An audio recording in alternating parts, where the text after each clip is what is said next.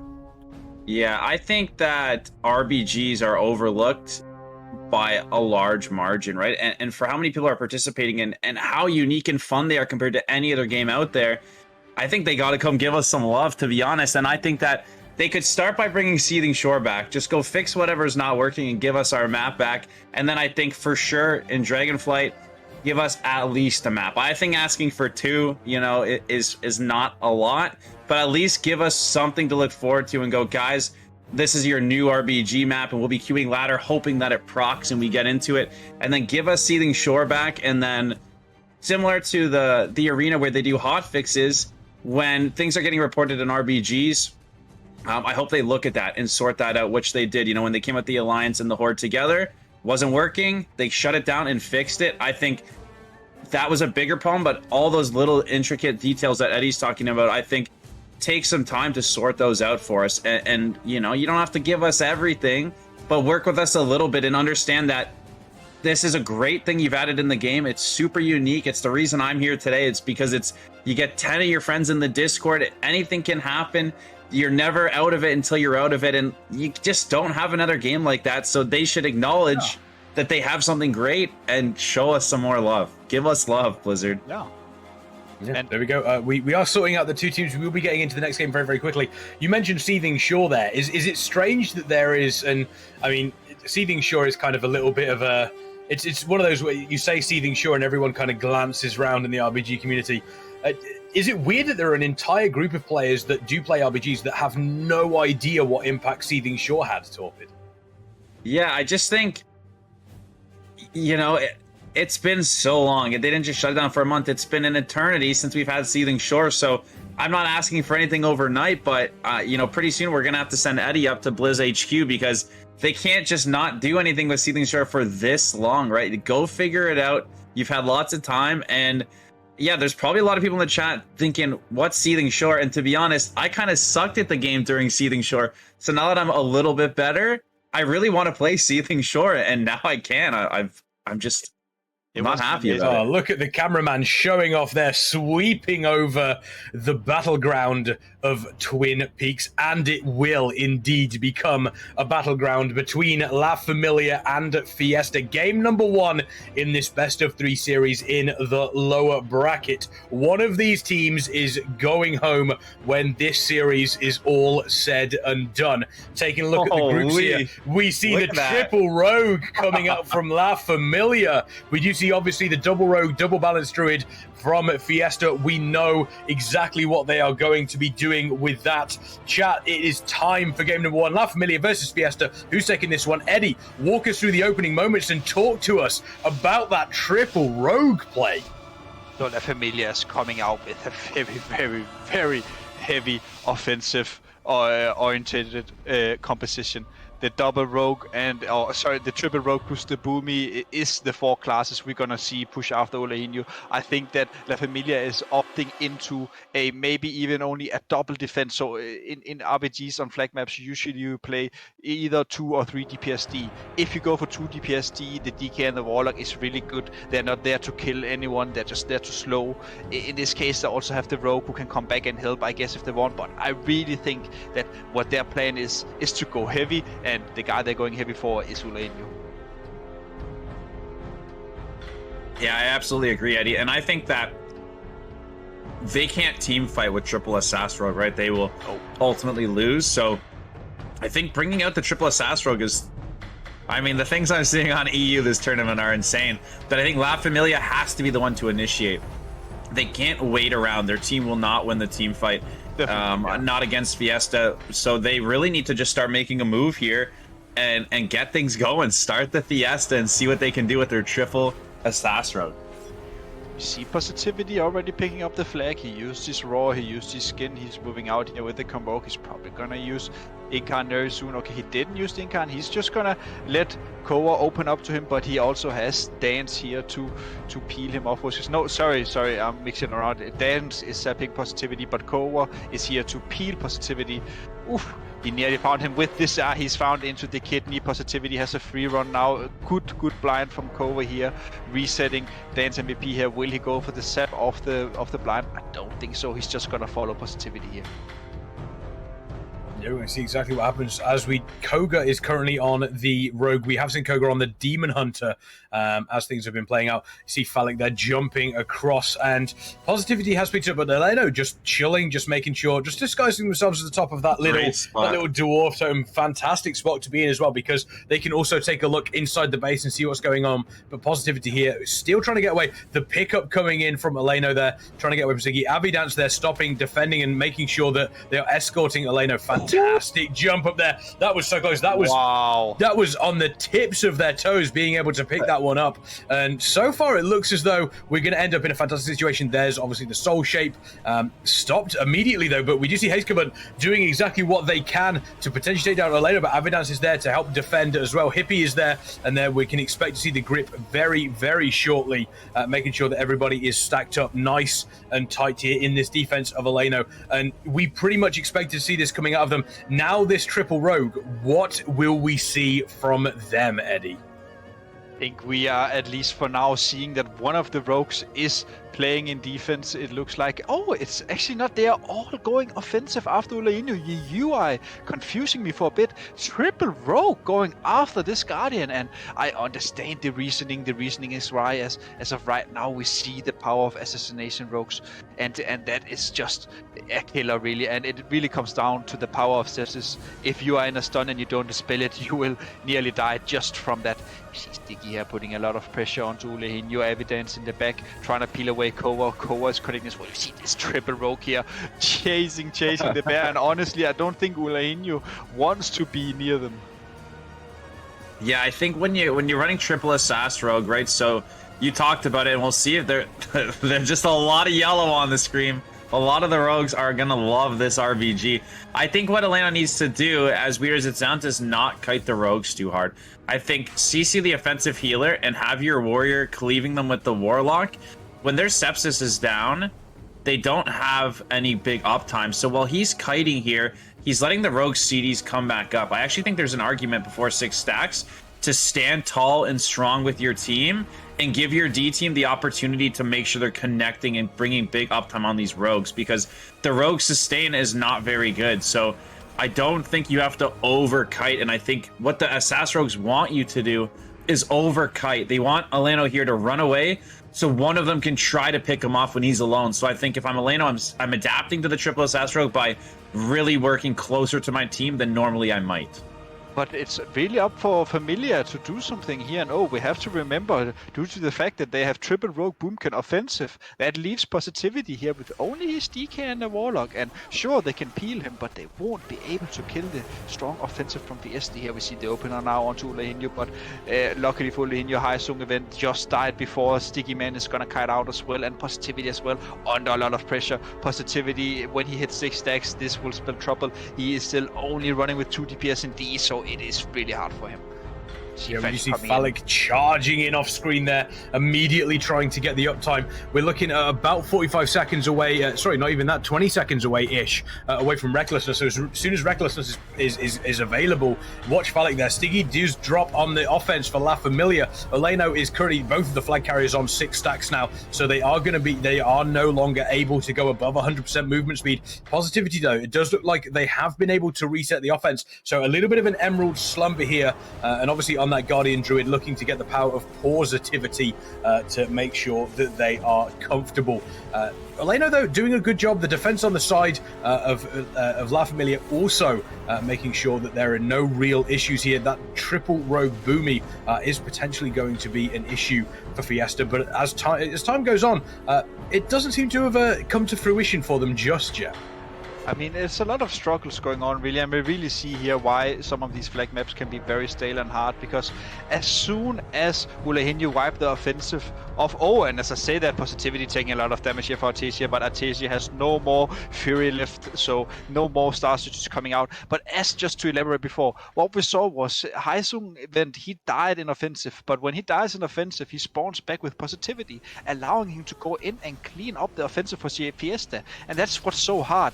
If your own D is killing the offensive of the enemies, they're essentially just coming back to help him. And here again, a lot of damage going on to Ulehinho. The triple rogue really setting his mark onto him. He's taking a lot of damage. The Zephyr can't be still. He needs to out heal it. And the Cocoon coming in from the monk as well. Can Ulehinho survive? We are hitting 9 stacks now. He can't move. The only thing he can do is take damage. Top it. Can he survive or not? I think he can. I think although it looks really, really bad here, I think that he can live. I think that... that could be okay, though. For the rogues getting teleported out there, if they stay alive, they can reset and then come back in on the offense, right? You see on the side of La Familia, positivity went down on the other side of the map during that. Fiesta had a lot of uptime on him, and just like that, Fiesta takes a 1-0 lead, but really we're seeing a lot of action from both sides. Yeah, doing a great job here. Positivity under a bunch of pressure. We do see Downstate coming in, and who else comes in? It looks as though we do have Phallic coming in as well. They did try and get the ring down, but it didn't quite work out, and then eventually it looks as though it was a Convoke there coming in from Trikovic as well to take down Positivity. And this triple rogue that they do have, Eddie, it's very, very potent on the offense, but is it fair to say they're leaving themselves open on defense, which Fiesta were able to capitalize on then?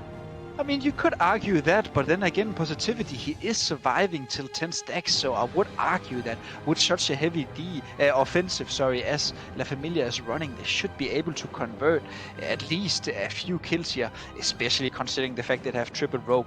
If you play it perfect, you are able to CC both healers perfectly. You can literally have one rogue kitty the tank, the two others are kitting a healer each, then they can follow up with a blind, and they can even go for the reset. So I would say that La Familia, they have the tools, they just need to execute. Absolutely. Sepsis demands cooldowns. The Sepsis demands a dispel from the tank, at the least a trinket dispel if he's stunned, but it also demands CDs from the healers. So what they need to do, because Sepsis can kill on its own, is really spread those out, talking to each other and saying, my Sepsis here, now your Sepsis, now the third Sepsis, spreading those out. If they get caught where they're trying to use both and they both get dispelled at the same time, it's not a waste, but it's not as effective as spreading those out. And like you're saying, Eddie, spread the sepsis out and then spread the CC out. Honestly, if they can CC one healer, sometimes the other healer isn't enough to heal through the damage. So they're running triple Assassin Rogue, and like you said, they're doing a great job. Living to 10 stacks is giving the offense the time that they need. So I think that one cap, not a big deal. We can still see the triple Assassin Rogue come out on top. To be honest, I'm kind of rooting for the triple Assassin Rogue. I like when teams just bring out something crazy on stream for the tournament. So I hope that as they're getting practice on it right now, it just gets better and better for us to watch. If we hadn't have seen that fantastic Warlock Rift that was able to give Oleno a little bit of breathing room there between those, from those three rogues, do you think we might have actually had a different scenario there with La Familia going 1-0 up against Fiesta? Yeah, definitely, and that's just the reason why these Warlock Rifts are so important, and you really need to land them. If you don't, your tank is most likely gonna drop. We see Falik here, great peeling here of Ulainu, executing off the rogue named Haizung, and this just allows Ulainu to start moving across the map. We see a lot of damage coming into Positivity as well. The enemies of Fiesta are connecting. We see Koa now, he's gone back into defense, so they're probably playing triple DPSD now. We hear Hindu sitting in a clone, Reach just stalling him out, waiting for more reinforcements. We see Tuka moving in here, Noai as well, but again, La Familia, where are one of the three rogues?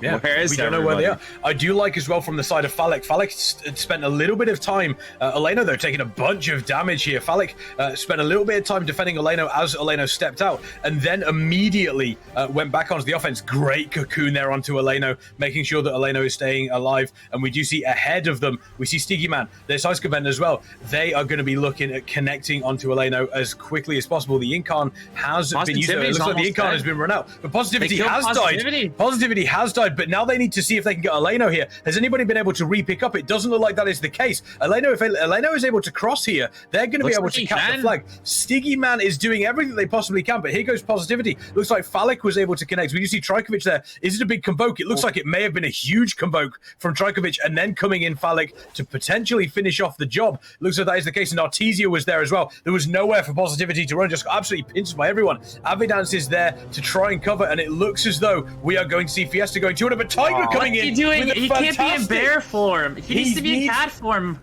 Moving faster than cat form, but Tiger is there. Stiggy Man coming in to potentially defend. Is Tiger going to be able to get out of here? That is a last-minute pickup. Torpid, you don't seem to agree with that.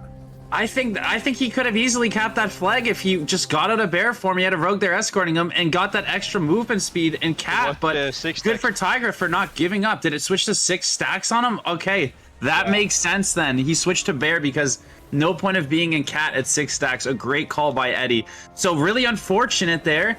As he was going to the base for the cap, my apologies, it hit 6 stacks and he can't walk any faster. So right now the Boomy has the flag at 6 stacks. Boomy's a naturally tanky, maybe the second best option to the tank. You can see he's going to wall charge the Positivity, try to drop it in the HPL's face. They get the swap and they stabilize, and they actually killed Oleno again.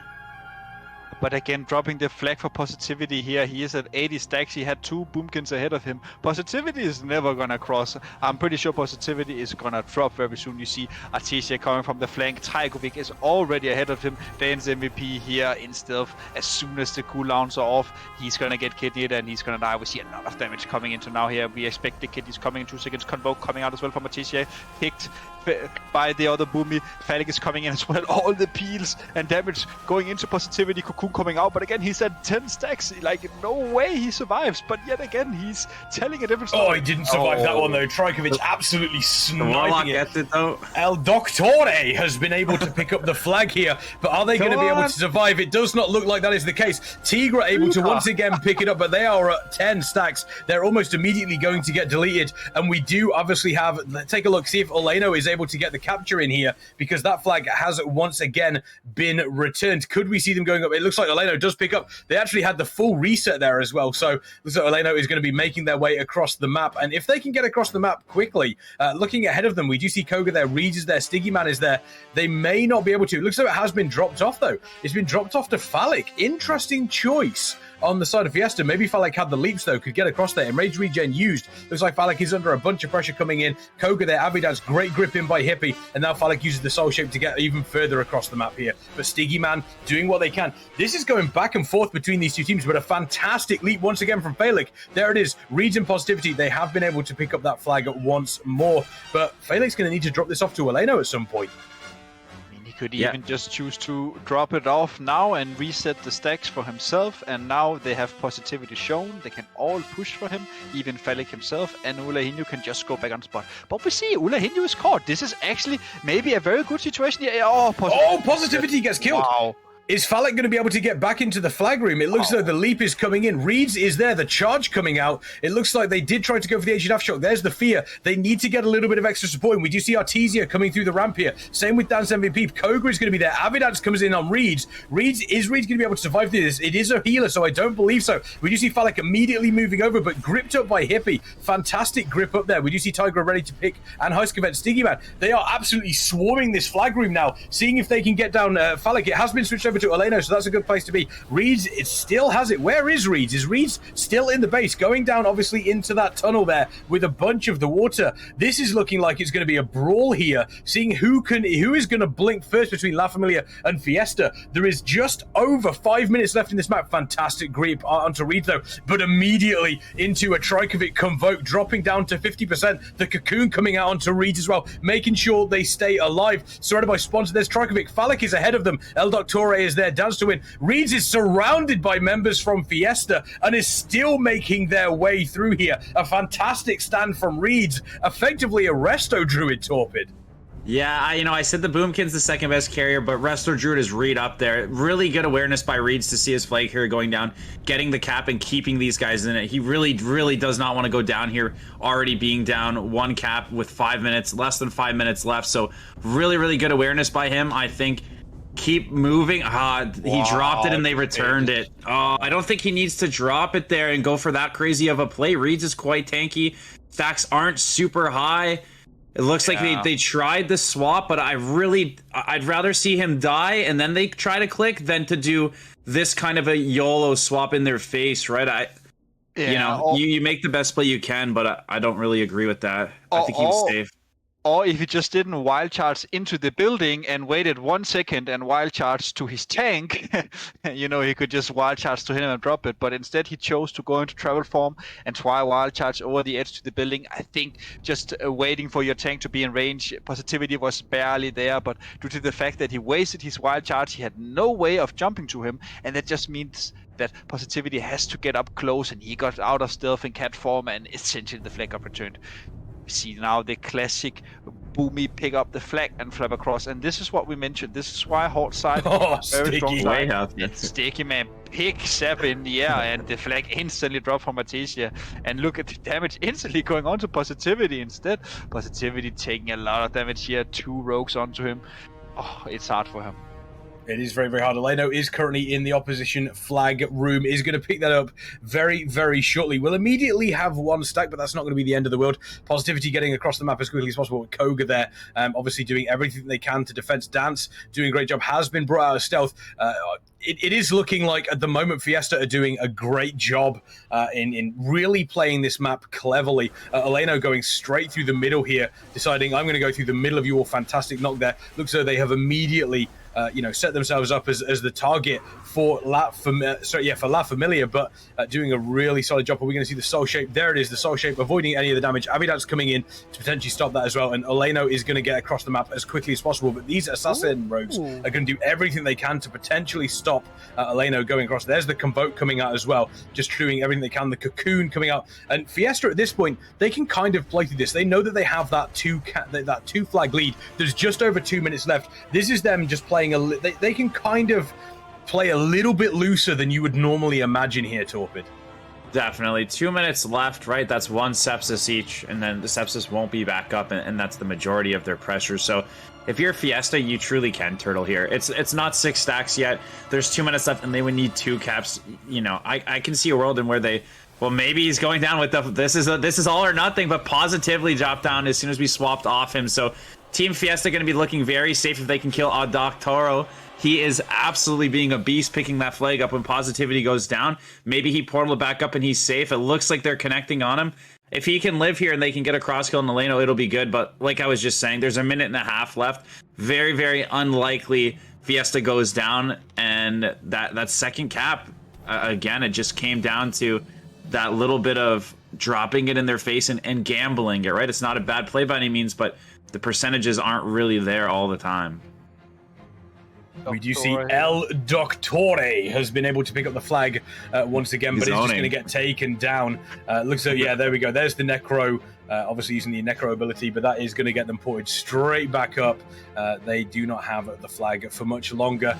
Fiesta doing everything they can. We do see Falek here doing just absolutely destroying positivity. The pressure that this Fury Warrior is able to bring on the side of Fiesta alongside Trajkovic and Dance is just, it's almost impossible to get away from. And it's so impressive. We spoke about the triple assassination and how much pressure that could bring, but realistically, for my money, the true MVP has been the offense on the side of Fiesta, Eddie.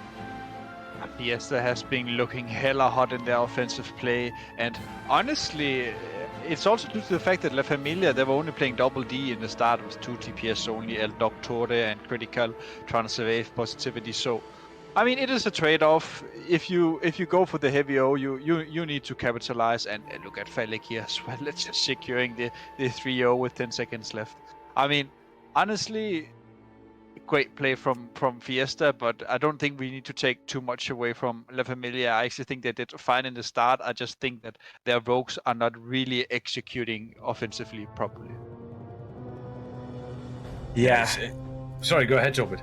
I'm heartbroken. Like, I overlooked the 6 stacks because I thought they were going to get that cap, and I wanted it so bad for La Familia that I overlooked it, and I was like, positivity, you have to get in there. Like, I wanted it so bad for them. That was a great play. They get their tank across. He has nobody there, and it's the worst feeling in the world, and I didn't see it. And again, that's my bad for not noticing the stacks, and Eddie doing a great job clarifying, but I wanted them to get that cap so bad. I was like, get on the cap. Like, this is your time to go.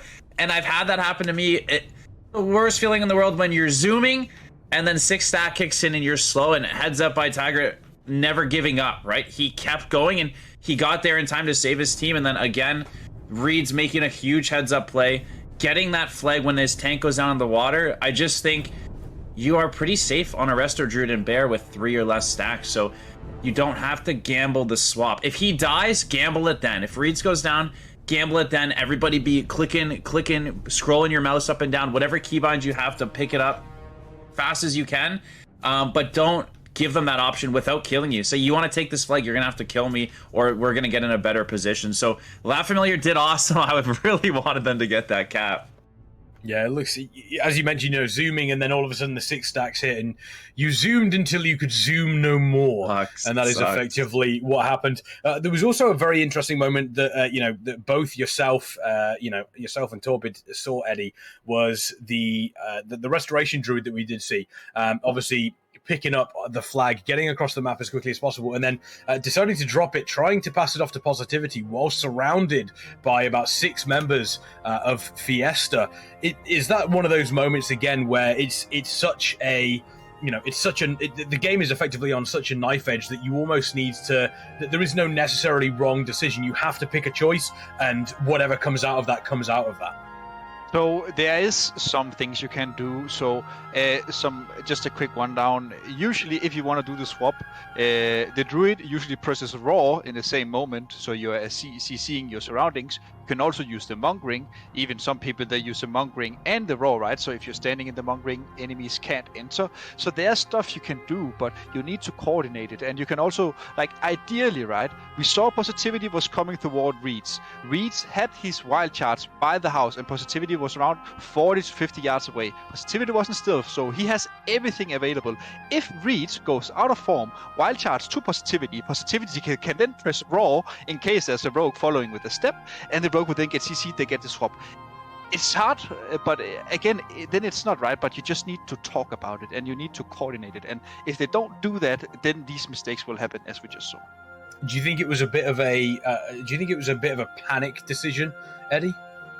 I think so. I mean, they were probably saying right now when we saw Positivity standing beside him when they got the return. They were probably talking about it. He was probably saying, "I'm gonna press a roll about it," right? But again, it's so hard to do it when there's 8 people around you, and many players they use, if you press Control Z, you turn off your UI, so you don't even see nameplates. So it's even easier to click the flag. Even I do that, right? So you could do stuff like this, but again, it's really hard. It's a 50-50 when you go for those.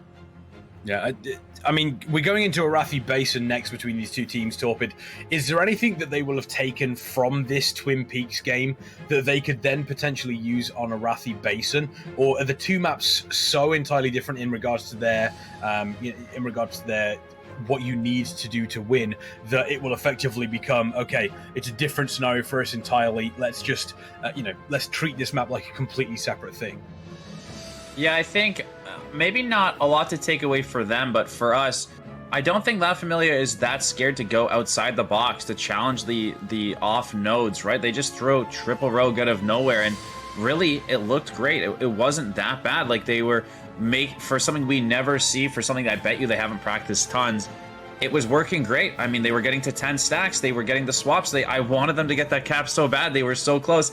And so they made that work, and that gives me faith from the outside, knowing that, like, Fiesta's been making these plays against Speedrun and Eheroes in these big plays, but La Familia can do that same thing. So I'm taking away that this should be another good battle, and that it's not so obviously Fiesta's for their off cards, because La Familia, I don't even know what they're going to bust out, but I think they're going to have something good for us. Yeah, we're going to have to wait and see. For folks in chat talking about the tournament that is going on, the Method Mayhem EU RBG Gauntlet. Obviously, if you enjoy these RBG tournaments and you do want to help, obviously, towards the prize pool of this, exclamation point crowdfunding in the chat takes you through to a donation link where you can directly donate to the prize pool. We currently do have a minimum prize pool of $2,500, but you can increase that. And the more you put into this prize pool, who knows, maybe we will be seeing even more of these RBG tournaments in the future. Only time is going to tell. Your support is so important for us, putting on these events. I know Torpid is a huge fan of these RBG events. Eddie, I know that me and you have an absolute blast that one of these events comes up, because some of the teams that we do see, they are at the absolute tip top of the game when it comes to RPGs. And we're actually, we're not in the tip top, we're in the lower bracket here actually, between La Familia and Fiesta. And for La Familia, this is effectively, this is everything or nothing for them. If they lose this game, then they are completely out of the series. It is obviously a best of 3 here up against Fiesta, so that could give them an extra edge going into this game. La Familia definitely has their backs against the wall now.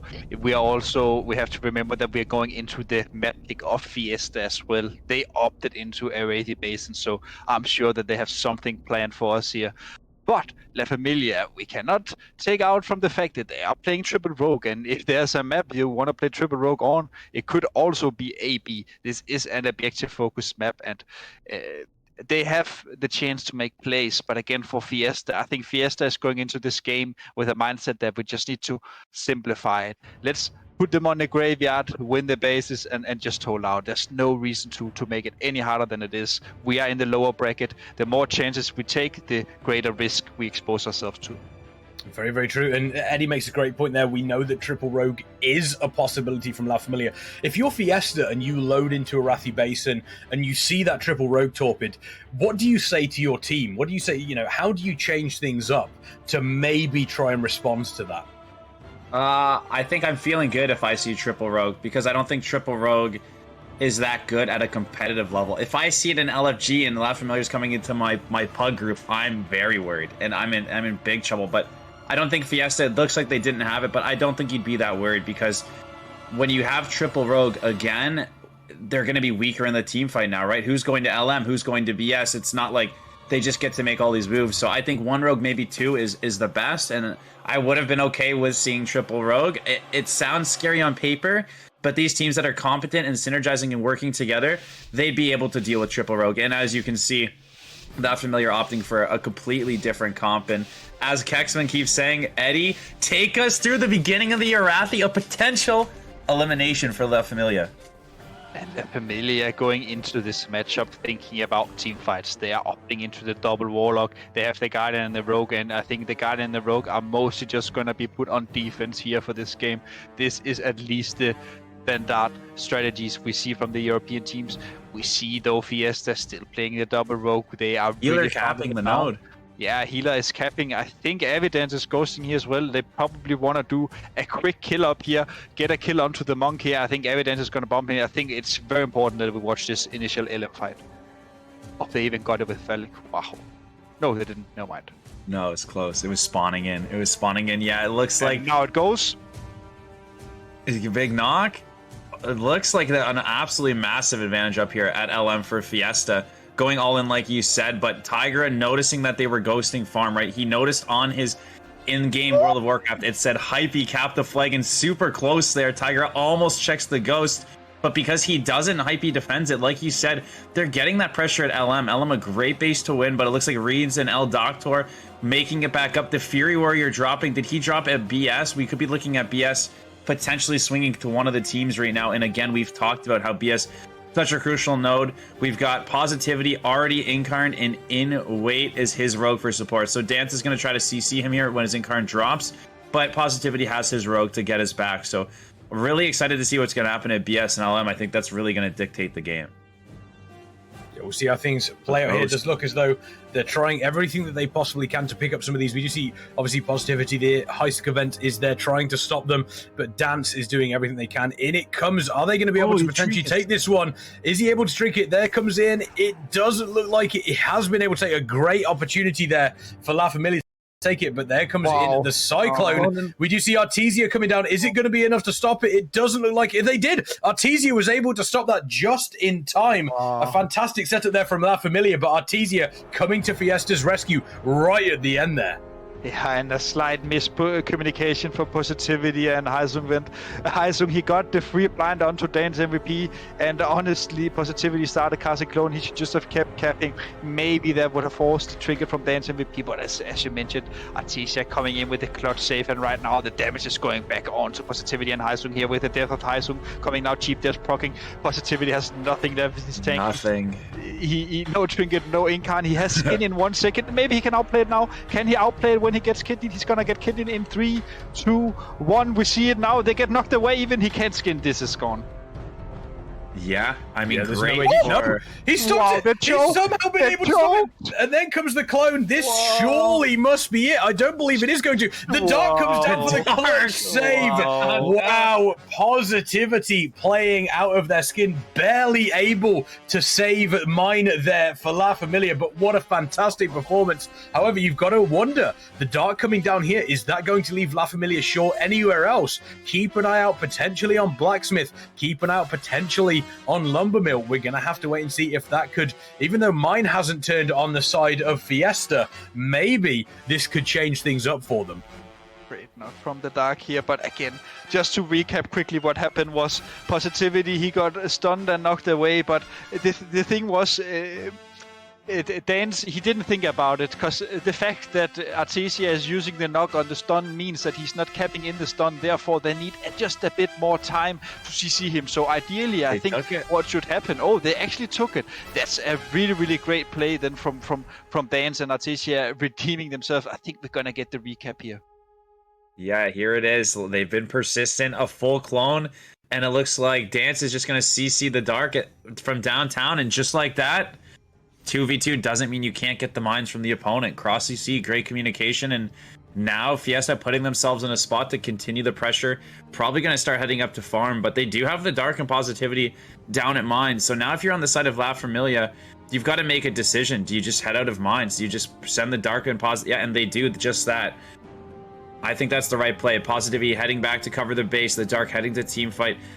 Sacrificing the mines for now, calling it is what it is, and moving forward. I think that's the right decision, and honestly, an amazing start from both teams. Great back and forth.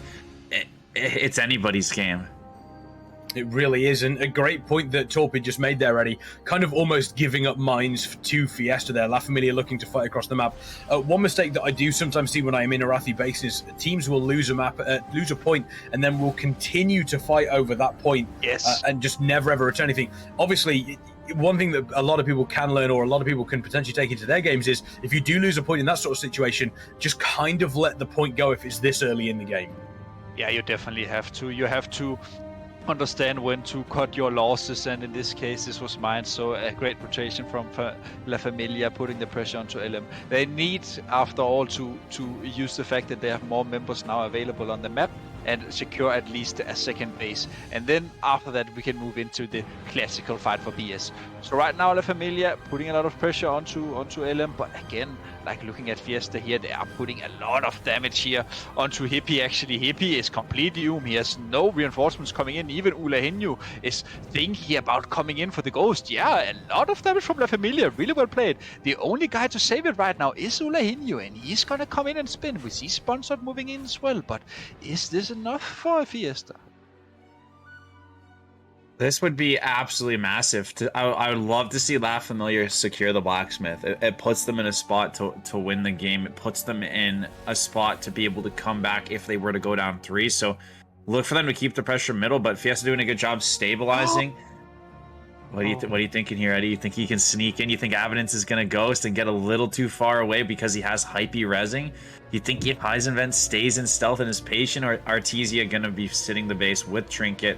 It looks like he just dropped the Fury of Elune onto Heis. But I really love to see him out there getting active, checking the ghost, putting the pressure, making sure the comms of Fiesta are cluttered and distracted. And again, you see more of the Alliance flags middle. The Guardian tank of Fiesta, Ulano, getting the last minute spins to just buy his team enough time. They've really got to save some damage to take him out. Or when the Guardian shows mid here, this is a good opportunity for that Rogue to be hitting with his Boomy, because the Guardian is mid, maybe getting another base.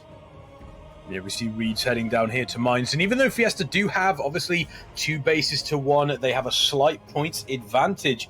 It's still safe to say this game could go anywhere, but as the time goes on, Fiesta looking like they are securing these 2 bases. La Familia have to do something to change things up. Eddie, if you're on the side of La Familia, what do you potentially do to switch this? Yes, they have. And I think Reeds and the Rogue are headed to mines right now. But yes, sir, go ahead, Artesia, I think Artesia is heading across, obviously, to mine as well. You can see just in the background there, making their way towards mine. Looks as though that call has been made. So now we do see La Familia picking up this LM that will be turning over. Kezu is going to die there, and looks as though once again they have secured that LM.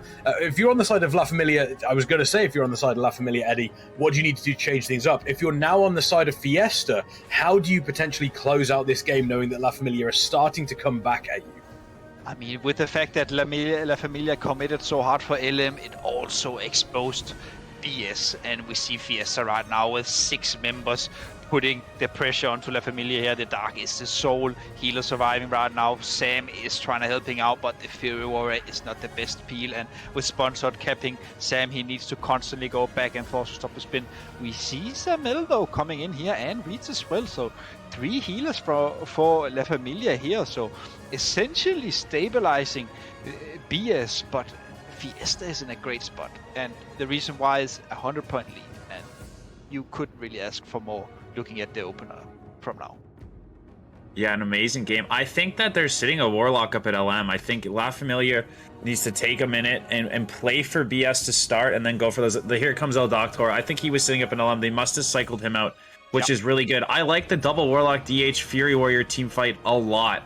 Have your Boomy ready to peel, have your DH ready to peel, but I love La Familia just going in for middle here, keeping some pressure. They were actually the ones wiping BS earlier on, so I like them committing mid and just trying to defend their bases. And I love what Avidance did there as well. Yeah, exactly. He's inking for just to the pressure thing, you know, they're ahead, right? We talked about it a lot, and slowing the Dark as well. It's a 2-for-1, really. Yeah, the Dark here just being sat there consistently, and the Dark's probably saying, "Hey, folks, can I maybe get a little bit of support here?" But Positivity also knows that Positivity cannot show because they don't know who else is around at the moment. The Dark finally getting out Avidance, but that was a solid 10-15 seconds there where Dark was effectively doing nothing, and Avidance, you know, doing a great job in slowing that down. Maybe this could turn Blacksmith over onto the side of Fiesta. But at this point in time, La Familia, they seem to have less players here than Fiesta, but they're doing a good job at keeping, as I say that though, it looks like the numbers have turned inside La Familia. They've been doing a good job at keeping this base spinning so that they are constantly, they're only a couple of points behind Fiesta as Fiesta tick over to 666 points. But Sponsor just died at BS, and La Familia is putting the pressure onto Fiesta right now, and the reason why is just the pure composition, and Hippie is as well. It's very hard to heal then for him. But again, double Warlock, Warrior, Boomy, DH. You have the Mortal Strike, you have the Cleave damage, and you have the Execution. For them, this is a really, really, really strong position when you're going for team fights, and we can really see how Fiesta struggles to heal it. Noir is dead as well. Sponsor's coming in very slow. I think we Rossi need to go... Oh, nah, it's not enough. It's not enough to be. Oh, double G! Is it enough?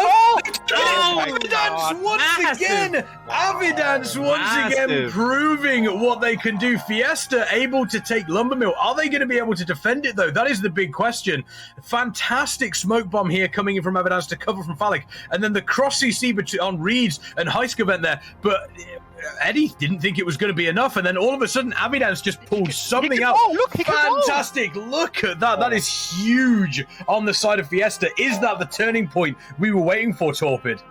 I think they've got to win mid here fast, and Eddie touched on this the other day. Then they've got to make a play down to the mines as fast as they can before the other team peels. That's a tragic loss at LM. Again, I feel for them.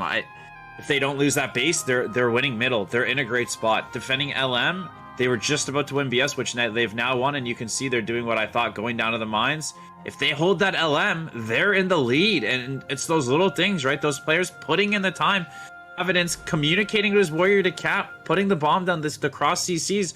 Those are the little things that make or break the good teams and make or break the entire game. That play right there could give Fiesta the win.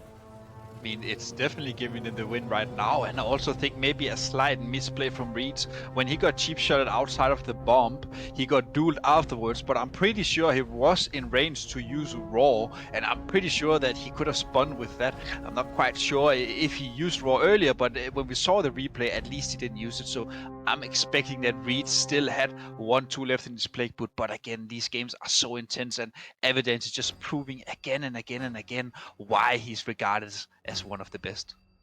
Yeah, they really are. We do see that La Familia has claimed Blacksmith now, but Fiesta, they but surely eking out a lead up against La Familia. There needs to be something to happen. There needs to be something happening here, obviously, for Fiesta to lose this, and I'm not sure if La Familia potentially has the position. They do have Blacksmith, which does make respawns a little bit more useful on if they're going to be inking on any of the bases. But Fiesta seem to have set up, and as you mentioned yesterday, Torpid, if you manage to get 3 bases, keep those 3 bases, and you will win Arathi Basin. And Fiesta currently doing a job on that. Avidance is obviously up at Lumbermill there. Looks as though Sponsored is there as well. Make sure that is nicely defended. We do see Kezu Phallic coming down. If they've got 3 players there, it needs to be something special. They're currently fighting over mine here. A lot of numbers on the side of La Familia, but Dance MVP, Artesia, Noiri there doing a great job at keeping them all effectively under control right now. Yeah, I think that when it does get 3 and it's not that late, or it's later in the game, right? You can see they're already at 1,000. They need to make it's so crucial that when La Familia wins BS there, that they start making the proper plays. And I love what they're doing with Reeds. I love them 2 healing mines, but they were sitting a Warlock very long at BS. They need to take a moment, reposition their bases, keep Reeds out. I think that's a true strength of the Archdruid, but they needed to get their double lockdown to the mines faster because they are pumping out the damage, and you can see they're starting to rot these guys down. So had they have done this a little sooner instead of getting the Voidwalker out and sitting BS, take that little bit of time to make those little micro movements. Look at them. They maybe cap this. He's probably going to get spun by the Guardian now, but when they get down to a team fight, they're dominating. And again, just a tragic LM loss, because if they had just kept LM, I think they would really win this game. And you see they had to ghost to try to get the extra pressure. Fiesta hawking in their communication, acknowledging the ghost with the floor cap. Yeah, with the floor cap there, acknowledging that the Warlock left it and ran down to mines. Yeah, there you go. Positivity doing what they can against Felix. It looks like they are going to be able to take Lumber Mill, but Huskevent coming in with the smoke bomb to help extra defend that. They have obviously taken Lumber Mill back now, but is a little bit too late. They need to retake BS if they possibly can. Yeah. Mines is going to be under a bunch of pressure. We do see Stables currently completely undefended, and Avidance has noticed that. So Avidance is moving over here. Zamel will spot that and stop it. Yeah, it does look like that is going to be the case, but there is no trigger there. And Falik coming as well. They are going to be able to take this Stables here. This is going to be big. Unless Huskevent comes in, it looks like that is the case. They've been able to stop it, but Fiesta still in the lead. They do have Blacksmith that is going to be turning, but it looks as though Mines is under a bunch of pressure right now. Yeah, a big old fight. Reeds is doing everything they can. Reeds is not able to turn back. Trikovic doing a great job at defending that, and the big brawl is happening at Mines. If La Familia can turn Mines, then maybe this game could be turned on its head, but it's going to take something very special, even a 4-cap from La Familia to maybe claim this now. A 4-cap would be needed for La Familia if they need to come back now. At least that's what my math is coming down to. But we see here again, I mean, Ulehinho is here to spin, and even though the pressure is hot from the double warlocks, they are racing here Fiesta, and they can always just run back from the graveyard. Though I would like to applaud in general, as Torbert also did, the general team fight we saw from La Familia, definitely looking very strong. I'm a bit sad they didn't manage to really utilize their double warlocks, and I also think that they went into the game maybe not expecting them to be this strong in team fight, and if they knew that, maybe they would have simplified the game even more, giving GM even earlier, putting even more pressure onto LM, and then take the fight to BS. But again, it's always easy to sit here and you could say backseat game, right? Because there's so many decisions you can make, and it's always hard to choose. Yeah, on these maps, these decisions can make or break a game, and it looks as though that is exactly what has happened here. La Familia still fighting. There's still, maybe, and looks like Stables has been taken by Fiesta. That is effectively the death knell for La Familia in the method Mayhem RBG EU Gauntlet. It does look as though Fiesta are going to continue on. They're going to make sure they control that. They are only 80 points away here. But what a fantastic showing from La Familia. What has Avidance been able to pull out here? We do see Huskevent there. Is Huskevent even going to stop that?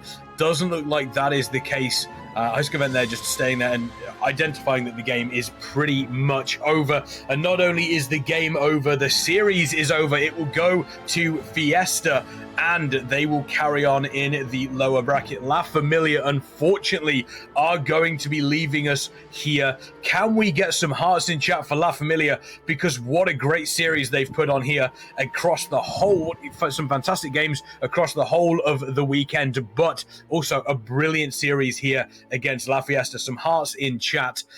What do you think was the big difference there for Fiesta, in this series, Torpid?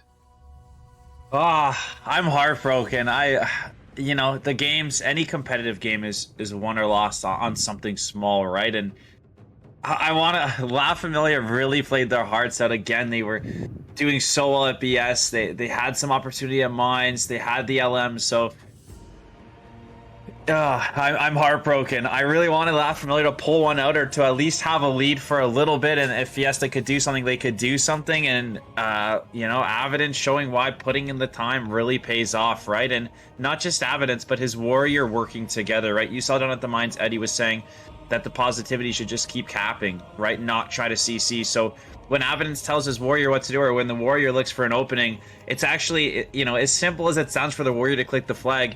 Them going to click the flag is what helps, right? He says, stop fighting to his warrior, go click the flag. The warrior clicks the flag, trusts in Avidance, and it gets them the win. So I think both teams played great. I don't have anything to say like for La Familia or Fiesta. There was, and in every game, a couple mistakes here and so many great things overall. So yeah, Fiesta took it with just some minor things, but La Familia did not make it easy, and could have took it had those minor things not happened. So a great series. The 2-0 again, not showing the true colors at all of what we did witness.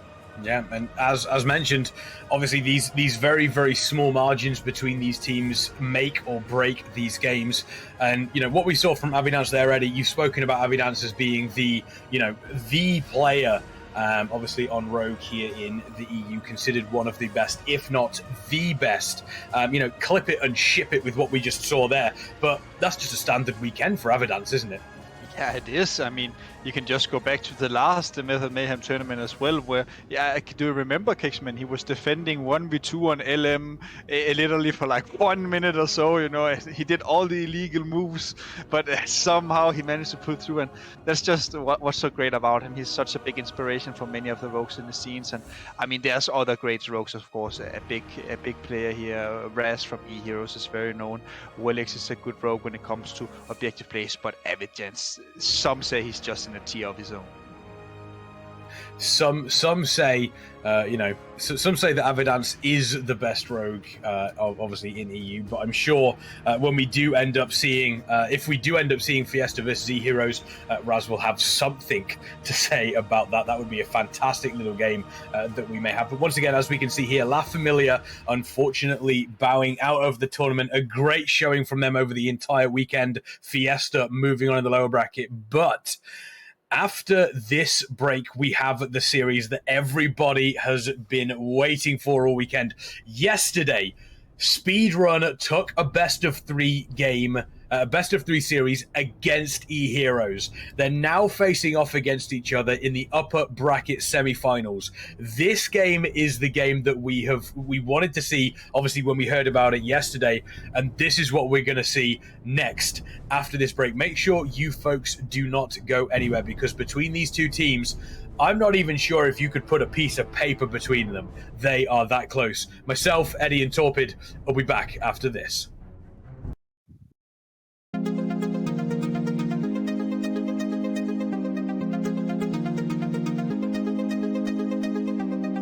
I'm so good at pretending. Keep on smiling in my tiny bubble, like a movie without ending. Spending time like it was going backwards. Bruises covering our walls, but they fall down. Diving deeper in the books that we read blind. Breathing in and breathing out to get smarter. Not working out for me, yeah. Got no money on my mind, tell my mommy I'm alright. Even laughing at the jokes you would tell me. Keep myself inside the lines, leaving tidy all the time. If you ask me, I am fine.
much for sure. So cold, but we're always coming back for more. Egos in this wicked game, it's all for sure. Oh, I've got you. If we figured out what it's all about, takes a second and then we're back it again. Coaster ride for the triggered minds, but I don't ever want us to stop it. Go ahead, tell me smile for all I care. Just wanna stay close, don't say that. Ain't gonna leave ya. Wanna sabotage. You're a million.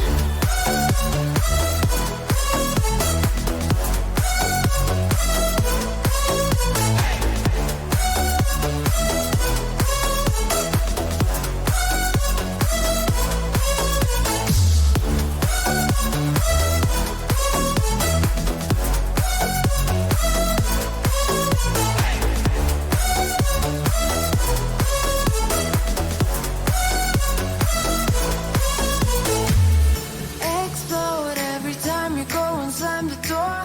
Adore how we always end up on the floor.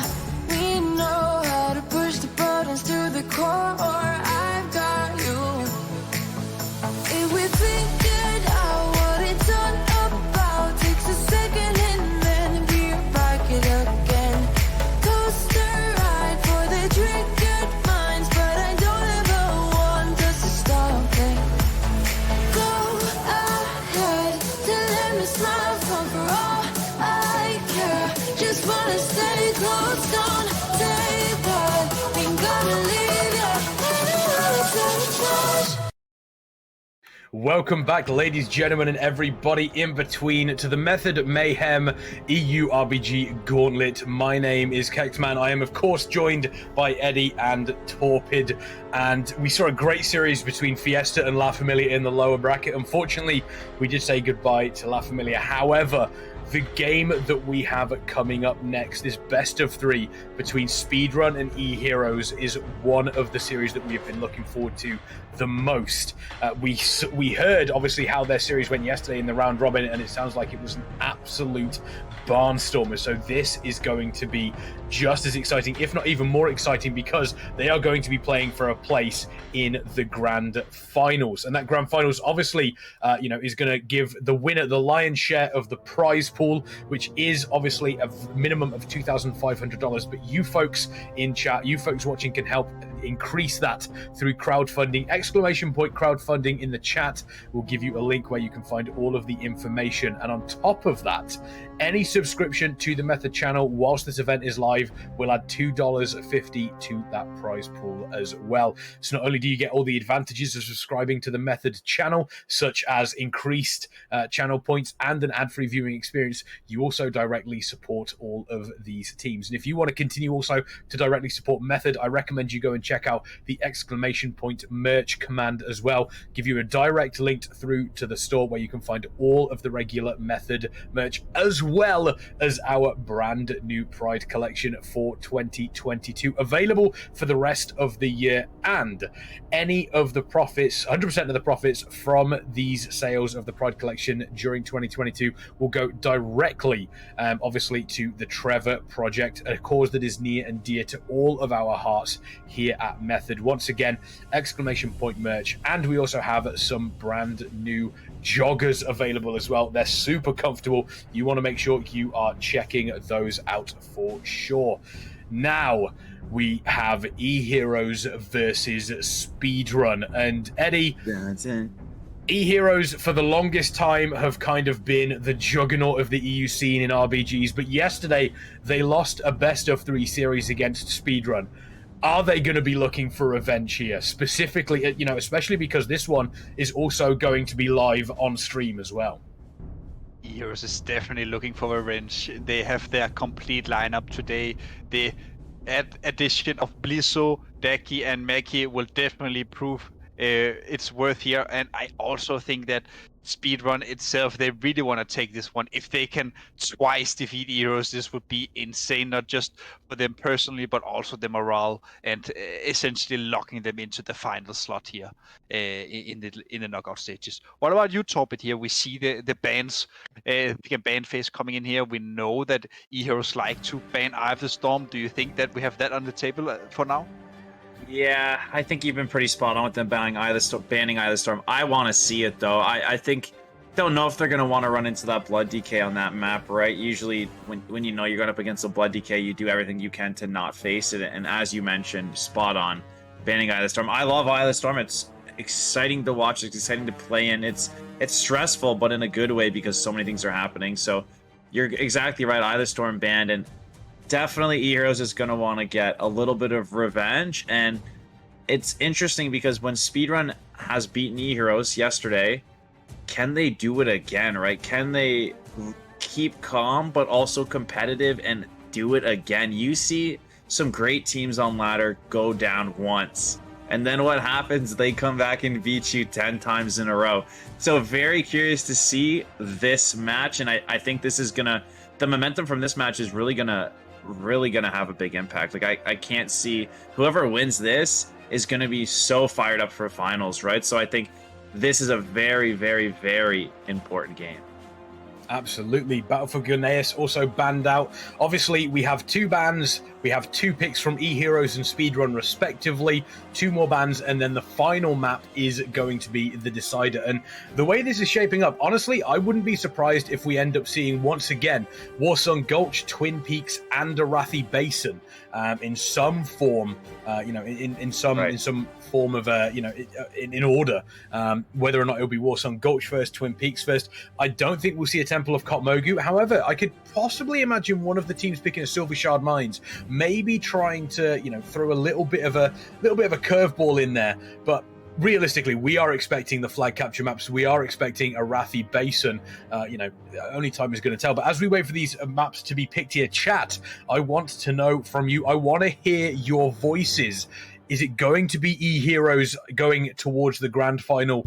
Is it going to be Speedrun? Who is taking this best of 3? Let us know in the chat. Eheroes or Speedrun? I want to hear your voices. And we are waiting for the first map pick. Just how important is this first map pick, Torpid? Because I hope they pick Temple. Oh my god! They do, yeah. I thought they would. They've gone for this is the first time all weekend we've seen a Temple of Kotmogu on stream. So for those folks that are watching, Temple of Kotmogu is obviously a very different beast from all the other maps that we have seen so far. Torpid, give the folks a little bit of an idea of what they can expect on a map such as Temple. Yeah, so Temple is really exciting, and our camera team is going to love this map because it's just on the inside with a little bit of play on the outside for regrouping or picks or orbs running out. But Temple, typically the meta right now is to clash. So we're going to see a 10-man clash looking for a team to take an advantage. And then it's what happens after that clash that decides a majority of the points. So will teams properly regroup after being the team to wipe? Will they stagger? Will they be able to push back? So keep in mind as we go into this first match that it's what happens after you wipe. It's actually okay to fully die in the team fight, regroup and push back in. That if you do it like that in that order, they don't get that many points. But what teams struggle with doing and what good teams will do is not kill you. They'll keep you alive. They want to keep you gripped in it. I could see Speedrun bringing out the Blood DK for Temple, maybe kidnapping a healer, putting some unique twist on it. So really excited, finally see some Temple, and to see Temple with 2 beasts, Speedrun undefeated yesterday, Eheroes the defending champs here, the team that's talked about most on a Temple. Very exciting. And then we go to Twin Peaks, which is once again going back to that standard flag carrier map. Obviously, we know exactly what both of these teams can do on that one. Eddie, just give your thoughts on the Temple of Kotmogu pick. Why do you think Eheroes just decided to go for that one, specifically as map number 1 as well, when across the entirety of yesterday, we didn't really see any of those. Temple of Kotmogu was pretty much banned within the first 2 picks for the majority of teams. The reason why Eheroes is going for Temple of Kotmogu is because, first of all, it's the only map where you can team fight with 10 players. this is very strong for a team that knows they have good synergy, and they should, at least on paper, have the capabilities to win a team fight. And then second of all, momentum. If you get momentum on Kokmogu, you gain a lead, and as soon as you have a lead on Temple, you can always simplify the game. And I mention this every time we see Temple, but if you are ahead, you can just keep the same pace as the enemies and just play with 2 orbs. So I think Temple is a very good map, especially for teams who want to come out strong and who want to win the first initial team fight. Yeah, Arathi Basin banned out here. Silvershard Mines or Warsong Gulch. I mean, I have the feeling, I don't know, Torpid, I got a feeling that this is going to go to a game number 3 between these 2 teams, even with Temple of Kotmogu throwing it up. I mean, imagine we could have Temple of Kotmogu, Twin Peaks, and Silvershard Mines, 3 very different maps with very, very different objectives for you to win realistically. So, you know, if we have those 3 maps, obviously, as the choice here for this best of 3 series, we could be in for an absolute treat. Yeah, I kind of feel like they're gonna pick Warsong, and hopefully saying that they pick the mines, because I think the Silvershard Mines is an extremely exciting map. I think those team fights are... The Lava team fight seems to happen multiple different times with multiple different victors. On some other maps, you get team fights and it's always the same team that kind of comes out on top. But in the Mines, I think the Mines is such a great map, especially from watching and playing in it. They're the crazy games. So I hope that they ban Warsong Gulch and play the Mines, but I have a feeling they already picked Twin Peaks. They're going to want to just take double flag maps. And if Eheroes confidently picks Temple and wins that, then they're looking at an uphill battle of winning 2 maps back to back. So if they're confident in Twin Peaks, I expect them to go Warsong Gulch, but I want for entertainment and for RBGs them to give us the Mines as the decider. A decider, yes, and they do it. So I think this is the best, right? I think you got a Temple, a Twin Peaks. Hopefully it goes 1-1 like you're saying. We get to see all the action today. Take it to the Silvershard Mines. We've got teams playing Pharaoh. Maybe we'll see a Blood DK. Both teams with the Pharaoh. So exciting off cards, constant damage. 2 strong teams at Lava, maybe some lever swaps. If it goes to a game 3, I think Mines is a great decider. It's going to be brilliant between these 2 teams. And Temple of Kotmogu, this is the first time that we are seeing it on stream this weekend. There were a couple of Temple of Kotmogu games yesterday during the round robin. Some of those games we didn't obviously have on the main method Mayhem stream here, but we did have reports of some Temple of Kotmogu games, but it is definitely probably the least played map over the weekend. However, as we mentioned, a best of 3 series, Temple, Twin Peaks, Silvershard Mines. Eddie, that looks to be setting up for something that we haven't seen so far, which is 3 very different maps, 3 very different strategies between 2 very, very close teams. Yeah, it's a very nice cocktail we have gotten mixed up today with the maps, especially if you just try to sum it down to some base points about each map. We have the team fight map of Kokmogu, we have the team play map of Twin Peaks, where you need to be coordinated in offensive and defensive, and then we have the objective map in Silvershard Mines. So 3 different tastes for the viewer, and I hope that you will stay tuned for all 3 games.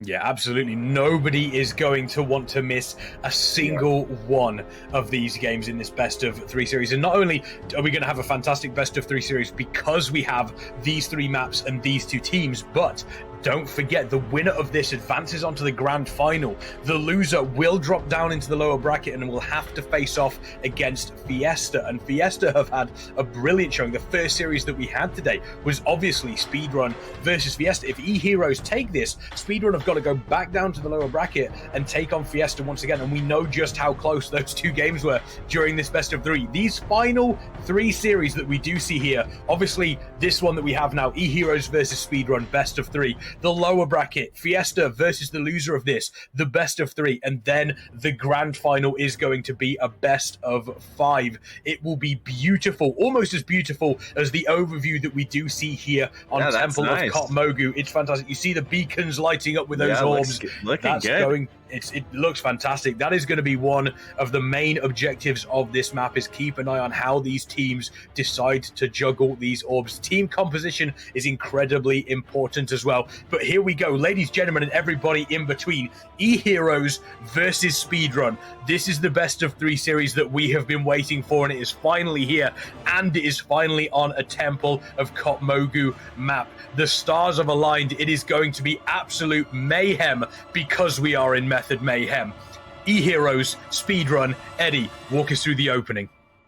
We are now entering the arena taking place in the Pandera expansion itself. I think this is what you used to call the Jade Forest. And today we will not have Jades fighting, we will have Eheroes versus Speedrun, two of the closest, if not the closest teams in Europe. Both of them taking games of each other, both of them showing exceptional play. Now, taking a quick glance at the compositions, Eheroes opting in for double Demon Hunters, and for me personally, I think Demon Hunter is the strongest class when it comes to Temple of Kokmoku, simply due to the sheer mobility of the class. It's the only class that essentially can jump out from middle and go up and connect the orbs, and that is why Demon Hunters are so strong. You need the pressure, and they are the best when it comes to connecting. Double Demon Hunter versus double Fury Warrior. We mentioned it earlier. This is going to be a map where we see 10v10. They're opting to fight in the middle. One Warlock on each team, and an absolute brawl to start. The DH is getting picked on the back. Look for the rogues to be peeling each other. Look for the rogues to be class envying and mirroring each other, right? You'll see them beside each other all game, and really look to see who gets the first kill, who gets the second kill. A big thing to notice is double boom count on both teams. You see all those blue dots around the arena chat. Those are starbursts. Each one might as well say 20k above it. Both teams, especially the DHs with the maneuverability, need to be collecting those starbursts and running them in a bit. You see people getting, it's off the R, they can get knocked up, and starburst taking out Raz there. It looks like the team that can operate those starbursts during the incarn window are not only doing crazy damage, but they're going to add that huge CC as well.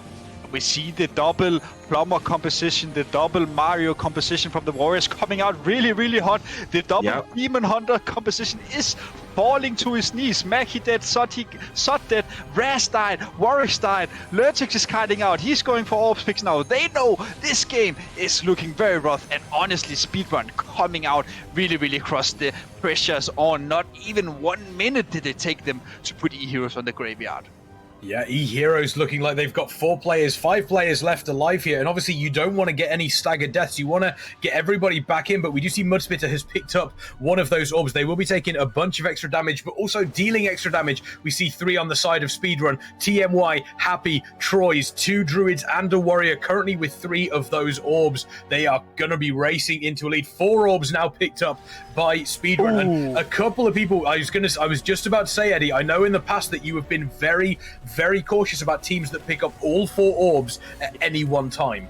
Yes, and this is, I'm gonna explain it quite quickly. So when you pick up 4 orbs, you essentially expose yourself to wiping as well.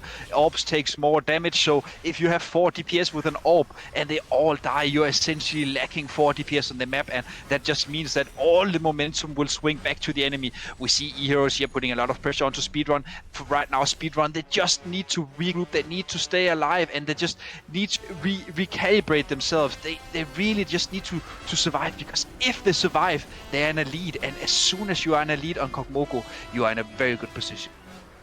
Absolutely. Sorry, go ahead. No, I was just going to say it. Notice that they did lose that team fight early. Eheroes lost it, but look how they bounced back. Those Demon Hunters came in, killed the orbs, removed them forward orbs down to 1.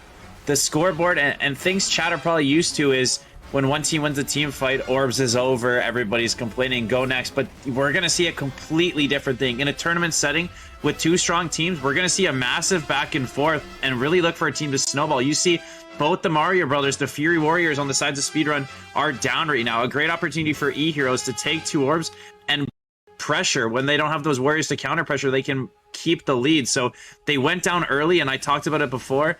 It's what you do after that first team fight and moving through the match. And you can see right now, the game, even though the scoreboard doesn't show the exact same score, it's pretty even and starting to tilt a little bit back in the favor of Eheroes, Kexman. Yeah, they've got the 2 orbs. We do see both of the Warriors up here, though. TMY has used Recklessness, so they're going to be tearing into the enemy team. Enrage Regen also used, though. It looks as though, actually, Mudspitter is doing a bunch of damage on that Balance Druid. And Speedrun are getting wiped here. Eheroes only have the 2, but Speedrun doing a fantastic... Eheroes doing a great job in being able to control. They've picked up 3 of the orbs. 1 orb still on the side of customer support, so Speedrun are still gaining points, but Eheroes are going to catch up. Eheroes go going to only pick up the 3 orbs, or are they going to get greedy and get all 4? But that was a huge turnaround for Eheroes onto Speedrun. We did see TMY come back in. Those Double Fury Warriors, the Mario cleave, as we have called it, has been effective in the past, but so far doesn't seem to be doing too much for Speedrun at the moment. But we're still relatively early in the match here, Eddie. Yeah, and we see Eheroes here directly pushing out onto the graveyard where Speedrun is resting. They know they have the team on a split rest timer, so they want to take every chance they can to permanently wipe them. And we see Customer going down here as well. Limbs has fallen, and again Eheroes, even with the loss of Lurtix and most likely Deki now as well, they are still in a great stop spot. They have 2 orbs and they are all regrouped, and that's so important when it comes to Temple. And that's what also maybe went a bit wrong with Speedrun. As soon as they opted into 4 orbs and started losing a few of them, they kept recollecting them. And when you recollect orbs while you're dying, you're splitting yourself even more thin. And Eheroes, they capitalized on this, and that's what we saw. They killed them one by one, and suddenly they are in the lead like we see now. Absolutely. Speedrun now, they do have everybody alive. Troyes has picked up one of those orbs. I would love to see Speedrun now get into a position where they just effectively say, right, we are going to do everything that we can to wipe out Eheroes as quickly as possible. Killybear currently still having one of those orbs. They need to make sure that Killybear goes down. Raz under a bunch of pressure. For my money, Speedrun's goal now is to effectively do to Eheroes what they just did to Speedrun. Wipe out about 75% of their team, get themselves secure with 3 orbs. But we do see we've lost customer support. We've lost Ethic as well. Speedrun, they had a great start to the game, Torpid, but they're finding it really, really difficult to get their footing again. Yeah, this is where, again, it comes down to experience, right? Those larger teams really excel in not panicking, moving together, and sticking to the plan, right? And I think getting 4 orbs is fine when you fully wipe them. When their graveyard simulator, everything on the BGE is flashing 25 seconds. But when they picked the 4 orbs there, they were getting ready to regroup. The Demon Hunters came in and punished them, and you could see that the experience of Eheroes really paying off. I also think a great strategy for either team is start with just both your boomkins having the orbs. The game actually feels very smooth in Temple when your boomies are kind of like little turrets in the back with orbs. They're quite tanky, they're good at kiting, and the rest of your team can play normal. Start with your boomies with orbs and then go from there depending on what's happening. But a really close game nonetheless. Speedrun with 2 orbs. They're right now, the boomies, Happy and Troyes are trying to kite. They're trying to extend the lead, getting those 10 points. But it looks like the Fury Warriors are also chasing down Mudspitter. He's got nowhere to go. Those two, you know, they might be twins in real life. They are sticking together, and whatever they're hitting together is going to be in big trouble. I mean, speaking of big trouble, I do want to say Troyes was currently on nearly 300 stacks there, goes down. Happy still with the orb. This is the moment where Speedrun need to start wiping Eheroes out. They need to take down Raz. They need to take down Killybear if they really want to get a footing back in. Happy just gets absolutely deleted by Raz, though. That's the exact opposite of what you want to see. Troyes is not back up for another 5 seconds. Troyes does now come back up. Happy is up, but Demidar, Asger, Walric is now down on the side of Eheroes. This map is back and forth. There is less than 40 points in it between these two teams. Eheroes, they have picked up 3 orbs now on the side of Lurtex, Killybear, and Mudspitter. Troyes currently picking up that 1 orb. Speedrun, they are slowly falling further and further behind, but this is nowhere near over, Eddie. But even though that the Eheroes are picking up 3 orbs, it's a very bad situation to pick 3 orbs in. You see, instantly both orbs are falling down, and the reason why is the lack of healers. Sot is Eskarad was dead, and 2 other DPS were on the graveyard. So Eheroes gaping a bit over more that they can chew here. You don't, when you are already dying, you don't need to pick more orbs. You need to regroup and make sure you don't die, and then you need to re-push onto the enemy. So we see Speedrun here opting into the 3 orbs. They have a lot of pressure going on here as well. Sot is still complete new. We see a lot of damage going into Warwick. I don't think Warwick will die yet, though. I think the ideal target for Speedrun is going onto Mudspitter here. We see Mudspitter taking a lot of damage here in the back. We see both of the warriors connected instantly. Happy falling down here. But again, I mean, Speedrun, they are looking fine, but it's so close. It really is close at the moment. We do see the flag carriers going down on the side of Speedrun. They do still have TMY and Troy's, but 180 and 90 stacks respectively. That is going to be really rough for the Mudspitter, doing everything they can, trying to take down Patchy. If Mudspitter gets taken down here, it doesn't look like that's the case. Troy's and TMY, they are just on the outskirts. They're kiting around, constantly getting the points in, but Eheroes now back in the lead. And at the moment, even though the points are relatively close, for my money, Torpid, Eheroes are the ones that are slightly ahead of Speedrun, not only on points, but on control of this map.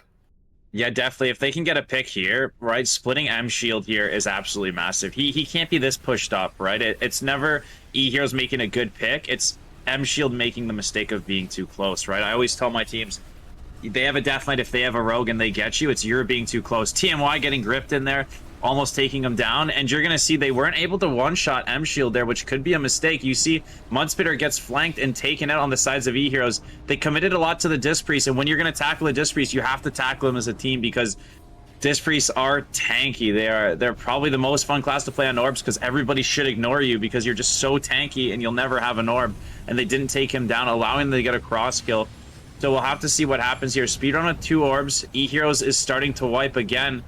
A questionable push to not work as a team. I don't know what happened there, but Eheroes just went out and got flanked and are dying, and this is not good. I mean, Eheroes... Sorry, go ahead.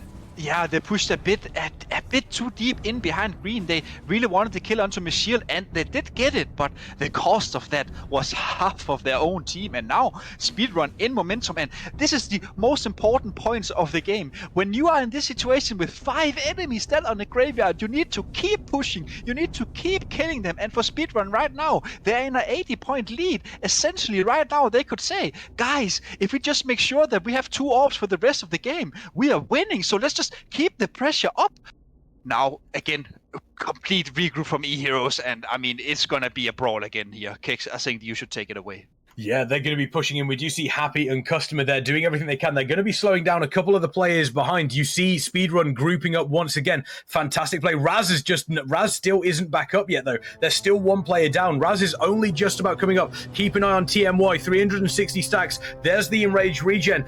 450 stacks on Troy's. They're going to be doing a bunch of extra damage, but taking extra damage. TMY with a fantastic Blaze Storm there. I-Beam coming in, though, and TMY does go down. That does mean that the Orb has returned 80, just under 80 points in the lead on Speedrun, but Eheroes now have 3 orbs, and look at Speedrun. Their players have just dropped. They have 4 players left alive.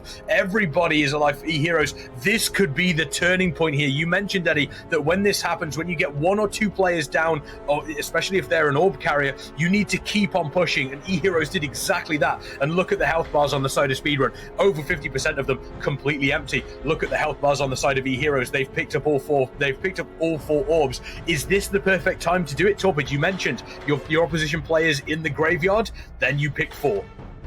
Yeah, they definitely want to be counting how long they're graveyard for, right? Everything is based around when are they going to res and where are they going to res. So it looks like they made a decision, and now they're committed, and you can see them, they're going to try to get out of here. They're going to want to run with 4 as long as they can, kite to the other side of the map, maybe get a 200, 300 point lead off of having the 4, getting the bonus, and heading out. So they push out, but they've got to be looking at their res timers, because Speedrun's coming right back up. They could have been on the other side of the map with 4 orbs in the other corner and probably got another 100, 150 points, right? So a really cool thing to note was that last team fight, both teams had 2 orbs and both teams regrouped, and Eheroes did a phenomenal job completely wiping Speedrun without losing any of their own members. And this has been one of the better temples that I've seen in a long time of going back and forth, right? You can see TMY trying to take down Daki DH, but Eheroes doing a great job keeping him up, keeping it close. Speedrun with 3 orbs now needs to swing this momentum and keep going forward. But a great job from both teams. Anybody's game, chat. I really don't know which way this is going to go. I'm not sure. We do see 3 orbs on the side of Speedrun now, so they are looking. There's about 100 points in the favor of Eheroes, but Speedrun picked up 3 orbs. Ethic was dead, so they were down a player the entire time. They haven't been able to fully clear out Eheroes since the start of the game, but Troy's doing a fantastic job at cutting that away. Happy doing a great job. We do see, obviously, on the side of the Warrior on Speedrun, they're looking at keeping those points. They are slowly but surely gaining on Eheroes, but you've got to imagine as this game goes towards the end, Troy's does eventually go down. Still 3. It has been picked up on the side. That warrior, one warrior has down. TMY has picked it up. Happy is not going to be much further behind. There goes Happy. They weren't able to catch up onto Eheroes. Now Eheroes have a chance to push into the rest of the team. We do see TMY, they're doing everything they can, taking down Raz, it looks like, or trying to. Unfortunately, not able to. The rage regen has run out, so TMY is going to be out of cooldowns now. Take a look at the damage. No healer is going to be able to heal through that. Recklessness is coming, so TMY is still dangerous, but Eheroes extending this lead further and further. 2 orbs to 1 up against Speedrun at the moment, but we are still super close here, and if any one team makes a mistake, that could spell disaster for them, Eddie.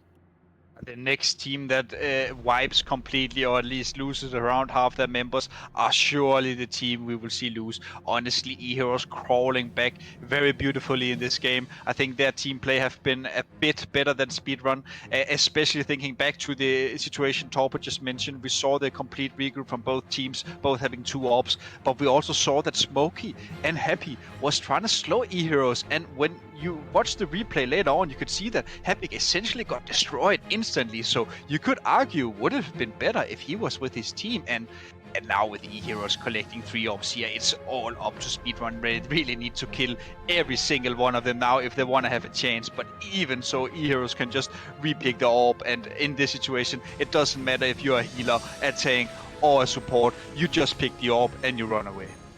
And that's exactly what Mudspitter is trying to do here. We do see Daki has, it looks as though Daki has almost gone to a different postcode, trying to get that orb away. We do see up in the top, Daki is unfortunately going to drop here. So we're looking at There's a chance. They're 46 points There's away. A chance. Speedrun can continue wiping here. We do see Welrick has come back up. They could get 4 orbs. This could be a real thing.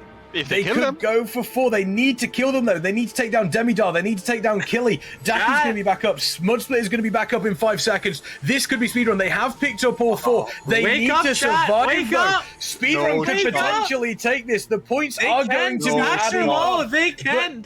Daki is up. Daki is up now. All players are back for Eheroes. Torpid, this could be huge for Speedrun. Raz is also potentially going to go down. Keep an eye out. We do see 13,068. Is it going to be enough, Torpid? They're catching up with Eheroes. If anybody dies, get an orb. This is as close as it gets. This is very doable, chat. If anybody dies, who can get green? Mudspitter picks it up, so I think Eheroes is gonna hold on. But by a thread. If they could have repicked green with anybody else, oh man, a tremendous Temple of Mogu. You really don't see temples like that. That was great. And what a fantastic game there between Speedrun and Eheroes. Temple of Kotmogu, that was huge. Eddie, that ending, you mentioned obviously picking up the 4 orbs is dangerous at the start, but you've got to say Speedrun, they did a great job at the end there. It definitely did a great job. Too bad it just didn't last quite the distance. And the reason why as well is another note, if you don't know this, on Temple of Kokmogu, each kill is actually equal to 10 points. So if the enemies are, as we saw with Eheroes, they need 50 points and the enemies have 4 orbs, essentially killing 4 of them, it gains you 40 points, right? So you can accumulate the last few points with the kills, and we saw that was the thing that Eheroes committed on. Again, look at Mudspitter here. 9 orb positions. I would argue that it's really great that he's picking these orbs so much, but again, if you have 9 orb positions, I would also argue that you need a bit more victory points, and if we just saw there as well, I think was Happy in win with only 6 positions, but accumulating 450 points. So you really need to make the time count when you pick up the orbs, because when you die, it's 30 seconds you're not on the map. But I mean, what a game. What a fantastic Temple of Kotmogu. And, obviously we're going from Temple of Kotmogu, which is, a very, very chaotic map. A lot of orbs into, what is a very, very structured map in Twin Peaks here. Obviously going back to that flag carrier. And, between these, between these 2 teams here, we know the Eheroes, we just saw them, they I think the key point for me is they were able to wipe Speedrun when they were obviously, when it was pretty much even. Speedrun, when they got a couple of kills, they weren't able to push on and get, obviously, a wipe onto Eheroes. Flag carrier map, very, very different, a little bit more structured. Honestly, I think even though we saw how close that game, I think this game between Twin Peaks is going to be torpid. Yeah, I think that there's a lot to take away from that. I think that Eheroes picking the map was confident they were going to win, but Speedrun giving us an absolute show and being that competitive doesn't give Eheroes that confidence or momentum going into this game. Like, I expected Eheroes to have and they were dominating the team fight after that first one. They were doing really well, a couple overextending, and that made the game closer, but I was expecting them to win by a couple hundred points. It was their map, they were going into it. And when you win by a couple hundred points, you go into this Twin Peaks feeling pretty good about that momentum. But even though Speedrun lost, I don't think they lost any momentum. Like, I think this is, both teams are like, holy moly, this other team is crushing it, right? So I was expecting Eheroes to have some momentum going into this game, and I don't think that that win gives them any extra momentum, because I think Speedrun was right there with them. So just like you said, I think we've got another close game coming up. Speedrun's playing out of their minds. Eheroes is playing extremely well, so we can't ask for anything else, really. This is great. Absolutely. We're not even in finals yet. We're not even in finals. We're in the semi-finals between these two teams. Chat, that was absolutely fantastic. I think you can all agree with us here. Eheroes, Speedrun, they met yesterday. Speedrun took the best of 3. Eheroes, both of these teams, it's very, very difficult to separate them, Eddie. And also the other side of it as well is, if you're on the side of Speedrun and on Eheroes, you're excited about playing against teams of this caliber. You want to be playing against teams of this caliber. As a player at this level, this is what you get excited for. And they, I imagine, as Torpid said, they're all going to be sat there going, that was a hell of a game. Let's keep going and do the exact same thing here on Twin Peaks.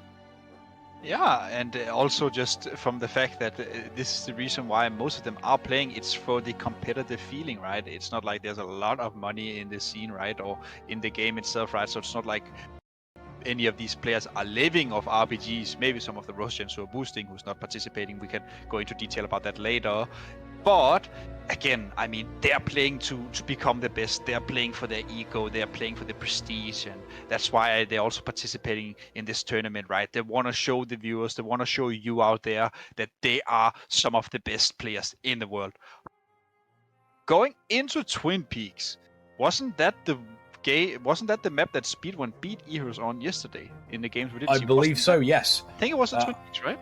I believe so. Speedrun were able to eat, I think it was, they got very, very close towards the end, but they were able to just, on the final map number 3 of the best of 3 yesterday that they did have, I think Speedrun were just able to cap the last flag with about a minute left. So, that was huge. And as we know, RBGs does stand for real big gamers.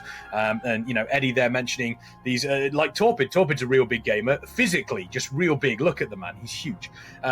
But yes, obviously they're not maybe making a bunch of money, but if you want to help them make out a bunch of money, ! crowdfunding in the chat. You can donate directly to the prize pool. Twin Peaks, again, we've spoken about flag carriers on these maps are incredibly important, and so are the defenders. Is there a little bit more pressure on the flag carriers going into these maps, Torpid? As a flag carrier yourself, if you're going into this, are you feeling a little bit extra pressure compared to the rest of your teammates, or do you feel as though, you just kind of relax and trust in the players around you?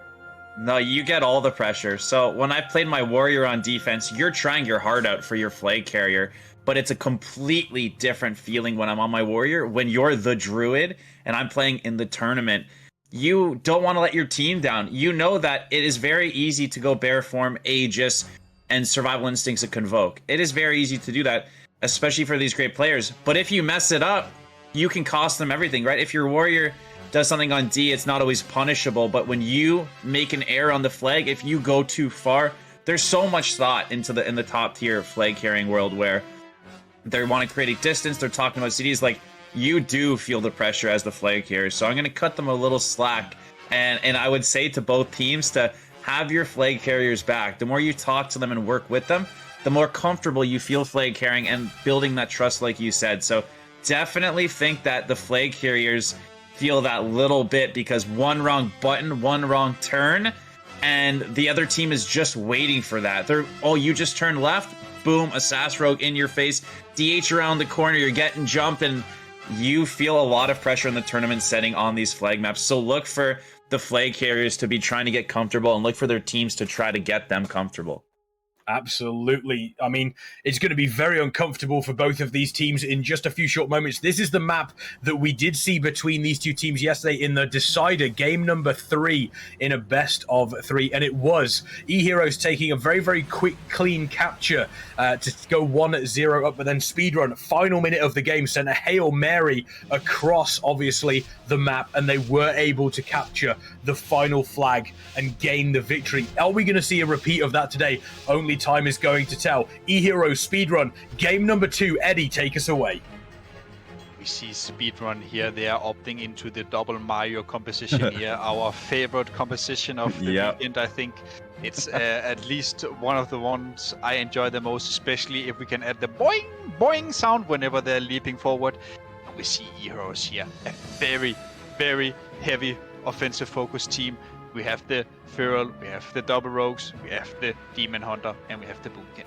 So it looks like, at least judging from this, that Eheroes are going for full offensive gameplay. They do not have the DK, which is a very good thing to note here, and the same go for speedruns. There's no DK right now, so that slow is missing. Yeah, Eddie, what are your thoughts really quickly, like on NA?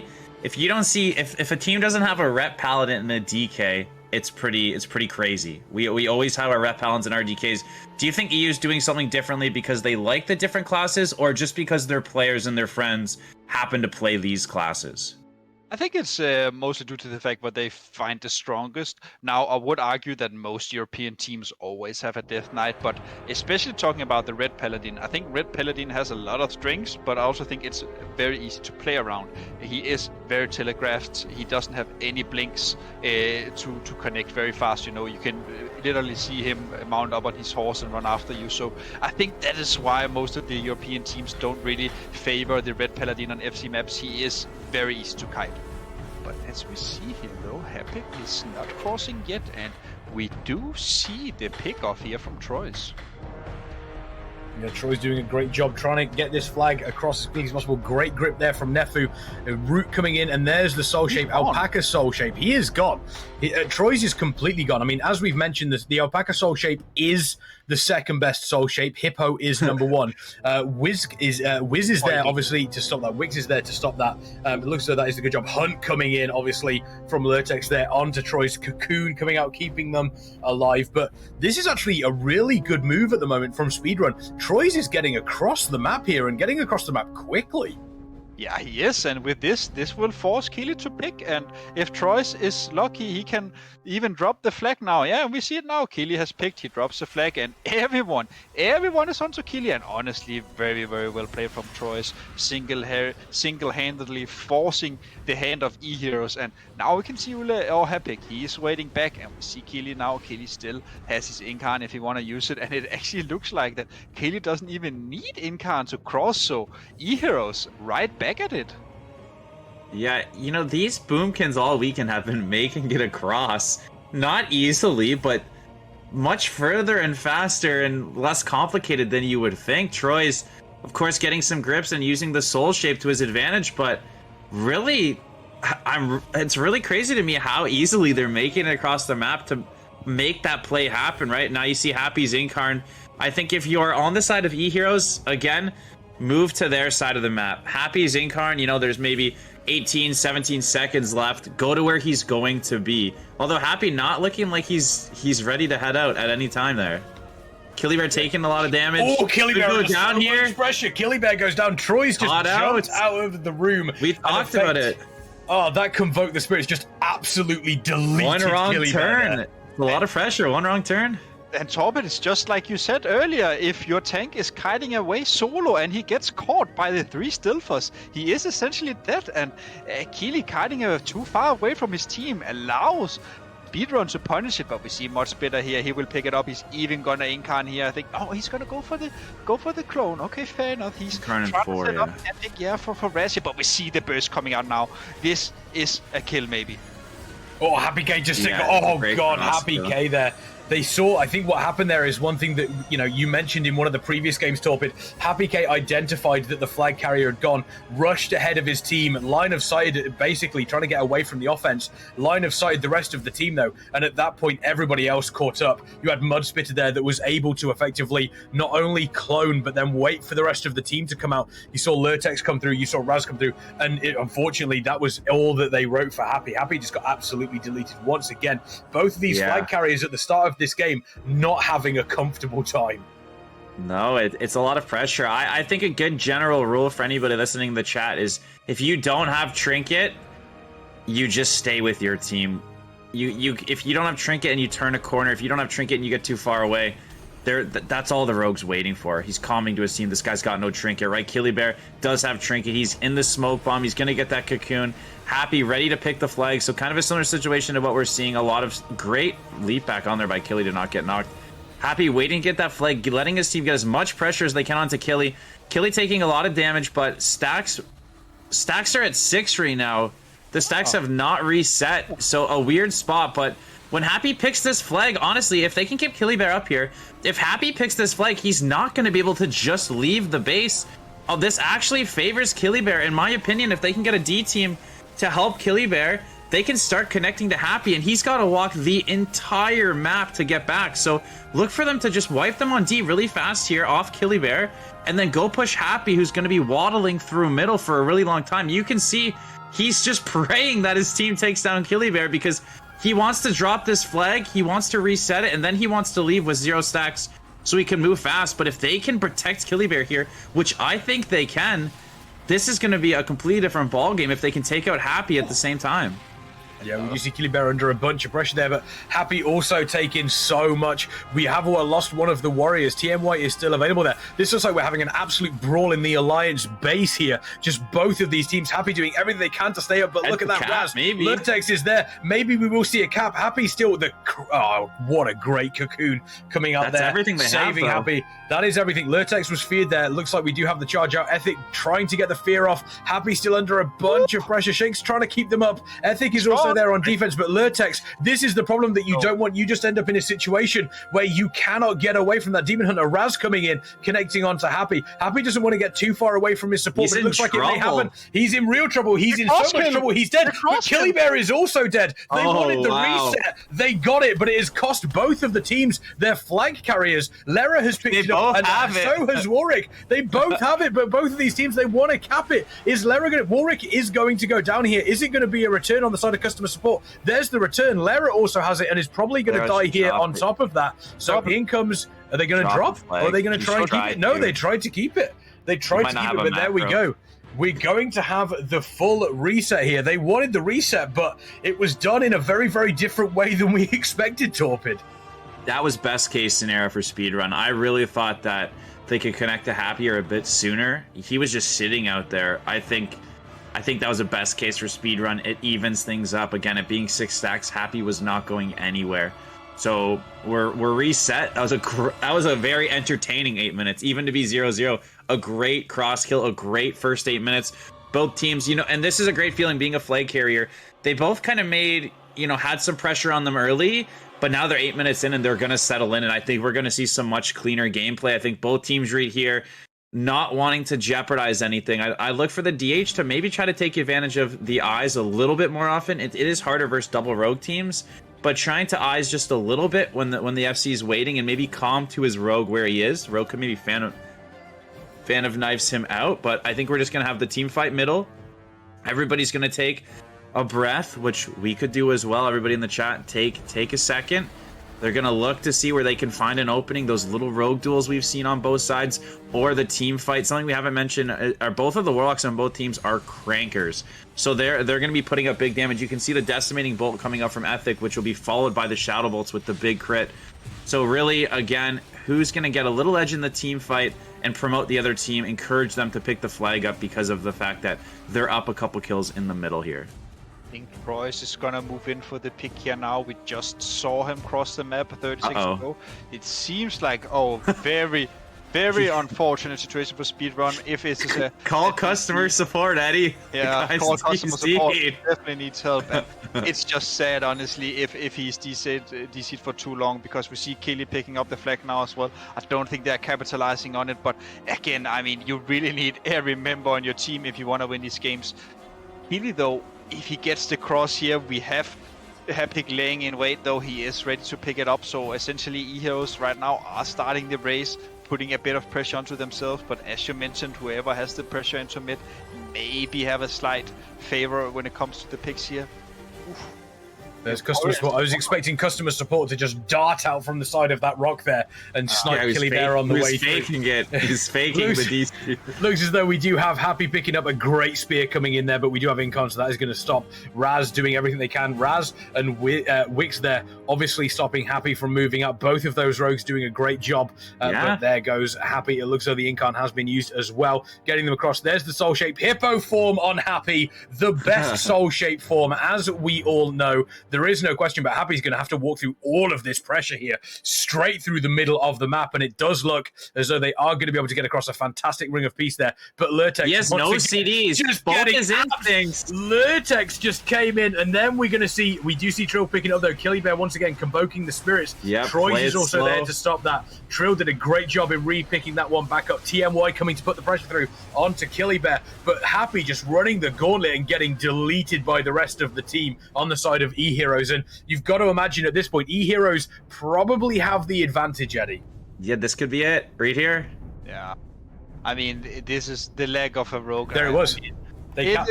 Yeah, they kept. I mean, 1-0 Eheroes, great play, but honestly, I think it would have looked different if customer support didn't DC in this game.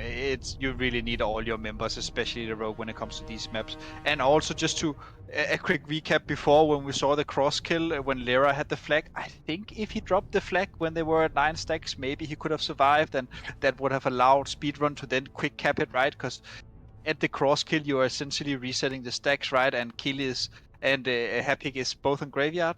But yeah, I mean, Kill is crossing now, and now the play is onto Speedrun. They need to force Eheroes to pick, and they're doing that with a pick from Happy here. Yeah, you've mentioned obviously how important it is to get that second pick, but at the same time, they need to react to this. Customer support still obviously having some trouble there. Phone. Someone, yeah, I think maybe he thinks he may have spotted Dwayne The Rock Johnson there, but unfortunately it is just a rock. Unfortunate for customer support. Maybe, hopefully they will come back into this game. Killy Bear obviously setting up position here. Fantastic. Just taking a look around, making sure that everybody is in the right position. Mudspitter there also going to help support them. Happy obviously is crossing the map as quickly as possible, but just look at the nameplates. Lurtex there following them, and you've mentioned before, Torbid, if you are going across the map and you have a Demon Hunter consistently on you, it just gets incredibly annoying, and you know it can even get frustrating and affect your gameplay. Absolutely. And here you go, Mudspitter and Raz opening up, taking Happy read out, and you're going to see Killy Bear pick the flag up, head across. Mudspitter and Raz read are going to head. You'll see them. They're going over to the graveyard. They're going to take a walk together, and what they're going to do is protect Happy. They want to lock him into the graveyard here and not let him go out, and the rest of their team needs to get Killy Bear across and also start noticing who's going to pick the flag on the side of Speedrun, because the other DPS's role will be to kill that next flag carrier. Killy Bear, if he has Incarn, I can't tell with the UI, he can always get across with just his healers. So you start sending the DPS back to pick the next flag carrier and kill him while your team's guarding. You see Happy's in a kidney, Raz and Mudspitter all over him. I think Mudspitter just typhooned Shao Monk read off the cap when he spawned. Here it comes. I think Mudspitter chat, pay attention. They dot Happy, but I'm pretty sure a huge typhoon's about to come out here. A little in cap, he gets the angle and he gets typhooned off after just zoning. Not only are they camping Happy at the graveyard, which is expertise play, they're getting a massive typhoon. And yeah, I think unfortunately, and not having that sub rogue to escort Happy, it's a big game changer. Eheroes obviously playing well, but on the side of Speedrun, something to battle through if they do end up losing this game in the losers bracket and come back up and reface these guys. Customer support running into that rock, definitely not doing them any favors, and Eheroes playing really well regardless of what's happening. See here as well, customer support getting killed, but it looks like that Eheroes are in a comfortable lead, and not to discredit Speedrun, but I think they are kind of giving up. They know that they really need every member if they want to contest Eheroes here. And honestly, it's kind of a bit sad for the outcome from the game, because these games have been so close, and this game was essentially equal until the DC. So it definitely played a big part for Speedrun here. Yeah, it does. It is one of those things, obviously, especially when you're in the upper bracket, you do not want to be facing. But we spoke about knocks on Eye of the Storm. We saw a fantastic knock there, obviously, on the side of Eheroes. Brilliant on the side of Mudspit. And there we go. We do see players on the side of Speedrun are obviously leaving the game at the moment. They know that the game is pretty much over for them. 2 caps to 0. We're going to see if Killy Bear does pick up to finish this game off. But as mentioned, relatively close, but still some questionable decisions from both of these teams, specifically when they were in the, when they were in the issue. It does mean that we end up in a position of, both of these teams desperately trying to keep the flag going. And unfortunately, they did eventually reset, but it was reset in such a position, where they effectively went back to the start of the match. And Eheroes versus Speedrun, it was relatively close. You see Mackie crossing the flag here. It is one of those moments, especially when Speedrun did so well in the first map, and unfortunately we ended up with Twin Peaks that we see here. Definitely. I think it's important that everybody takes note that it doesn't matter who you are. If the other team does DC, you can't sit somebody out and you can't remake, because it changes the entire game. So Eheroes not being BM at all, they have to play it out, and Speedrun would do the same thing, and my team would do the same thing, and Eddie's team. It's no disrespect. Mackie trying to prove a point here that Eheroes is taking the win, but when somebody DCs on the other team, it's unfortunate, and we hate to see it. But I don't want anybody getting the wrong idea about Eheroes. They have to keep playing forward, and Speedrun have to keep playing forward. That's how it's built in, and that's always how it's been done, because we don't have the ability to change it. So, good on Eheroes for playing it out and making that work, and good for Speedrun for trying to play with those 9 members. An unfortunate situation, but a great game nonetheless. Both teams really competing. Both teams with still a shot. Speedrun not eliminated yet, has the opportunity to play in the losers and come right back up and get their revenge.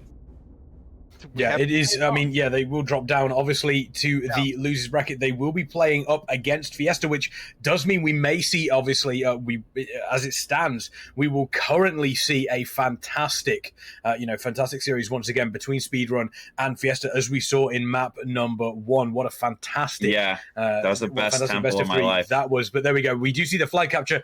Eheroes taking the victory 3-0. Maybe not what we wanted to see between these two teams, but it doesn't matter, because what we have at the moment is obviously Eheroes going on to the grand final, avenging their 2-1 loss to Speedrun yesterday. Speedrun do drop down to the lower bracket. They will be facing off against Fiesta, and up until the change that we did see there, these two teams very, very evenly matched, Eddie. Yeah, they were very equally matched, and honestly, we have to also remember, Speedrun is not completely out yet. They still have they're not even close. Yes, and this was the upper bracket for. So for all the viewers out there who are sad on behalf of Speedrun, we understand, but sometimes it just is there needs to be a loser, and Speedrun can still come back strong from the lower bracket. It is in the official matchup between this team, it is 1-1. Speedrun took the first best of 3, and Eheroes took the second. So now, if Speedrun want to come back, they need to climb through the lower bracket, and they can take it to the grand final. But, yeah, absolutely. And I'm very, very much looking forward to seeing what happens, obviously, in the lower bracket. And if they do come back up, we may obviously see, a rematch, between Eheroes and Speedrun in that grand final, which means that there would be even more to play for. It would be effectively what they call a rubber match. Eheroes took the second one, Speedrun took the first one. Who's going to take the third one? We will obviously have to wait and see between those two teams, but obviously when we when we get to the point of the grand final, these teams will have played a couple more games. They'll have they'll probably be a little bit more warmed up. We've mentioned when you're playing against when you're playing against the best teams, obviously in Europe, you end up playing better as well, Torpid. So Yes. Really loving what we see from that, and hopefully if we do see that replay, we get some even better games. Maybe another Temple, please, because that Temple would be was great. very good. It was awesome. Yeah, here you see Speedrun and Fiesta are going to be up next. Speedrun chat not eliminated, Fiesta not eliminated, but unfortunately one will be after our next losers round. Yeah, there we go. It looks as though we do obviously have, we do have Speedrun there dropping down to the lower bracket. So Speedrun versus Fiesta, is obviously going to be the next game that we do see in the loser round. And Eheroes do move on to the grand final. Very, very excited to see who is going to join them, because as mentioned, take a look. We do see obviously Speedrun versus Fiesta. Sorry, it was Speedrun versus La Familia that was the first round. Eheroes versus Fiesta. Fiesta giving Eheroes a real run for their money. Real run for their money. So super excited to see what happens. That is going to be our next game, obviously in the lower bracket. Speedrun versus Fiesta. And Eddie, between these two teams, Speedrun Fiesta, do you think there's any way that we could do you think there's any way that we could separate those two teams at this point? I don't think so. I think it's gonna be very, very tight. Fiesta have had a great performance, and the same for Speedrun. I mean, these three teams we have left in the bracket stage, they are the best of Europe. So, I mean, it's all up to them to show their A performance. If you're coming in with your B game, you will lose. Yeah, there we go. And Torpid, taking a look, we do see Speedrun dropping down, coming back up. As a player, obviously, in the NA, doing these tournaments at the same sort of time, you have to set yourself up in a position of, okay, we may have lost that series, but now we have a chance to get back in there. We know what we can do. We know that we ran Eheroes close on that first game. Let's do exactly that against Fiesta. Let's just completely annihilate them, get ourselves back to where we deserve to be, and then we can take on Eheroes once again. Yeah, I think that, it's so cool how close it is. Like, between these three teams, it's insanely close, right? Like, it really goes either way. It's getting high stacks. It's coming down to minuscule points on a Temple. It's extremely close, and I think when it's close, you really want to win losers. When you're looking at this team and they look like this mountain, you're kind of already seeing an uphill battle, but I think Speedrun and Fiesta are competitive with Eheroes, so I think both are looking to want to win here because they also know they could win the finals. And when there is that faith and that hope that not just beating this team, but we can beat the next team, we can take this all. And when that's in the air, I think this next match, honestly, between Fiesta and Speedrun, they're two kind of like crazy teams. Speedrun's got these warriors, they're flying around, they're doing all this crazy stuff. Fiesta is always hitting the other bases. I think that this series is going to be really competitive. They're fighting for their lives, but they're evenly matched, but they both do things crazy. Fast caps, they're all over. So if I'm watching these games from the chat, I'd be really excited, really looking forward to it. And again, doesn't matter who wins or loses here. They're very competitive. They're very close teams. And, I'm really happy how everybody has been performing. Yeah, absolutely.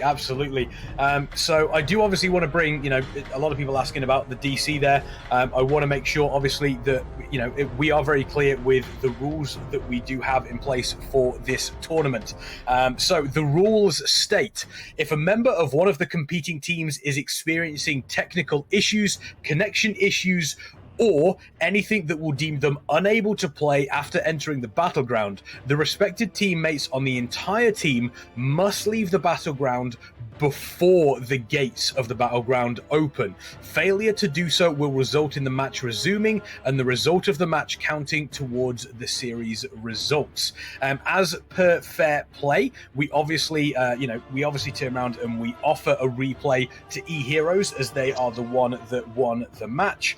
They refused, they effectively declined to replay the match. They are under no obligation to do so. It is entirely up to them to choose whether or not to replay the match. They chose not to, as is in the rules. It does mean that they take the victory in that one. So, Eheroes heading towards the grand final, Speedrun dropping down to the lower bracket, but this does mean that Speedrun potentially have the option to get themselves back up. They may have something to prove against Eheroes. Time is going to tell on that one. The next series that we have coming up is obviously the best of 3 in the lower bracket, Fiesta versus Speedrun. Whoever wins that will be joining Eheroes in the grand final. Myself, Eddie, and Torpid are going to be taking a short break. Do not go anywhere. We have more Method Mayhem for you after this. Crazy games coming. I know it's a little bit too much for sure. So cold, but we're always coming back for more. Egos in this wicked game, it's all for sure. Oh, I've got you. If we figured out what it's all about, takes a second and then we're back it again. Coaster ride for the triggered minds, but I don't ever want us to stop it.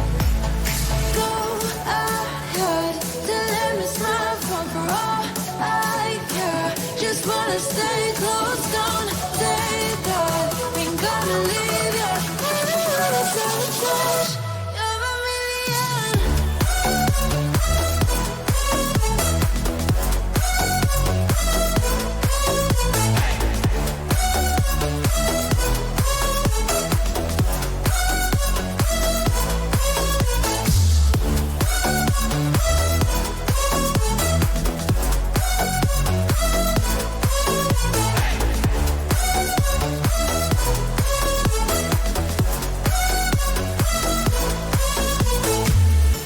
Explode every time you go and slam the door.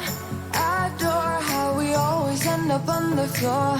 We know how to push the buttons to the core. I've got you.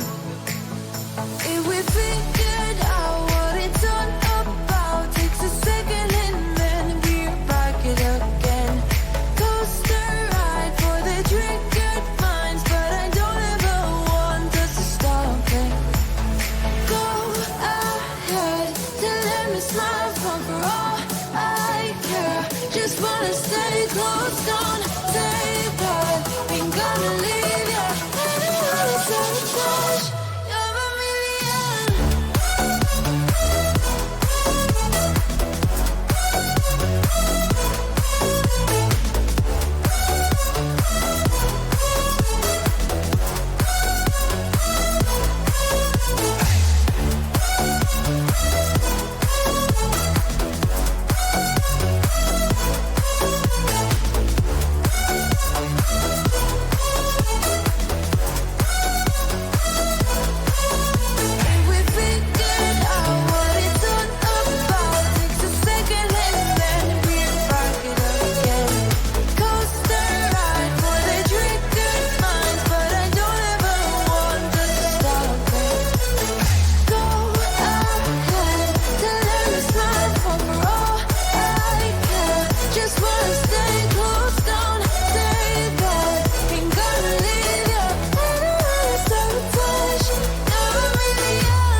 So good at pretending. Keep on smiling in my tiny bubble, like a movie without ending. Spending time like it was going backwards. Bruises covering our walls, but they fall down. Diving deeper in the books that we read blind. Breathing in and breathing out to get smarter. Not working out for me, yeah.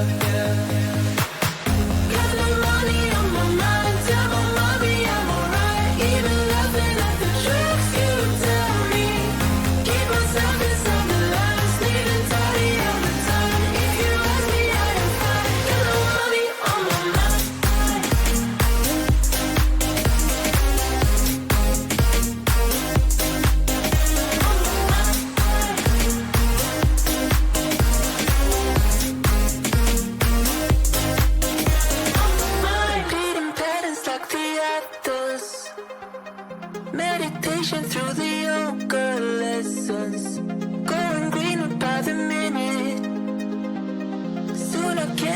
any other colors.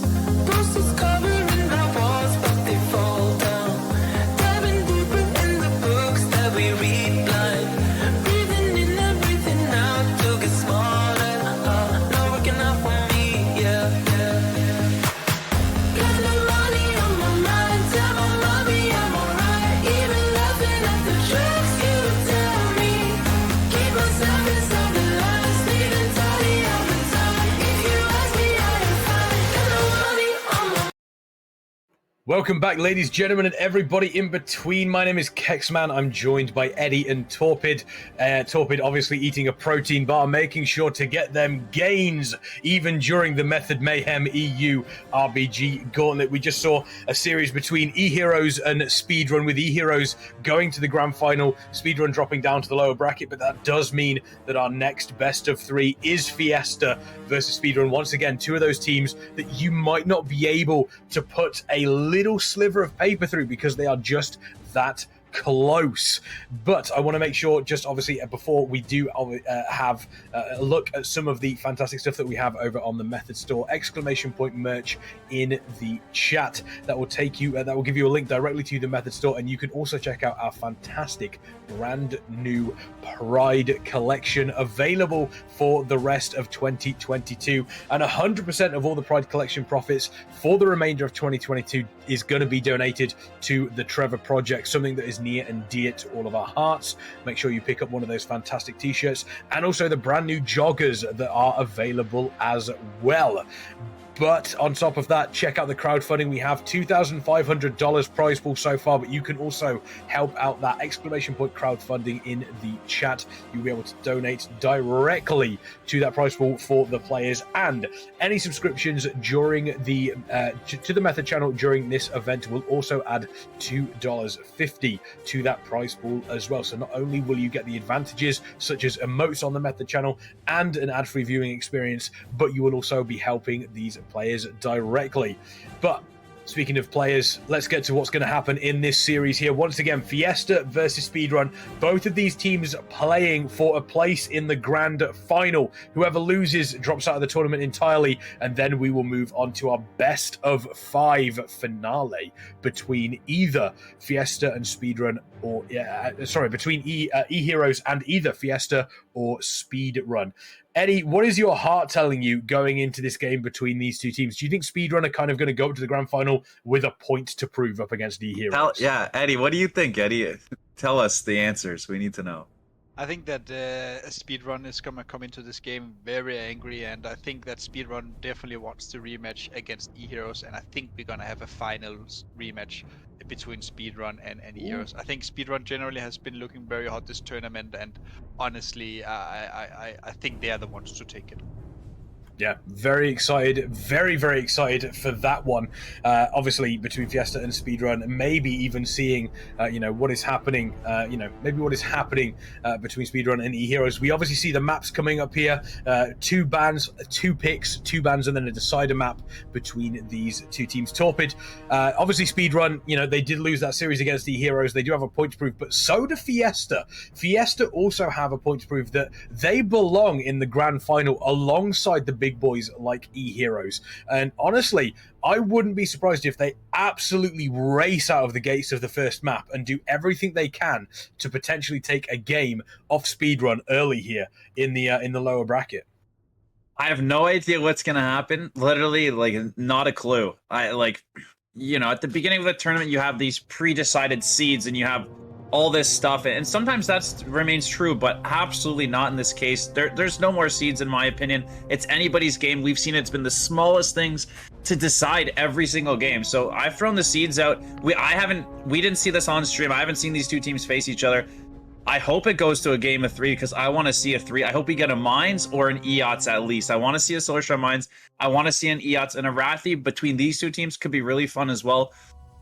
I don't think, if you were to ask me later down the road here, I don't have an answer for who's going to win this, and that is what makes this so exciting. I think we're going to see, again, I think it's going to be small things. Maybe it's an evidence play. Maybe it's Speedrun getting crazy with the Warriors. I really don't know what else to say other than, dial it in, chat, and keep an eye on everything that's going to be happening, because with these two teams, they're not on one direction. They're all over the map. They're doing everything all at once, and that's going to be really, really fun.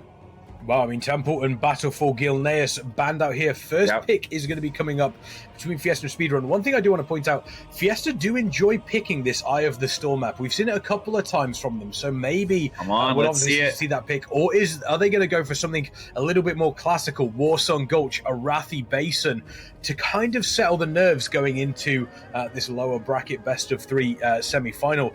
If you're in Fiesta's position, Eddie, do you want to pick something that is a little bit more chaotic, or do you want to pick something that you can kind of be a little bit more stable in?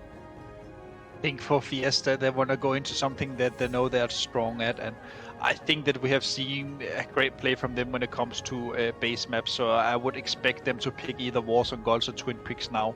I don't think, even though they like objective maps such as Eye of the Storm and Silvershard Mines, I feel like they maybe be a bit afraid of the power of Speedrun here, so I would argue that we're going to see some flag maps.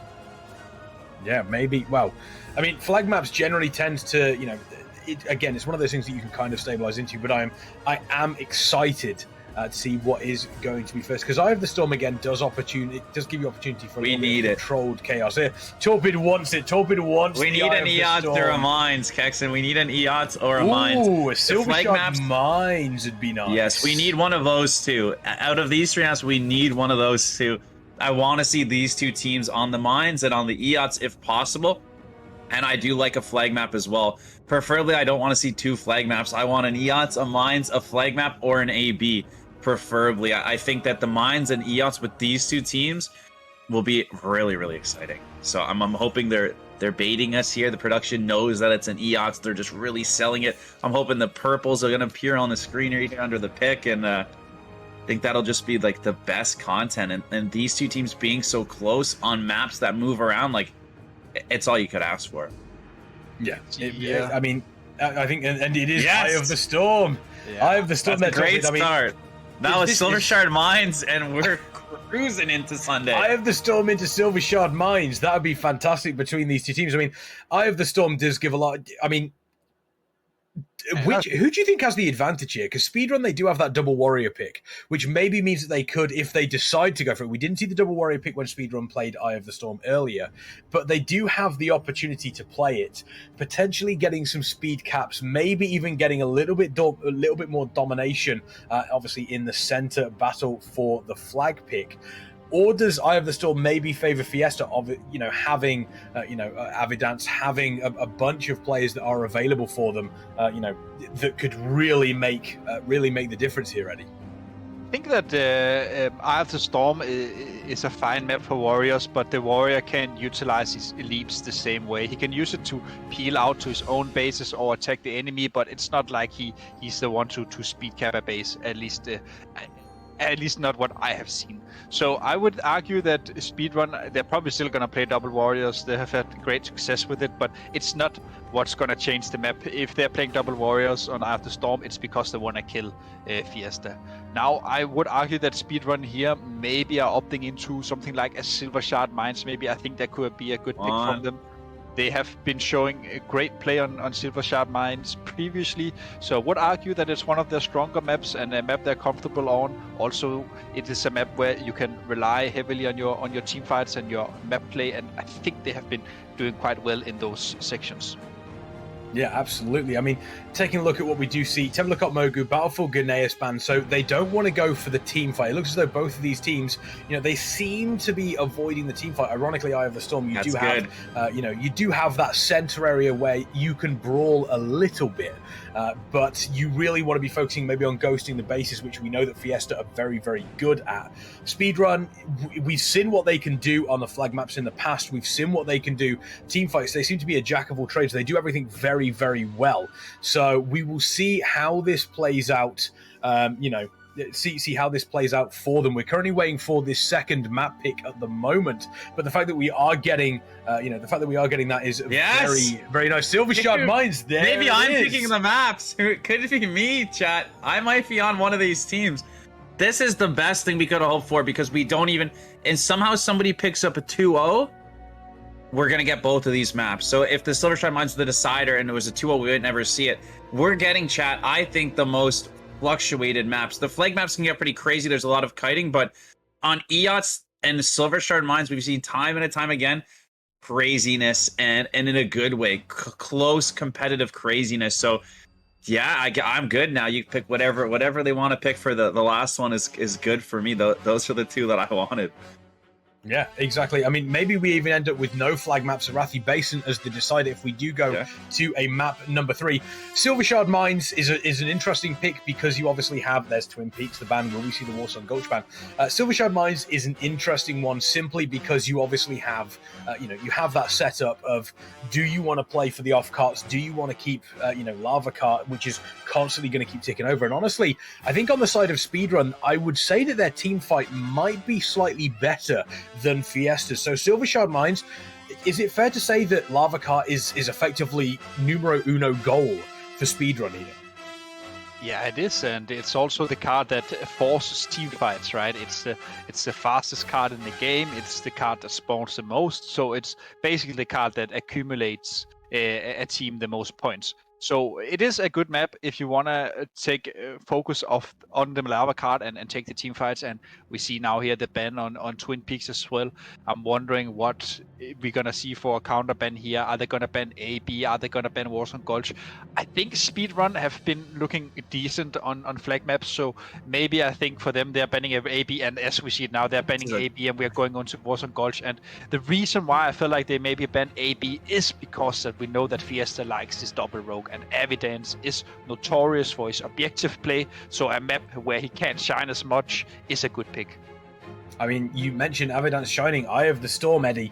Potentially a chance for Evidence to show what he's made of early doors in this best of 3, which, for my money, if you can show a team that you are going to be powerful, especially, if you're going to be powerful in an objective-based map that we do see on Eye of the Storm, Silver Shard Mines, it's almost like a hybrid objective-based map, but also you do have that team fight as well. So for Fiesta, for my money, I feel as though this is actually a better set of maps for Fiesta than it is for Speedrun. I think that it's just so even. I really think it's going to be just minor things, and when it's just minor things, that means it's even. I think these 3 maps are insane. Starting off on EOTS and selfishly, I want to see one team win Eye of the Storm, one team see Mines, and let's end it on Warsong Gulch. Let's have the winner head up out of a Warsong Gulch. I selfishly really want to see a best of 3 here. A best of 3 would be so great for the teams playing, for everybody watching. And it's, in my eyes, if we could see these 3 maps more often, these are the best 3. An Eye of the Storm, a Silver Shard, and then a classic Warsong Gulch to end it. You can't ask for anything better than this. I truly don't think you can. Yeah, I mean, as mentioned, there's 3 very different maps here. Eye of the Storm, you have the objective-based play. Silver Shard Mines is kind of almost like a little bit of a hybrid. You have the objective-based play, but also team rules. And then Warsong Gulch, back to the flag carry, back to the objective-based, which, we love to see. It is the OG. It is a favorite for a lot of people going into this. And Fiesta, Speedrun, both of these teams playing for a place in the grand final, which honestly, I can't separate these 2 teams. And if I'm on the side of Eheroes right now, I'd be looking at both of these teams, Eddie, and I wouldn't want to face either of them, because as this tournament has gone on over the weekend, they just seem to have got better. Yes, they definitely have, and I think also this is the tournament where we see Eheroes struggle the most, really. I think they are really getting put to the test, and I also just think it tells the story of the European RBG scene. It has evolved a lot here in the recent 2 to 3 seasons here. There's a lot of, you could say, general things that are getting explored by the casual viewer as well. Like the base skill of RPGs is really raising high right now in the European scene. So and it has an effect here on the tournament, right? Each team are super close. But I mean, Eye of the Storm, what better map started all on? So good. I can tell. I can just see the smile on Torbj's face. He's really looking forward to this. At the start of the day, we spoke about the the difference between yesterday and today in regards to the mental capacity of these teams. Yesterday, you're playing game after game after game in a round-robin format. You're playing for effectively 8 hours during the day. We do know that RBGs do stand for real big gamers, so they will kind of be used to this. But going into the lower bracket, is that stop-start almost harder to kind of deal with than having constant game after game after game, because you kind of have to pick yourself up and then you bring yourself down and then you pick yourself back up again? It's, you know, it is relatively, it could be quite difficult for these teams. I don't think it's too bad. When I played in the tournament, you like the break. You know, similar to our little breaks we're taking, you play your series and then you have time to go, okay guys, we play in another 2 hours, another hour, and you get to take that time to like let your brain sit for a minute, talk to your team, have some laughs, go use the washroom, get some food. I actually think the breaks help. Now, too long of a break, you know, something ridiculous would be bad, but I think these teams today should be in the best shape they can be in, well rested from a good night's sleep. Not too many games today. The games today are competitive. The finals are on the line, and those breaks between today's games, being able to just focus on 2 other teams. You know, yesterday there was all these teams we were streaming offline. Today they're able to just, in between their games, keep an eye on their competitors, relax, and then come back in. So I think the breaks are not a big deal and probably more helpful, if anything. I mean, they maybe get time to stretch the legs, get a little bit of food. Yes. Obviously, you know, very, very important. It's very easy. I think we've all done it, and I don't know whether, you know, I think chat, you'll probably agree with me. Eddie, Torpid, you'll agree with me. Everybody has got to a position where they will, you know, they'll start playing a game or they'll get into a couple of battlegrounds, and then all of a sudden you kind of look outside and you go, when did it get dark? When did I last eat? What's going on? You completely forget exactly what time it is. So, you know, that does give the players an opportunity to reset. Speedrun Fiesta, Eye of the Storm. It's a big, big game between these two teams. I want to get, before we go in, from chat as well, how do we... how many knocks are we expecting here, Eddie? Have we got an over-under on the knocks? Are we expecting more than 10? More than 5? What are we thinking? Definitely more than 10. Yeah, definitely more than 10. Okay, I'm gonna go with if we actually, I want the chat to try and count each knock. So every time you see a knock, I want you to add a number 1. So let's say they knock 1, you type 1. If they knock 2, you type 3. I'm going for 17. 17. Okay. 17. Torpid, how many are we going from yourself? So you got, like, you know, 1 each at the intro. Dude, I think 17 is a pretty good number. I think that these guys are going to be looking for other bases, so maybe not so much of a team fight. So maybe I'll just steal Eddie's and just go 1 below him at 16. Oh, wow. Are you going kind of toxic? That's a compliment. No, I'm going to go 1 below. I'm going to go 16. I think they're going to be hitting bases, and it's going to slow down middle. I think they're going to be... But yeah, it could be in the 20s, but I'm going to go 16. Maybe you sandwich him in Kexman at 18, and then he's really stuck. You know, we've got him on both sides. This is a difficult decision. Allow me to... Wow. I need an orb. I need an orb to ponder. I need an orb to ponder. Let me grab my beard as well, Kexman. As you can see, I've been growing mine out just as long as you. This should be a Twitch emote. Just me going. There we go. That should be a Twitch emote. I'm gonna actually. You know what? I don't think we're gonna see that many knocks. I think we're gonna have 12. I think I'm going 12. I think there's gonna be 12 knocks throughout the game. So that is your job. That is your job, chat. You need to keep up with the amount of knocks. If you see 1 knock, you type 1. Every other knock, you just keep adding it up. You are the ones that are going to be keeping track of this, but we're going to keep track of the whole game here between Speedrun and Fiesta. Eye of the Storm between these two teams. We've wanted to see it. We are in the lower bracket. Whoever wins this best of 3 goes up to the grand final. Torpid, walk us through the opening moments here about what both of these teams are going to do to gain an advantage at the start of Eye of the Storm. About this, you want to stop any fast cap potentials. You can see all 3 members already heading to the left here. What they're doing is Eleno is getting there quick. Nobody's coming across, so I think both these teams, again, know about the fast caps. But you can see Trakovic and Dance in position, right? The Guardian helps fast cap the base, but then it's going to rotate to the other one. Track is going to go read across here. Don't love him going alone. I'd love to see Dance go with him and be sneaky and double hit, but he might just be checking for a ghost. But I usually think sending... At MT, though, Troy's is more susceptible to getting capped on because of how small it is. So we'll see what happens. In middle, no knocks yet, as you can see. Everybody's alive. No blood DK coming out for Speedrun. Pachi opting to play the Frost off. DK. Ethic down. One. Did he get knocked? Was it a Yes, knock? that's Was it a one. full HP? Okay, that's It was one. knocked. One One. knock in the chat.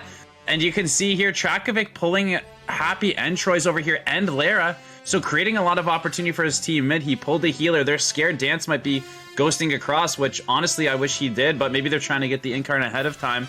I really think a pretty standard start, and when I say standard, a good start for both teams. Protecting their bases, stabilizing mid, exactly what we want to see, and I know that it is not going to be this calm very shortly from now as you see the rift go out. And you see Nefu, that's two, Eddie? Two knocks, one on Nefu there. Yeah, 2 knocks, and honestly, the knocks has been looking quite good for Fiesta so far. Getting Nefuos, getting Ethic off as well, and you see Evidence, he's even stepping Ethic, not allowing him going back to mid. And the reason why he's stepping Ethic is because that Ethic is the key to set up the rifts. So if you can hold the Warlock away from middle, you're just winning even more time. We see Trike here as well, putting a bit of pressure onto customer support here. They are just checking if they're ghosting. We see Happy coming in as well with the Kabok. I don't think Trike is got any major cooldowns for this. He is surely just going to drop. And as I say that, he is trying to stay alive, but it shouldn't really matter.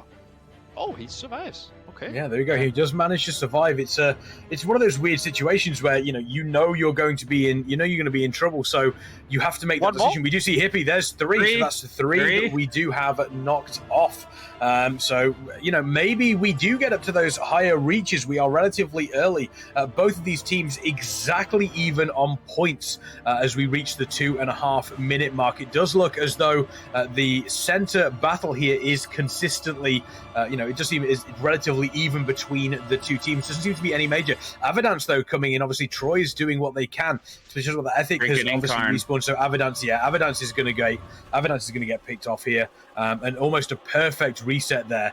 A respawn there for Speedrun. Ethic potentially helping out Troy's. But this is one thing that Speedrun do need to be aware of is Avidance is going to be checking out these bases, doing what they can, making sure that nobody is really being too aggressive with these ghosts. These ghosts could be pretty rough on it. And it's as I say that, it just looks like Dance has come over though. Avidance is over there. Avidance is going to die though. Avidance is currently in pod. So I'm not entirely sure what Dance is going to be trying over here. This seems to be very aggressive coming in.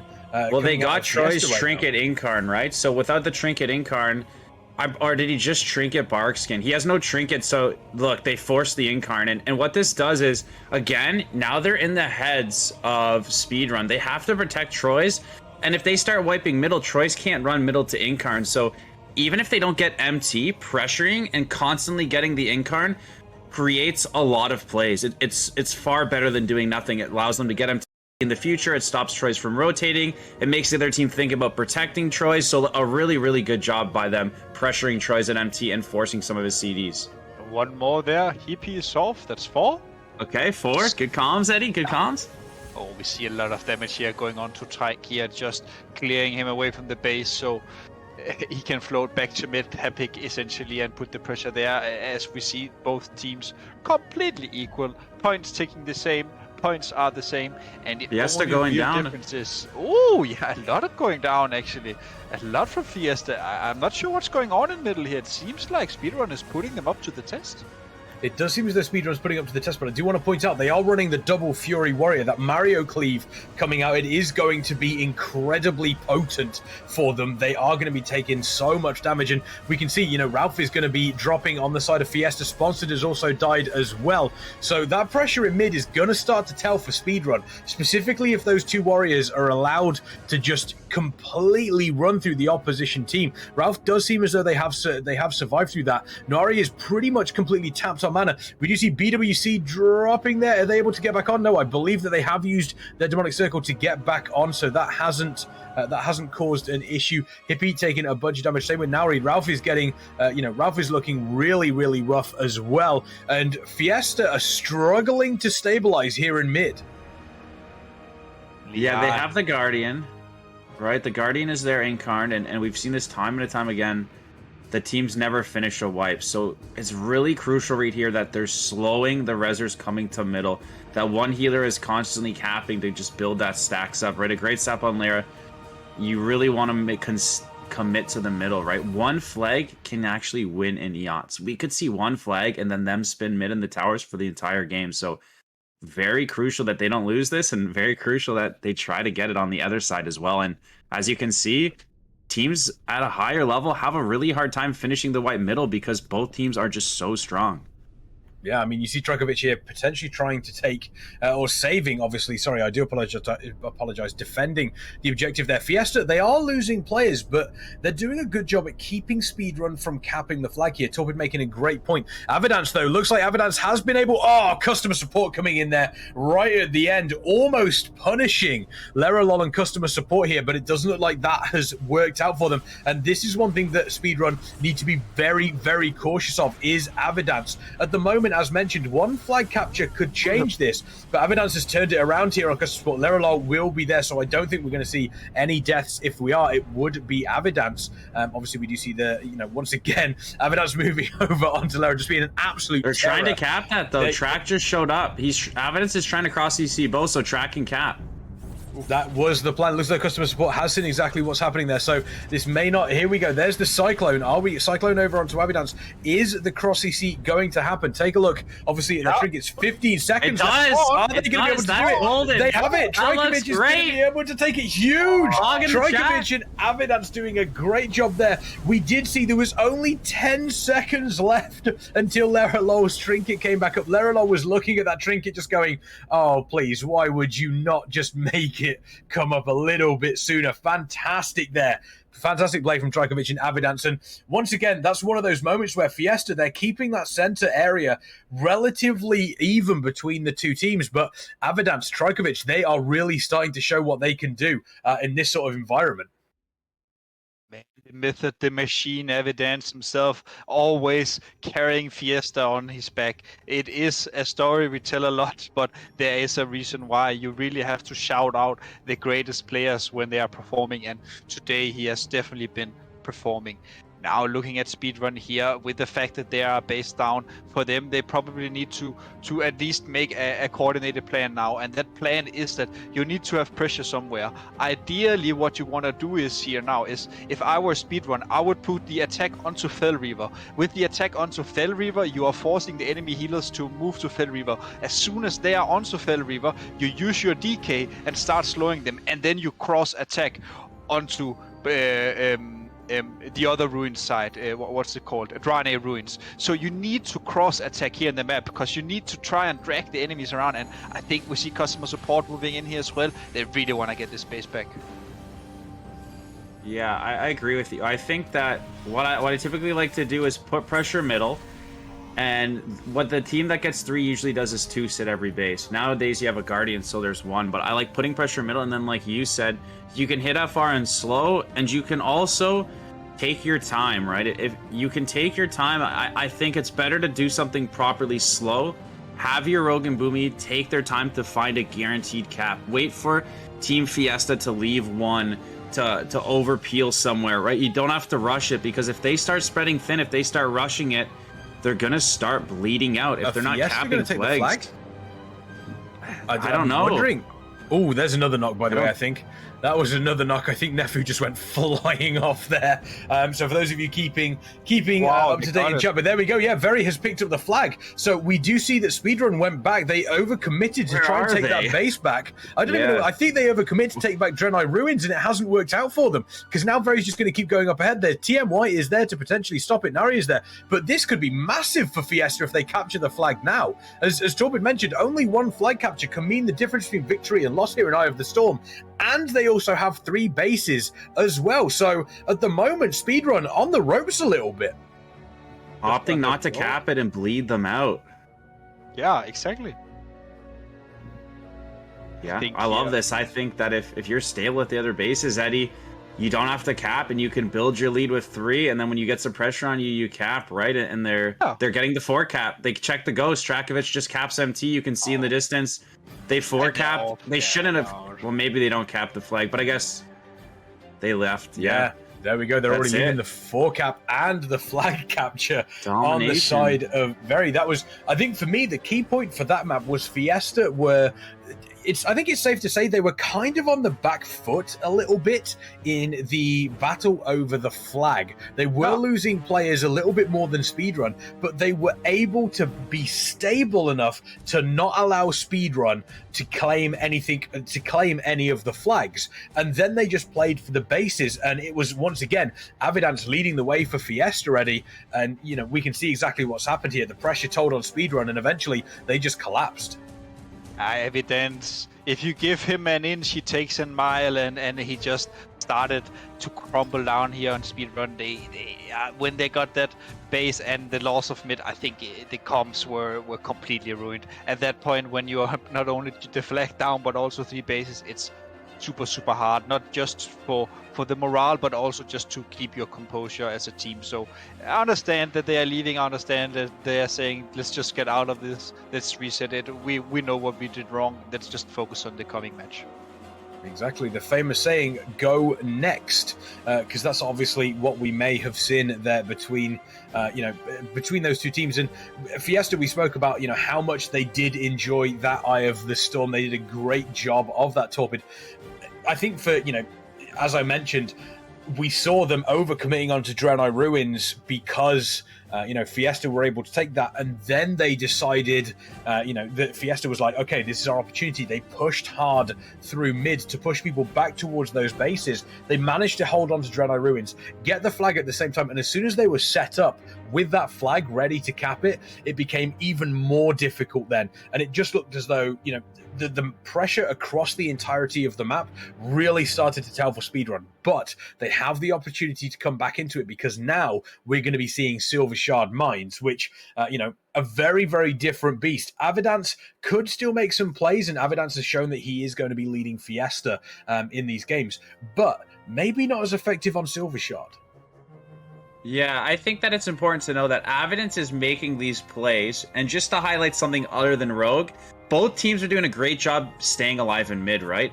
Avidance's team is effectively never wiping middle and allowing him to just poke at them over and over and over until finally he finds an opening, right? And he's communicating with his team, so it's really well done on both sides. And I think, again, when something goes wrong, when they get the third base, you're in a rush to correct it, but you need to take a minute. You have to find what the best play actually is, not just rush to do something, because the game's not over, right? Like, the fact that they went and rushed somewhere and then they ended up getting a flag stolen when they're the ones who have one base. So I look for them in the carts, moving forward in the carts. If they lose a lava, if a lever gets turned, you have to make a decision fast, but the right decision can take a couple seconds to talk about in your comms, clarify, and then make it happen, versus just kind of running somewhere. So I look for them to, if they go down, I think the carts, they're definitely going to be stronger than their EOTS was. I'm not saying they'll be stronger than Fiesta, but stronger in general, more competitive. If something goes wrong, look at the winning play, the next play, and don't try to make it happen. And sometimes in the carts you see people go, we need to be top, and they start going top and they get killed on the way. But top had 40 seconds, a minute, move to top because that's the right play, move as a team. So looking for them to bounce back. Speedrun, really a team that I'm not worried about, and I want to see the best of 3. So Speedrun's coming back, and they're taking this one. I'm letting you know now. There we go. Torpid has looked into the future, telling us that Speedrun is going to take Silver Shard Mines. Double Fury Warrior has been exceptionally powerful for Speedrun. However, for my money, the Eye of the Storm game there, what they maybe could have done with, specifically as a team, is maybe an extra rogue, maybe someone that could potentially try and put a little bit of pressure on those bases, Eddie. Silver Shard Mines, however, an entirely different thing. Those two warriors are going to be very effective potentially in the team fight. We know just how much pressure they can put on them. Do you think as though the Double Fury Warriors are going to be more effective on Silver Shard Mines, or do you feel as though there should be a change-up for Speedrun? I think they are very effective on Silver Shard Mines. It's also just from the fact that it's a map where you have to move a lot. So you could say that these strong leaps can be used for moving around to different cards. So there's definitely a lot of potential in the Warriors. But the thing is, it's also very hard to play around it, because you could argue that it's very telegraphed when you see them start leaping towards middle. Whereas when you have the Boomies and the Rogues and they're coming from stealth, it's way harder to detect.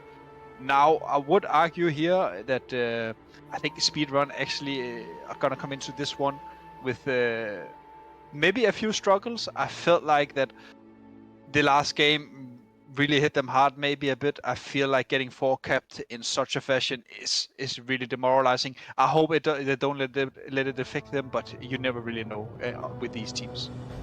Yeah, exactly. Fiesta, I mean, also not to take away from Fiesta, they played a really, really solid game on Eye of the Storm. Here we see Silver Shard Mines once again. Fiesta versus Speedrun. Fiesta 1-0 up in this best of 3 series. Whoever wins this, if Fiesta win this map, they go on to the grand final to face off against Eheroes. If Speedrun win this, we do go to a game 3 between both of these teams. They are playing for survival in the Method Mayhem EU RBG Gauntlet, not only for survival but for a place in the grand final, as we see the glorious the cars going all the way around Silver Shard Mines. A lot of people probably don't even realize that those are here, because you've got to look up and make sure, obviously, that you are, a lot of players don't look up in these sort of environments. We see 2 rogues and 3 boom kids on the side of Fiesta on Speedrun. They are only going with that single warrior, and they do have 2 boom kids, a rep paladin, a DK.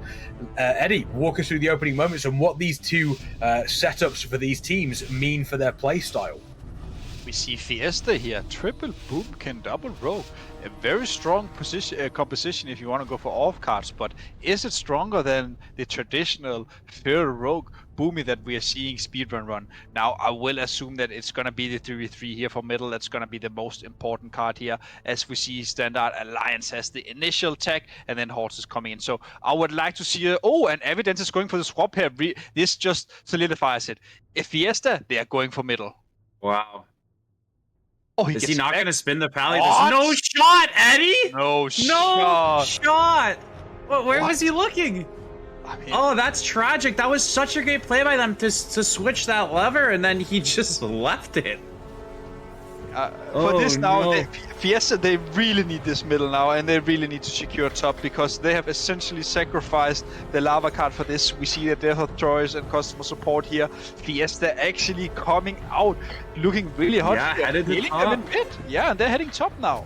Okay, they managed to survive, but damn, if they got that swap, it would have been really good. Yeah, that would have been huge. Avidan's doing a great job of getting the swap, and then almost seemed to stand there and just went, yeah, that was really... Not even noticing what was going on behind Avidance, as obviously we see Speedrun turn it once again back towards lava, unfortunately. But as mentioned, we do see a couple of players coming in here. Maybe they could turn this. It looks as though we do have Happy obviously up. It looks as though that is up top there. Currently everything over onto Speedrun, but Fiesta putting a couple of players here onto lava. They might be able to turn this. Yeah, I think... Well, it's about to turn. I think that really, really, really good stuff here for Speedrun getting top there, right? They stop the swap and then wipe them in lava, and then are able to send Happy up there and getting top and lava, and now pushing that momentum through lava. This is a really, really good start for Speedrun. But again, they were caught sleeping. Evidence got the lever, so I'd expect Fiesta to keep the Fiesta going here and still make some movements, looking for those duels when they leave one person alone in the background, right? But right now, Speedrun is in the driver's seat as far as I'm concerned. They have the bigger team fight. If those boomies don't have cooldowns, then it's going to be tougher. So here's the lever again, right? There's 2. They're leaving 2. Dance is going to go for the swap. Ethic Trinkets is getting the spin, and the pally's about to come out of the blind. And again, lava's going to go down, but this lava, they need help in lava. It's a 3v2. It's a Ret Warlock versus double rogue Boomy. You've got to give to the edge to the extra player. But here comes the patented leap as well from Fiesta to overwhelm this. A great take on lava. Maybe overcommitment middle here. This is a very, very different Silver Shard Mines that we've seen in the past, Eddie. Normally, the lava cart is the one that these teams are going to be fighting over, but they almost seem to be completely ignoring it and playing really hard around these off carts. I mean, anybody that is watching this, obviously, from, that may not be familiar with the RBG community, may not be familiar with, Silver Shard Mines, and have, seen previous games. What is the reasoning for both teams to really be fighting hard over these off carts here? The reason why is that usually it can bring you in good situations where you can sacrifice a lava here and there to keep your composure as a team. We see though a big fight here for top card, and this is one of the things I don't really like seeing. I feel like top is the worst card in the game, and fighting for that essentially just means that even if you're wiping the enemy up there one by one, they're just resting down in the middle and can just rotate into lava and middle. So I feel like when you take the fights for top, sure, you kill the enemy, but when you're coming back to mid, you're just facing them again. Now we see here though that Fiesta is opting away from top card. I think they're gonna put some pressure over to middle. We see Evidence moving towards Ethic. I would like to see some more come and back him up here. I think this lava will be really, really important. Another swap. Swaps for days. Evidence living at the lever. He gets it off. The Warlock's gonna... That lever turns in, I don't know what, two or less seconds. Something extremely quick. So I bet you the Warlock could Mortal Coil and be able to turn it back. So we'll have to see what happens. It looks like on the map at the bottom right, it's going up. So the focus now becomes that top card. And I like what Eddie said. You don't really fight for top. That fight just happened, and still look how far top is from capping, right? So... I like the commitment to middle here, contain middle, and then push out. Really, like, this is why I love the mines. Like, I can't give you a great answer here because all three carts are in such awkward positions. So this almost favors a Fiesta comeback because they'll be able to try to rotate some of their classes. But Speedrun right now, if they can get one of these carts, two of these carts, or all three of these carts, that might be all she wrote for Fiesta. So really, they need to make something happen ASAP. It looks like top is going to cap for Speedrun. If Speedrun, or sorry, yes, and if Speedrun holds a middle here as well, Fiesta just in so much trouble. Yeah, they really... One thing that is interesting is Speedrun, the first game going up against Eye of the Storm, Fiesta were able to put pressure across multiple points of the map, and Speedrun were unable to keep up with that. It almost feels to me as though Speedrun have done the exact opposite now to Fiesta. They've put pressure on top, mid, they've switched Lava Cart as well to go top. They are effectively setting themselves up in a position where they have out-Fiested Fiesta. Avidance is looking as though, Avidance is trying to get a couple of moves around here. Trajkovic, Artesia, Elena, they're really trying to get a couple of these cards, but it just isn't working for them. Speedrun are doing a great job in splitting the pressure across the map, and not only splitting the pressure, but Fiesta just don't seem to know where to go right now, Eddie. Yeah, and judging from the gameplay right now, they're going from a Fiesta to a Siesta. Nothing is going on from the Horde side. That was great. That was great. I know. I was thinking about it for quite a while, actually. But regardless of that, we see the cap here from Ethic. I think that Fiesta has given up the game. It's understandable. Yeah. After the failed swap twice stopped by Ethic, I think that the plan was in the sync for Fiesta, and they're opting for the next game.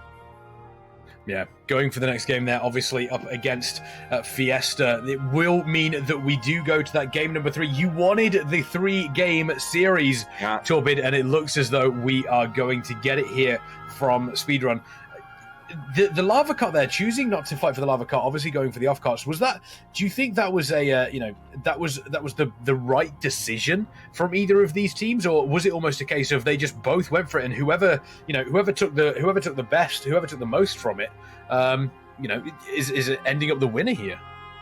In my experience, triple rogue, double sub rogue, triple boomy is like quite weak because you lack so much damage. When those boomies don't have CDs, you lack a lot of damage. So I like that they committed to a strat, right? Turning the lava let's play off cards, and then they go for middle and they want to rotate top. I like that. They're committing to their strat, right? It doesn't matter what I think about what I would prefer to do. I really respect the fact that they provided a strategy and went with it. So an unfortunate turn at lava, and because they gave up lava so hard, Speedrun was able to get both cards. And then sometimes when you're playing those crazy tactics, it's not even simple to pull off yourself, right? So you saw that they were doing quite a good job, but Speedrun like just kept capitalizing, right? And just kept capitalizing and kept capitalizing. And like, I love the ret DK on that. I love the lava control.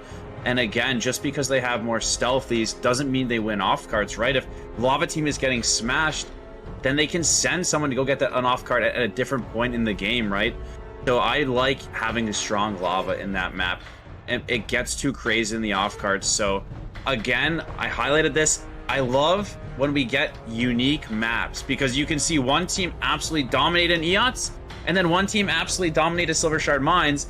And that's why I like the diversity in the maps, playing to different people's play styles, different passions. Some people really like the different maps and they're more comfortable. So when we get a nice mix like this, not just 2 flag maps, when we get an EOTS and then a Mines and now the Warsong Gulch, it's the best entertainment value we can ask for. And it's the best way to play it fair for the players because again, one team crushes EOTS, one team crushes the Mines, and now we've got a Warsong Gulch to end it.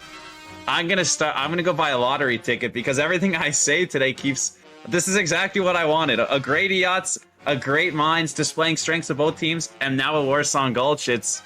I'm good. My Sunday is made and we're not even at finals yet. I mean, if you are able, obviously, to if you do pick up a lottery ticket and you do win, then don't forget your buddy Kex. I'll never forget the casters. Yeah, exactly. We'll get ourselves a real desk. We'll have a real desk. We'll have everything set up for us. It'll be absolutely beautiful. But yeah, there we go. Speedrun obviously taking map number 2. We do go on to the decider, Warsong Gulch.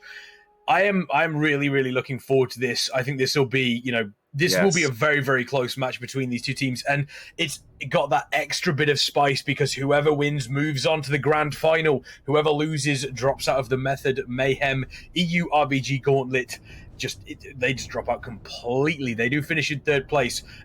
Speedrun, they do want to get back up and face off against Eheroes in that best of 5. Fiesta, they want to prove themselves as being worthy of that grand final position. Who is going, who's going to take it? It's effectively anybody's game at this point. If you're on the side of Fiesta, Warsong Gulch, what do you do? What composition do you set up here? I mean, for Speedrun, I think the Warrior Cleave is definitely working out. The double Luigi and Mario, we call it the Mario Cleave, right? The Mario Cleave. The Mario Cleave. I think Mario Cleave or Koopa Cleave? Because technically they jump on the Koopas. That's true. And they leap around. So which one sounds better? Which one sounds better, chat? Mario Cleave or Koopa Cleave? I want to know which one. I do want to know which one sounds better. But sorry, as you were saying, Eddie. Now I'm thinking about Plumber Cleave. I don't know. Okay, we're taking this too far. Ooh, Plumber Cleave? Regardless, I think that for this map, both teams are gonna come in strong. I think both of them have an idea on what the opposite team likes to do. We will see the rogues in defense, and we will see the rogues in offense. So I really think it comes down to who can execute their goals correctly. Both teams are super equal, so it really comes down to the wire and who has the best rotations and setups. Yeah, interesting. I mean, Warsong Gulch, if you're on the side of Speedrun, Torpid, you do have to make sure that you are taking a look at what Fiesta are going to be doing. And on the side of Fiesta, you need to take a look at what Speedrun is doing. But how important is it for you to, set yourself and just say, look, let's just play our game? It's very, very easy to get caught up thinking they have this composition, they could do this, we could do this. I think it needs to... I think it needs to be one of those situations where you have to center yourself specifically on a game as big as this and just say, right, we are playing our game. They are going to have to react to us, not the other way around. I think I've been talking about this throughout the tournament, the double warriors, and how it is quite strong, but you can play around it. And I think we finally have a team that can. I think Evidence on the sub rogue will actually press the proper utility buttons at the right time to peel them and to actually make that happen. So I kind of want to give a little bit of an edge to Fiesta. They've been putting a lot of pressure on Eheroes when we watch them in the flag maps, pulling off some crazy plays with the Assassin Rogue on offense, healing on defense. So I think the teams Speedrun have faced have been extremely strong, but those warriors seem to always be connecting, and we get to joke around about all these sleepers and the Mario Brothers. So I'm hoping that Fiesta is one of those teams that's capable on defense of peeling them and not making it look so easy for Speedrun. because I think they can pull that off. And if they can't, then I'll just have to be quiet and say that the Warriors are unstoppable, and maybe it's not possible like I think. I mean, I'm not saying that Warriors are the best. Not saying that Warriors are the best, but they definitely are. They definitely are the best. It looks like the chat is going for Mario Cleave, by the way. Mario Cleave is going to be the name of that. So yeah, Double Warrior, Mario Cleave, they're leaping all over the place, making sure that everything... And I mean, Warsong Gulch, it's one of those situations where it's not as big as Twin Peaks. So it does mean that the movement abilities aren't quite as impactful, but at the same time they also are, because you can cross the map a lot quicker on Warsong Gulch, Eddie, than you can on Twin Peaks. So again, those leaps could be even more important. But time will tell how important they will be in this final matchup. Warsong Gulch, we are going to the OG map. It is the original battleground for this final map, best map on this best of 3. And we can see there, obviously, the moonlight is shining down through the trees here. And, the little revamp did wonders for the view here on Warsong Gulch. It made it look absolutely spectacular. And we are expecting a spectacular game here between Fiesta and Speedrun. Whoever wins this, once again, moves on to the grand final against Eheroes. Whoever loses this drops out of the tournament entirely. Both of these teams playing for absolutely everything. This is the game that they have been waiting for. This is what these players want to be playing against the best teams in these pressure situations. Potentially, this could be the biggest game of their lives at the moment. Only time is going to tell. Yeah. Here we go. Fiesta versus Speedrun. Torpid, walk us through the opening moments here. Chat, who's taking it? Is it going to be Fiesta? Is it going to be Speedrun? So I think we're going to see, this is, like you said, a crazy important game, right, to both players.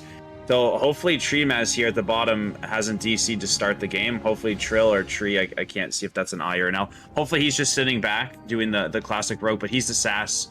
So he should be back in the flag room anyways. I think we're going to see the standard, a team fight middle, and when one team gets that slight edge, then they'll look to pick the flag. Or when both sub-rogues are there and maybe expose another rogue, they might go for it. But like I like... I don't know what I like more, if it's the double Fury Warrior or the Evidence Dance combo, but I think we're going to have an extremely close game, and I think it's going to come down to how long the Fury Warriors can connect, and really, I think it's going to be the rogues. I think it's going to be which sub-rogue does a great job healing on D and which assassin rogue helps line up those kills. I think that it's anybody's game, and we love to see this. Happy getting the flag read away. None of this, let's wait 3 hours. They're saying we're going to get it started right now. We are Team Speedrun. We don't know how to go slow, Eddie. They definitely don't know how to go slow. They are running it as fast as they can. Maybe Hapik has a deal with some of his customers later on. We never really know with this guy because he is notorious for his gameplay. Regardless of this, Hapik is really running through the map here. He is already ahead of both of the enemy rogues as far as I know, so honestly a great position for him. He can get into his space, he can use his Emerald Sleep, and as I say that, laying in wait ahead of him is Evidence, but again, Evidence is not there to kill Hapik, he is there to peel his own tank, and as we see here, Treemaz as well, letting Ulainu run out. Ulainu is going through the graveyard. We see here with Evidence, a great duo as well. Yeah, take a look at the health pools on the side of Fiesta as Phallic is dropping a little bit low. Dance is also relatively low at this point in time. And then take a look at Speedrun. Everybody looking relatively healthy. So pressure slightly on Fiesta at the start of this matchup, but we've got two very, very early picks. Oleno is going to be getting across the map as quickly as possible, just trying to get through there. Hippie there, just doing everything they can to keep Oleno alive. But we do see the setup as per usual. Artesia moving through, just making sure that they can keep the pressure up on. Here they are, on that healer. There we go. There's the Mario cleave. Everything they can, both of them onto Eleno at the same time. Great vortex. The charge coming out though straight away. We will see them leaping up very, very shortly. Unfortunately, they both have recklessness up. They want to be connecting onto Eleno. There's the double spear as well, doing everything they can. Eleno just cannot get away from them. Convoking to help with that. That has been interrupted there, obviously, by TMY. There's the fear constantly slowing them down. Trill coming through. Now, where's his healers, there we go. Where's the healers? I don't know. I think they might have just been too scared to face off against the Warriors. TMY is the one that has come through on this, though. The other, there we go. There's the other Warrior as well. All three of them connecting. The cocoon coming out. The pressure on Eleno Torpid is really starting to pile on. Yeah, I mean, he's with his healers now. Stacks are low. He used his CDs to live. His healers should be able to help him out here. The Warlock will start getting some pressure on those Warriors. Try to cleave and CC that O healer. And as they're putting pressure on Eleno over there, it looks like Happy is maybe not so happy getting trained on in the tunnel. But I think, again, we have some competent teams, and it's going to take something pretty miraculous to get a kill. But these Fury Warriors have been on Eleno for, maybe a minute and a half, and that is an extremely long time in RBGs. That's all their CDs going down. The MS stacks we can't see are probably on him from the Warriors. One good CC on the healer, who it looks like Nori has no trinket for 7 more seconds. So a good cross CC here, and the gate up. That's a massive play. They swapped the flag. Did you see that? Yes. So they passed the flag to Evidence, and did he step up to Amedi and then swap it back? Yeah, Evidence has been doing things like this since no the introduction shot. of RBG. And there's even moments where Evidence has the flag solo on roof, then he drops the flag, goes out, saps a guy, go back, pick up the flag, go back, kill. He has done so many things. So I mean, it's nothing new for me to see that he's doing these things. And also as an enemy, you're not expecting it, so no one is ready to return it. So it's just really well communicated from Fiesta here. We see Hairpick now. He is in the sap, but he is taking his Emerald Slumber here, essentially resetting all his cooldowns here. Ulahenyo still under a ton of pressure. He has never had a break so far, and this just shows that these Warriors are strong. But right now, it is not even the Warriors. It's just the Druid and the Rogue here. Trimas and Troy's trying to put here they come. Here they come. One Mario is coming, the other is coming as well. And Falik here doing his best impression to copy. Yeah, both of these Warriors coming in, they both have Recklessness running as well. Eleno is going to be taking so much damage from these. The Blade Storm coming through. Avidance also needs to be careful, making sure that they are on defense. Down goes the Spear. Cocoon is being used as well. The pressure is starting to tell on Eleno. Also, Happy looks to be relatively comfortable in comparison. The offense not quite as potent on the side of Fiesta as it is on Speedrun there. But as I say that, Happy just taking a bunch of damage. The Cocoon's come up, but Happy is dropped. Are they going to be able to return it? Customer support is picked up the flag, but customer support is also going to get stopped as well. Eleno needs to get in. In comes the Soul Shape. Are they going to be able to stop it? I'm not entirely sure. Eleno has been able to cap it. Wow. Fiesta take the lead here. I thought that Happy was in a comfortable position, but that is just how quick these stacks can change things, because the Happy just got absolutely deleted there by the offense of Fiesta. And honestly, credit to the defense of Fiesta being able to keep up through both of those Fury Warriors. Torpid, I think that was kind of almost the opposite of how we expected that to go if it lasted another 30 seconds. Yeah, and look at another Warrior, but this side, on this side of Fiesta, already headed through, right? Relentless. Fiesta got the cap, and they're sending it right across, and this can spell a lot of trouble, right? They're swapping it already. If they can get Fail across, this creates a lot of pressure. But you saw the Assassin Rogue, and then the Boomy surges. Right here. Oh, Happy goes down. Yep, Happy's got down, and it has, it's been passed off to Eleno. He's going straight through the middle. He's going straight through the, Eleno currently has it. Troy's is going to be able to pick that one up and get out of there, but is Troy's going to make it through? That's the question. They're currently still in this room, and now Eleno's going to come in to put the pressure on, but those Warriors are just still not leaving Eleno alone. I don't know whether he owes them money or something, but that's how it feels. He needs to go to cap. He needs to get to the cap. It has been picked up by Trill. Trill has it now. Customer support is going to be dropping. Trill doing everything they can. It looks as though it has been picked up. It was reset reset and then re-picked up. They're going to try, the Warriors going off to try and help Trill, but Eleno getting ready, getting in position, potentially for another quick cap here for Fiesta. Trill doing everything they can. Avidance is there, potentially trying to stop Incomes down as well. Trikovic is there. TMY, the Warrior, to potentially peel with the intercepts. Artesia doing what they can. Falek is there potentially to stop it. Down goes the spear, but it looks as though it has missed. Unfortunately, that's stopping the defenders. I do apologize. Yeah, that was dropped by, obviously, by the other Warrior, but Trill doing what they can. It looks as though they are completely out of defensives now. They either need to hand it off or make sure that they are getting through. The pressure currently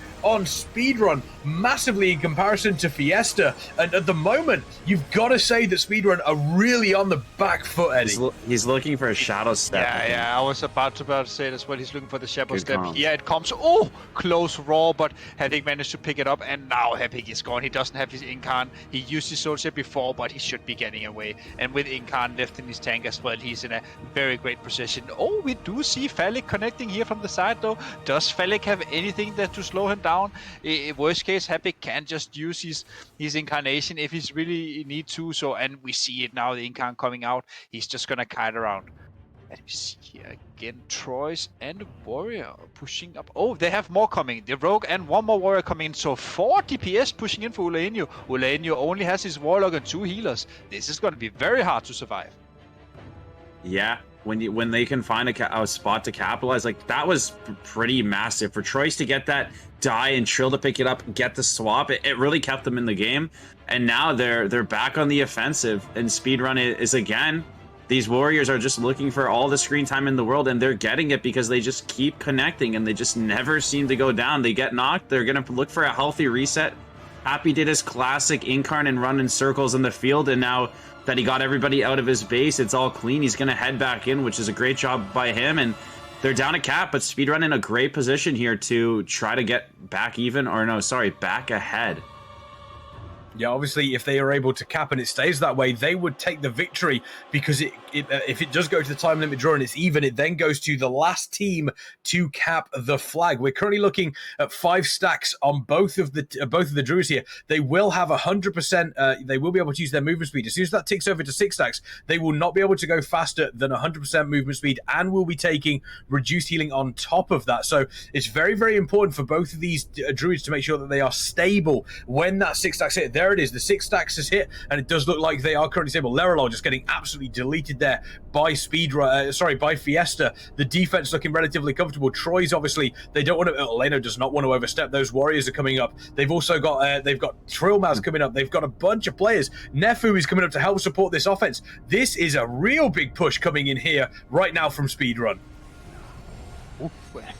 Very, very intense game here. We see Lerolol, he just dropped from Speedrun here, essentially neutralizing the offensive for Speedrun. At least you would hope that if you were in Ulainio's shoes, killing the offensive healer, and we see what a great rift.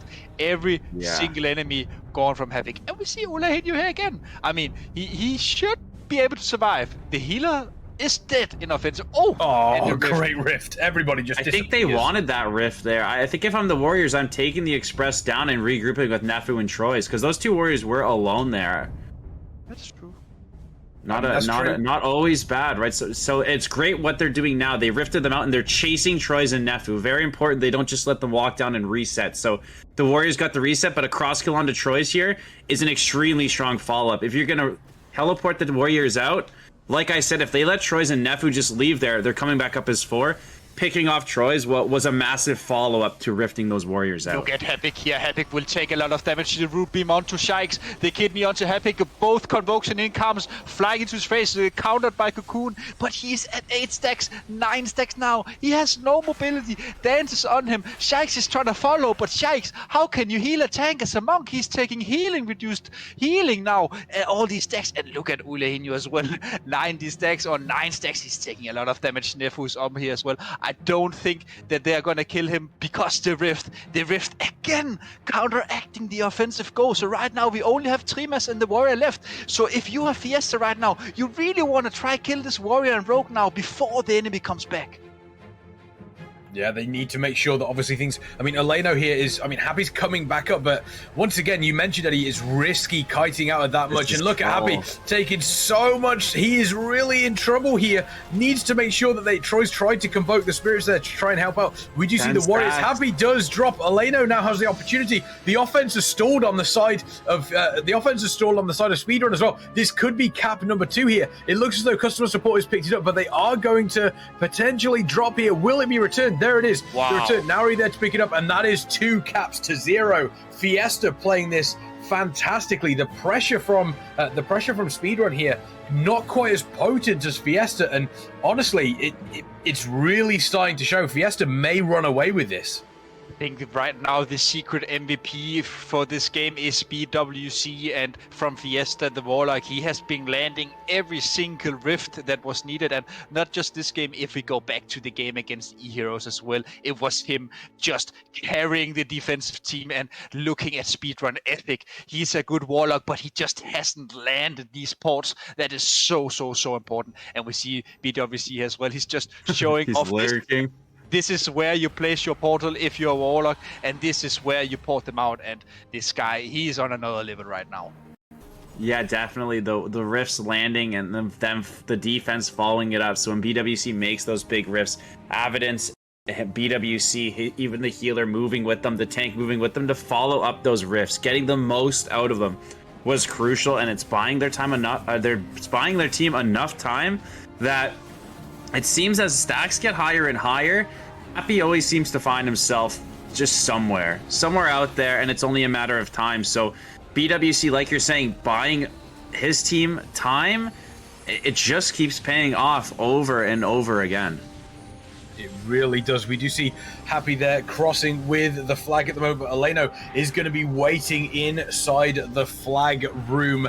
And there we go. Eleno has picked up, and Happy now just needs to make sure that this pressure doesn't continue. We have just around about 6 minutes left in this map. It's still enough time for Speedrun to come back into it, but I'm honestly not entirely sure, what Speedrun can do here, Eddie, to change this up, because no matter where Happy goes, there's constant pressure coming through. And same thing's happening for Eleno. Eleno's under constant pressure, but they just seem to be dealing with it better. They are definitely dealing with it better right now. So for Speedrun, what they should probably do is honestly do it like Eheroes. You are not at 6 stacks yet. Go back, wipe them all off Hapic, and just push big. And the moment you push big, you need to land that kill. And if you land that kill onto Ulahinho, you are making the game 2-1 for Fiesta. But if you make the kill onto Ulahinho, he will then be spawning at the graveyard 30 seconds later. And maybe then Speedrun can go out on the graveyard and slow him and have one of their boomies run the flag across. So there's plenty of potential for them to come back. The most dangerous lead is a 2-0 lead, and it's not just a good story you have in football. It also counts in RBG, because if you get that cap, the tank is essentially returned to the graveyard, and you have around 30 seconds to make it across. I love that. I think, yeah, you don't feel good at 2-0. You never feel that good when you're up 2. It's just as scary, and you've seen Fiesta almost come back from a 2-0 earlier, so they know what it's like to play from behind. So hopefully that experience is giving them the edge to say, we have to keep pressing our lead, because we know what could happen. Speedrun, like you're saying, could come out of nowhere and get a quick pick. All of a sudden, the game changes. 4 minutes left. They are in a great spot. Eleno again getting pressured. We'll see if BWC comes through with the portal, and Happy, he just always ends up in this tunnel somehow. We're always panning to him in the tunnel, and it looks like just like that. Oh, a huge pick there. It's never over. TMY headed out. The Mario leap leapt in here, but immediately caught up, and it looks as though they are going to kill TMY. That is going to be the plan. The Cocoon there trying to stop that, but I'm not sure what it's going to do. But Eleno taking a bunch of damage here. Yeah, needs to be careful. Comes down comes the spear, but TMY is going to drop as well. That spear is going to stop Eleno from capping. Troy's comes through and picks it up, so they are doing everything they can. This is effectively a last gasp chance for Speedrun to stay alive. Troyes is able to get away, still slowed slightly. We're currently looking, as both these players have got fought. We do see Happy here caught up. Let's see what happens here. Is it a Convoke from Trajkovic? It may be a Convoke. Cyclone coming through. We do see Phallic there as well. The Hippo, even with the Hippo soul shape, which is number one, but Dan's coming in and absolutely destroying Happy there. Troy's still going across the map. It looks as though it has been dropped back off to Happy. So we have reset the flags onto their flag carriers, but Happy's out in the middle. Happy doesn't have any cooldowns really available and is going to be under a lot of pressure once again. Yeah, Happy is not happy right now. At least he wants to get away. Then we can talk about putting a smile on his face. We see the Convoke here, and if you are new to Druids, if you're wondering why they're convoking every now and then, it's because that it activates your first trait in the Naya tree that gives you a maximum health and mastery, and that also increases your maximum health. So it's basically used as a defensive cooldown, and it's a very strong one.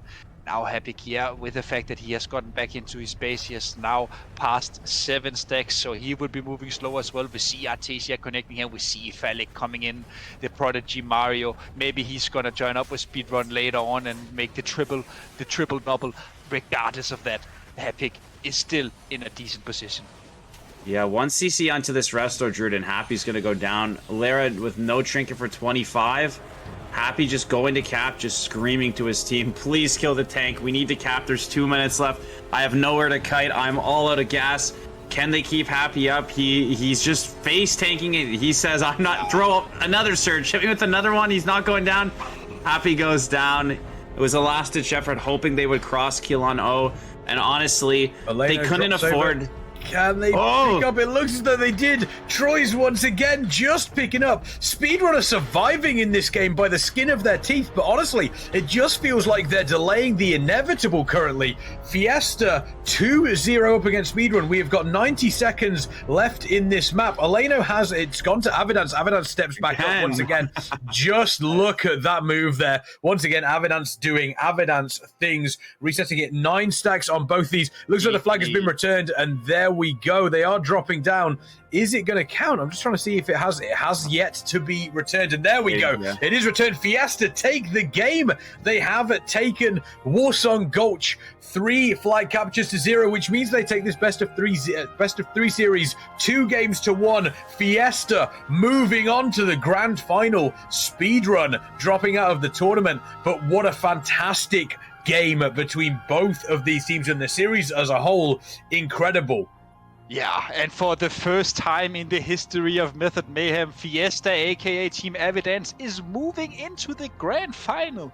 If you recall from the previous European tournaments, we have never ever seen Fiesta making it all the way or advancing all the way into the finals. So this will definitely be a first for them, and completely deserved. I would like to just shout out their defensive play. Honestly, great performance. BWC, Evidence, Unahilio, and all the healers. Their D was just on a completely different level. I really think that Speedrun, they need to rewatch this game and see what they are doing, because they could definitely take some notes here. Yeah, and obviously looking forward at other tournaments, they're going to take all this experience from these. Fiesta moving on to the grand final. We do unfortunately say goodbye to Speedrun. So, folks, let's get some hearts in chat for Speedrun. They put together a fantastic run through this tournament.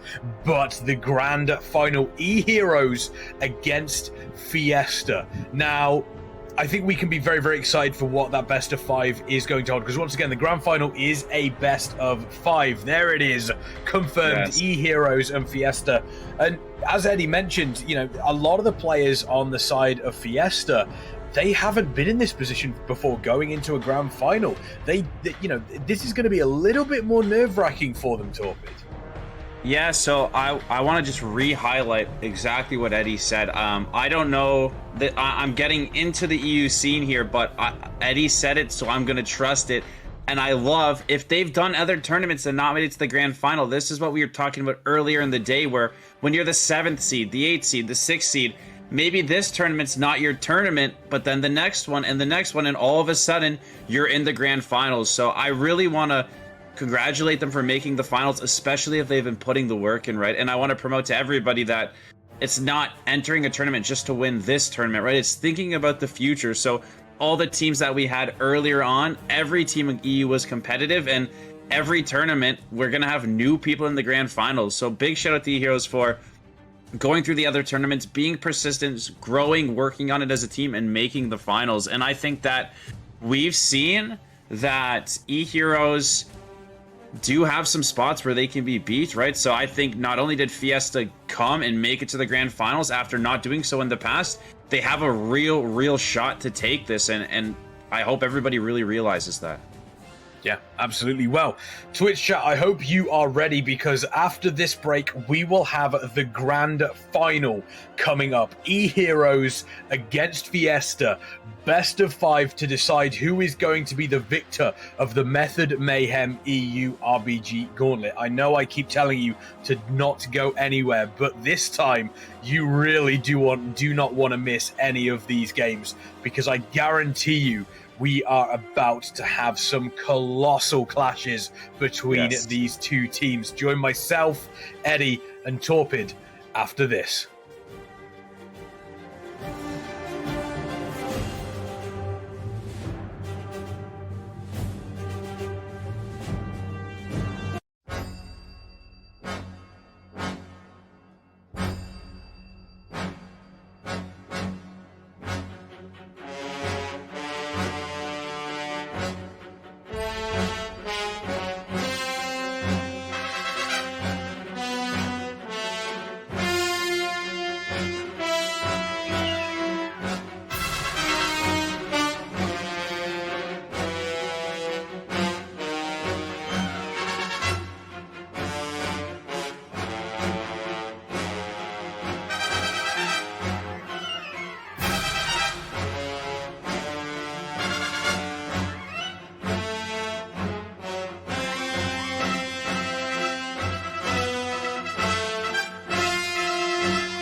Welcome back, ladies, gentlemen, and everybody in between. We are here. It is grand final time. I saw somebody asking in chat, a grand final going to be today? Yes, grand final are going to be today. Here we are. Eheroes versus Fiesta, best of 5. It says best of 3 below Eddie, but trust me, it is a best of 5. And because we do have the grand final coming up, this is your opportunity to get your final little bits of donations in for the crowdfunding, exclamation point crowdfunding in the chat.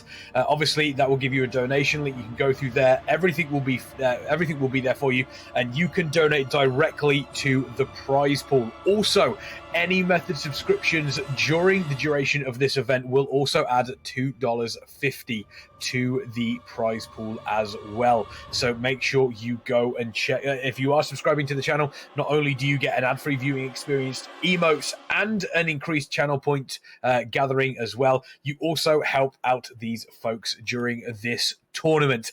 And while you're doing that, I also recommend you go check out the fantastic Method merch that is available. Exclamation point merch in the chat. And not only do we have a regular Method stock, we also have some brand new things in the 2022 Pride Collection, and 100% of all the Pride Collection profits for the remainder of 2022 will be donated to the Trevor Project, a cause that is near and dear to all of our hearts here at Method, including some very, very comfortable joggers. And speaking of comfort, I'm going to do the exact opposite and make you uncomfortable, Eddie. Eheroes versus Fiesta. Who's taking this grand final? That question is something I don't even think I should answer. I think we should ask the chat and everyone out there. If you believe that Eheroes is going to... Don't put it off on the chat, Eddie. Nah, don't put it off on the chat, Eddie. I want their take before we influence their take. Does that make sense? We need... I see what you're saying. I see what you're saying. So, chat, if you want Eheroes to win, press E. And if you want... E. And if you want Fiesta to win, press F. And I can't do an F with my fingers. I'm sorry. Regardless of that, for me personally, I'm a fan of Fiesta. I believe in the Fiesta dream. I believe that they can take their first tournament today. Well, there we go. We do see the bands coming in. So this one's a little bit different. Obviously, best of 5. There are 2 bands at the start, and then Eheroes picks the first map, then Fiesta picks, and then vice versa, and then the decider comes through. I know, Torpid, you've been mentioning you want Eye of the Storm. You want, obviously, you want Silver Shard Mines, you want Temple. Honestly, for my money, Torpid, I wouldn't be surprised if Eheroes, their first band pick, is immediately Eye of the Storm, because they know what Fiesta can do. And Eheroes on Eye of the Storm, they've banned it pretty much every single time, simply because of just how chaotic that map can get. So, for my money, Eye of the Storm, first ban from Eheroes. Yeah, I agree. I think an Eye of the Storm ban is coming, which is unfortunate, but I think needed. And then probably a Temple ban coming. Eddie's touched on this about how Fiesta doesn't like the Temple. So let's say Fiesta is first, so I would assume a Temple here and then an EOTS. But that leaves us with great maps. I love that we're only banning 2. I hope that EOTS doesn't get banned somehow. I hope it's something else, but not the mines either. Because again, I think Silver Shard Mines and EOTS has so much outplay potential. It really lets teams shine through. So the Temple ban, of course, from Fiesta. And now maybe like a Gilneas or an Arathi ban. Maybe a Gilneas ban. A Gilneas ban or one of the flag maps would be ideal here from an entertainment value and a selfish value of me wanting to see these games. I'd be okay with one of the flag maps, and then we'll have the other one. Or the Gilneas, you know? Fiesta's come out and been pretty strong. I think Eheroes will keep Gilneas because they are very confident in their team fight. Eheroes will be incredibly confident in their team fight. They lost twice on it this tournament. They have, but I think they will still. I think they'll feel more confident in Battle for Gilneas over Eye of the Storm. I agree. I'm just hoping there we go. Eheroes, Eye of the Storm ban. I think I don't think it's going to come as a surprise, Eddie. No, it definitely won't come as a surprise, and I honestly expect a Warzone Gulch pick here from Fiesta, only because they played it so well in the previous game. So I have my hopes that they are going for the Warzone Gulch. I think their D has been looking so hot, and I think if you want to take Eheroes, it is a map to take them on. There we go. Looking at chat as well, looks as though Eheroes are slightly ahead. It looks as though it's probably a 40-60 split on the side of Eheroes, Eddie. So chat has spoken. Now from you, I would love to hear how do you think? Okay, I'm going to put you really on the spot. Not only am I going to ask you who wins, but what is the final score going to be? It's gonna be Fiesta 3-1 with Fiesta winning Warzone Gulch. They're gonna lose Gilneas, and then they're gonna win AB and Twin Peaks. There we go. So order. that's if that turns out being the order, Eddie, maybe you need to buy a lottery ticket as well. Torpid, same question to yourself. Eheroes versus Fiesta. First sort of look for you into the EU tournaments and what these teams can do. But a prediction, how many games and who's taking it? I mean, selfishly, again, I'd like to see all 5. I think the Temple, and the reason the ban system is so great is because I do think the Temple would lean in the side of Eheroes and give them that one tick. But I think that Fiesta maybe would get one tick from EOTS, but without those being there, there's a real argument that Fiesta has been playing flag maps extremely well and just catching the bad end every time where something just seems to go wrong. So I agree that could flip, but I also think Eheroes, they are going to be more dialed in than ever, right? The games have been way closer than they want, so I think that they're going to put up a good fight. So I think that Eheroes are going to be able to defend their title, keep it calm and collective. I think that Fiesta's bringing great energy, but I think Eheroes is going to take it 3-1, but the game looks closer than it is. But I'm hoping for a 3-2. Great call on the map, Eddie. Silver Shard Mines is at a Twin Peaks. Unfortunately, there we go. So these are your 5 maps for the grand final. Warsong Gulch, into Battle for Gilneas, into Arathi Basin, into Silver Shard Mines, and then into Twin Peaks. Eddie, Torpid, you have given your predictions. My prediction, I am expecting, as much as I would love Fiesta to win this, and I think that Avidance definitely deserves to win it, because for me, Avidance has been the MVP throughout this entire tournament. I honestly think Eheroes are going to take it 3-1. I think Eheroes are going to take Warsong Gulch and Battle for Gilneas. Arathi Basin will go over to the side of Fiesta, and then Eheroes are going to take Silver Shard Mines. Chat, we did ask you who's going to win it. Is it going to be Eheroes? Is it going to be Fiesta? How is it going to go? Is it going to be 3-1? Is it going to be 3-2? Are we going to see a 3-0 potentially? Who knows? Maybe even production can give us what they believe is how this is going to go. Maybe we can get a rare production, a production prediction, as it were, which is very nice to say. It rolls off the tongue very, very nicely. Production prediction coming in from them. So here we go. Warsong Gulch as the first map between these two teams. Does this favor either of the teams, do you think, Eddie, or is this just a very, very basic map pick, very even across the board? I think the maps in general are very basic. I think the 2 most dangerous maps for both teams are banned out. So I think both teams has had their brilliance, and we also, I think it wasn't Fiesta actually beating Eheroes on Gilneas, right? I think Tom also mentioned that. So I mean, honestly, I think anyone has a chance here, and that's why I'm putting my money on Fiesta. There we go. We do have a channel points thing. I'm gonna put my channel points in. I'm gonna put. Come on, let me get in there.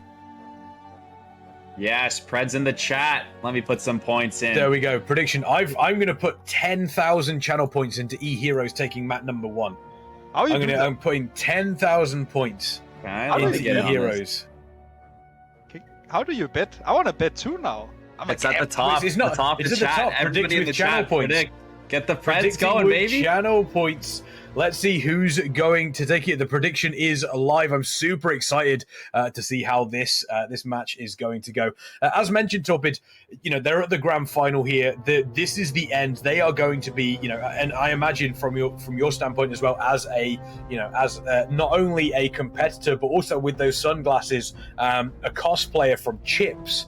How do you feel as though is this where these players want to be? Is this kind of, obviously there's no official tournament for, obviously they'd want to be on stage maybe at BlizzCon in the future, but for now, Is this the game that you want to be playing in as these players? It's nice to see a finals where both teams deserve to be there and it's competitive, right? So there was other teams that could also be in these spots, but it's nice when the losers go smoothly and so does the winners, and we're going to have such a competitive matchup. So I think they're both extremely happy to be here. I think they both deserve to be here. I think that this was the outcome a lot of people expected, but the way we got here, if you were to just look at the method tourney and be like, oh, Eheroes Fiesta, I knew it. It's not like that at all. Like, it was a battle across all 7 teams. The losers bracket was a battle.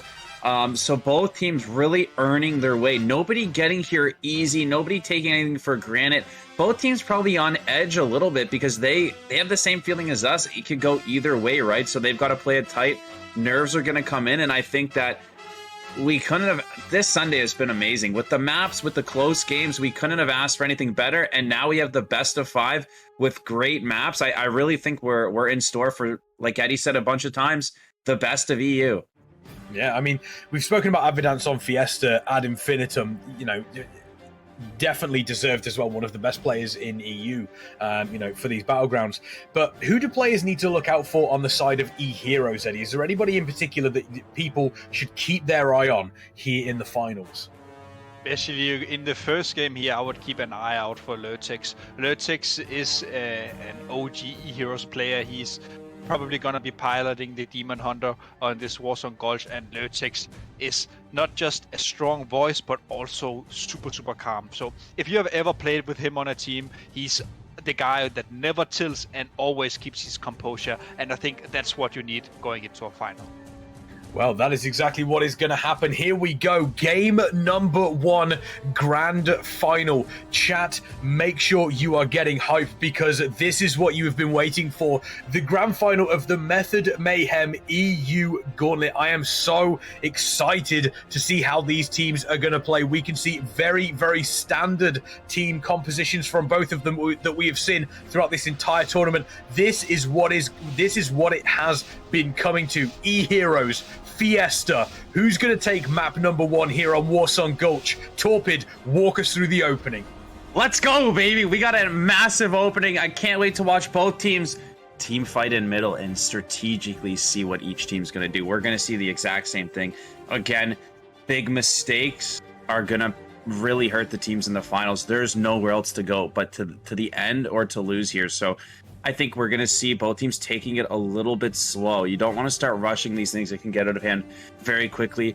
You never see this DH use his eyes, and I think, again, it's because of the fact that the teams are such high. But if you look to the left, Yulin over there was on the left. The DH could have eyes and potentially got him out, but he didn't. Look to me like he's not even trying. So something they could try to do, and it's tougher at the beginning when it's so obvious, even though it could have worked there, but something they could do more often is using those Demon Hunter eyes, him peeling out of the team fight for a minute, putting some pressure out, right? I think they could start taking advantage of that.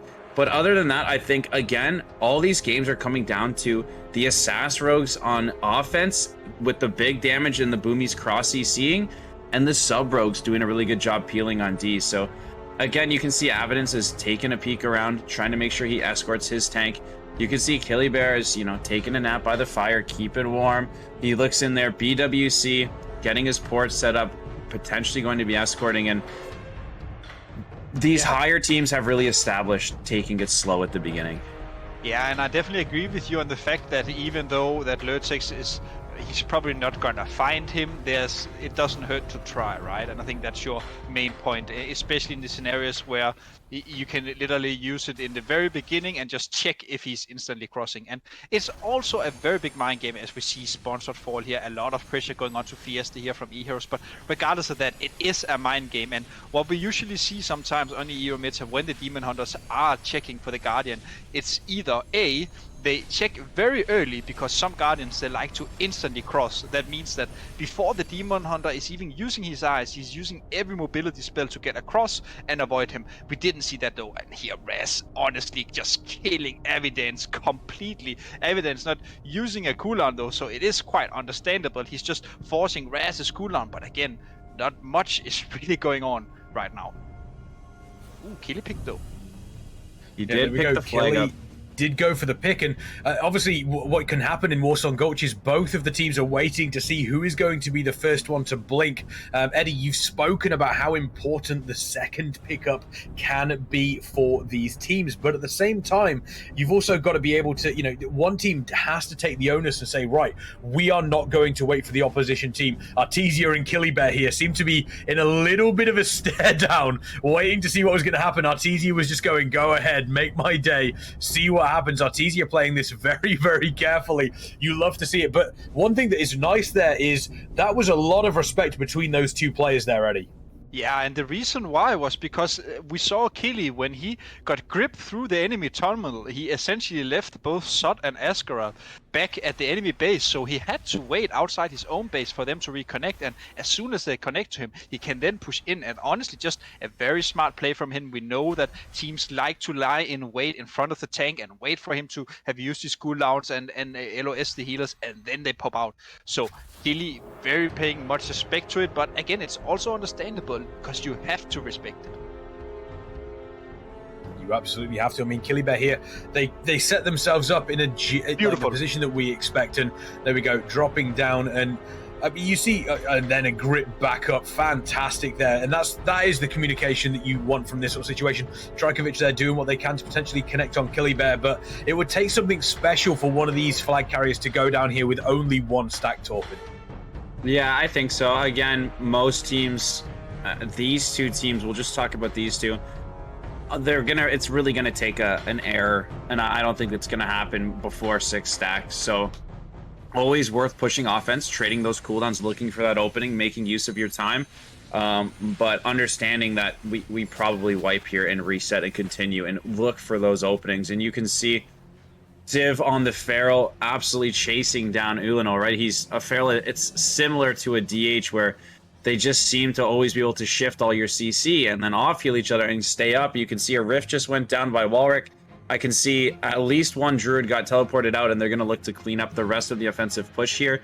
You can see they're not kiting yet, right? You can see Killybear knows that he's safe. He's got Incarn. He's actually bear charging Dance, trying to kill him, trying to clone something there to slow the healers. BWC here and the Monk just dealing with one Feral. I just mentioned, look at Civics creating all this pressure similar to that Demon Hunter role. He didn't need his team. Now Rouse shows up. Mudspitter leaps back on. This could be trouble for Illinois, but their D team has the portal, gets back up. If there was ever a time, there is the big gate from BWC, getting all of the Alliance players on the side of Team Eheroes, pushing them out, but they'll be right back not too long. Look at this portal. Yeah, there we go. Yeah, there we go. Much better jumping straight back on into, obviously, the best soul shape, which is the Hippo form. Phallic there, did we see if Phallic died on offense, or is Phallic maybe switched to defense now for Fiesta?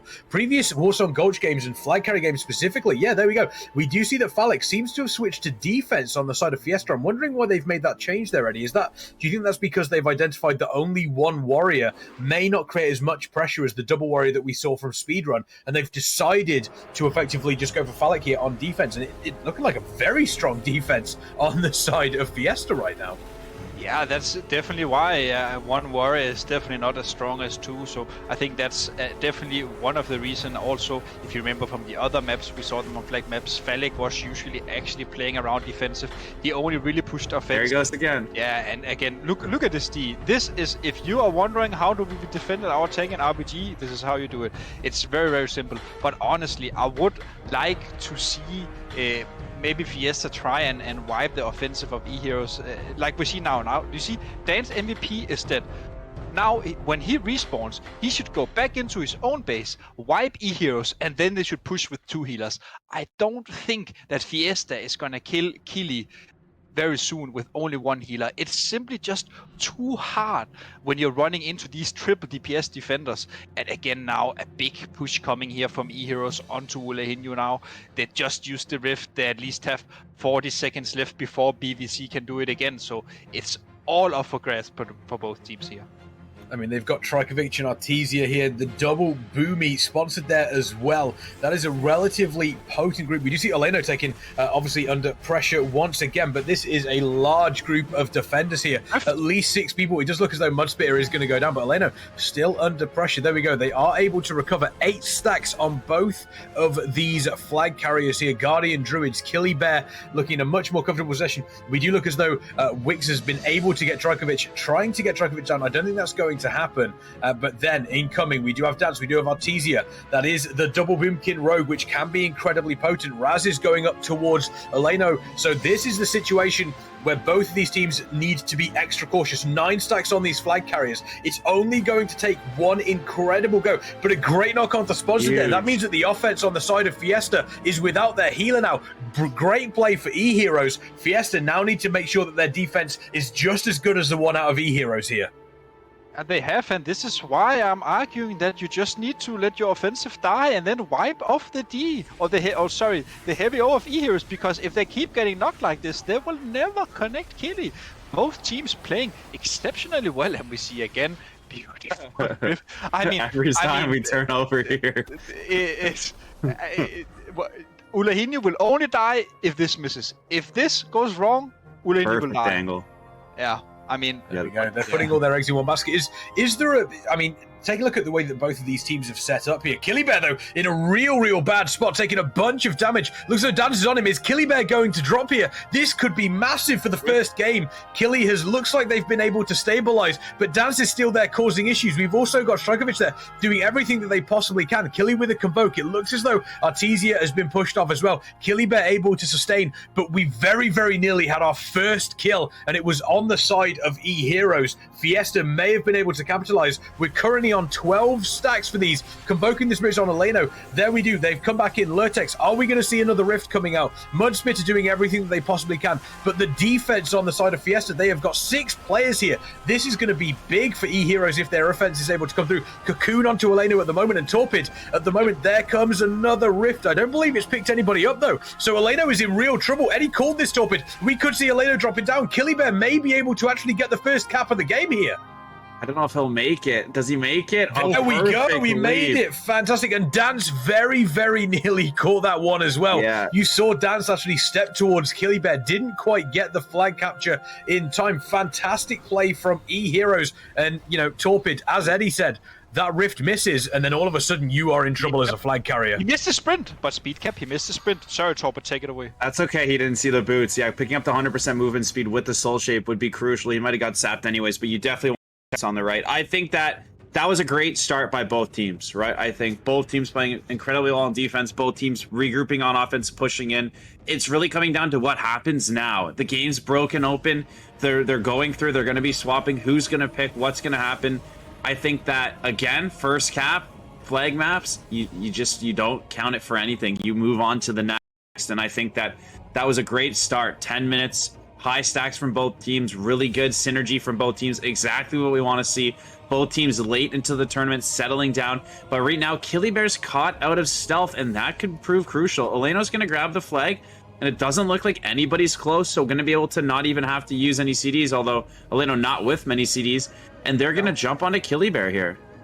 A lot of damage going on to Killy Bear, and it's very crucial that they found him before he picked up the flag. And Killy is dead now. Now the play is on Fiesta. They need to get Ulahinho across. Now Fiesta, Fiesta, they know that Eheroes will have a guy to pick, but it's fine. We just need to stop the swap. And if that happens, they are in a great situation, equalizing the game 1-1.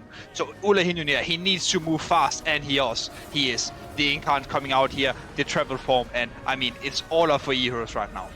I mean, you do have Asuka and Lurtex just ahead. Lurtex on that Demon Hunter. We know just how painful they can be. Eleno with a Cocoon there, getting Eleno below 50%, but able to survive. But this entire time, they are through the middle of they are through effectively to the other side, and Lurtex has not left them alone. It is effectively just leave me alone, stop poking me. But Eleno able to get across the map, but Mudspitter there in Hippo Soul Shape form. Are they able to get great grip, great wild charge there? Sorry, from Mudspitter. Eleno still under a bunch of pressure. Did he return it?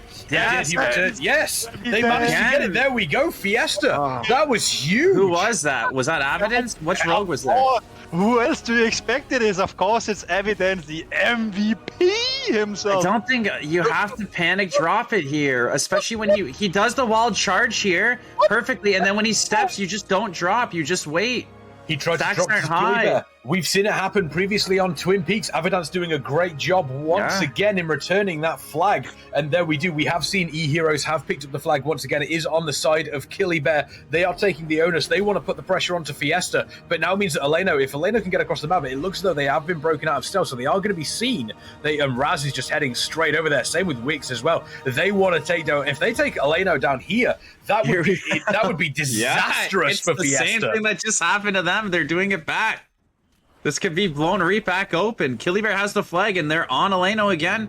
He doesn't have Incarn for a couple seconds, it looks like, and Killybear flying through middle. I think he can beat Eleno, so who's ahead on his team? Double Boomy. So again, a hilarious, it's just swapping sides. Now, on the side of Eheroes, they're going to go for the cap, and they need to stop the swap. They need to pull an Evidence. They need to get Raz and Wix over there and stop the swap. But look at Artesia and Killy is running directly into the open arms of two Incarn Convokes. But again, Artesia, he picked up the flag and ran out. They're not going for the swap with Ule.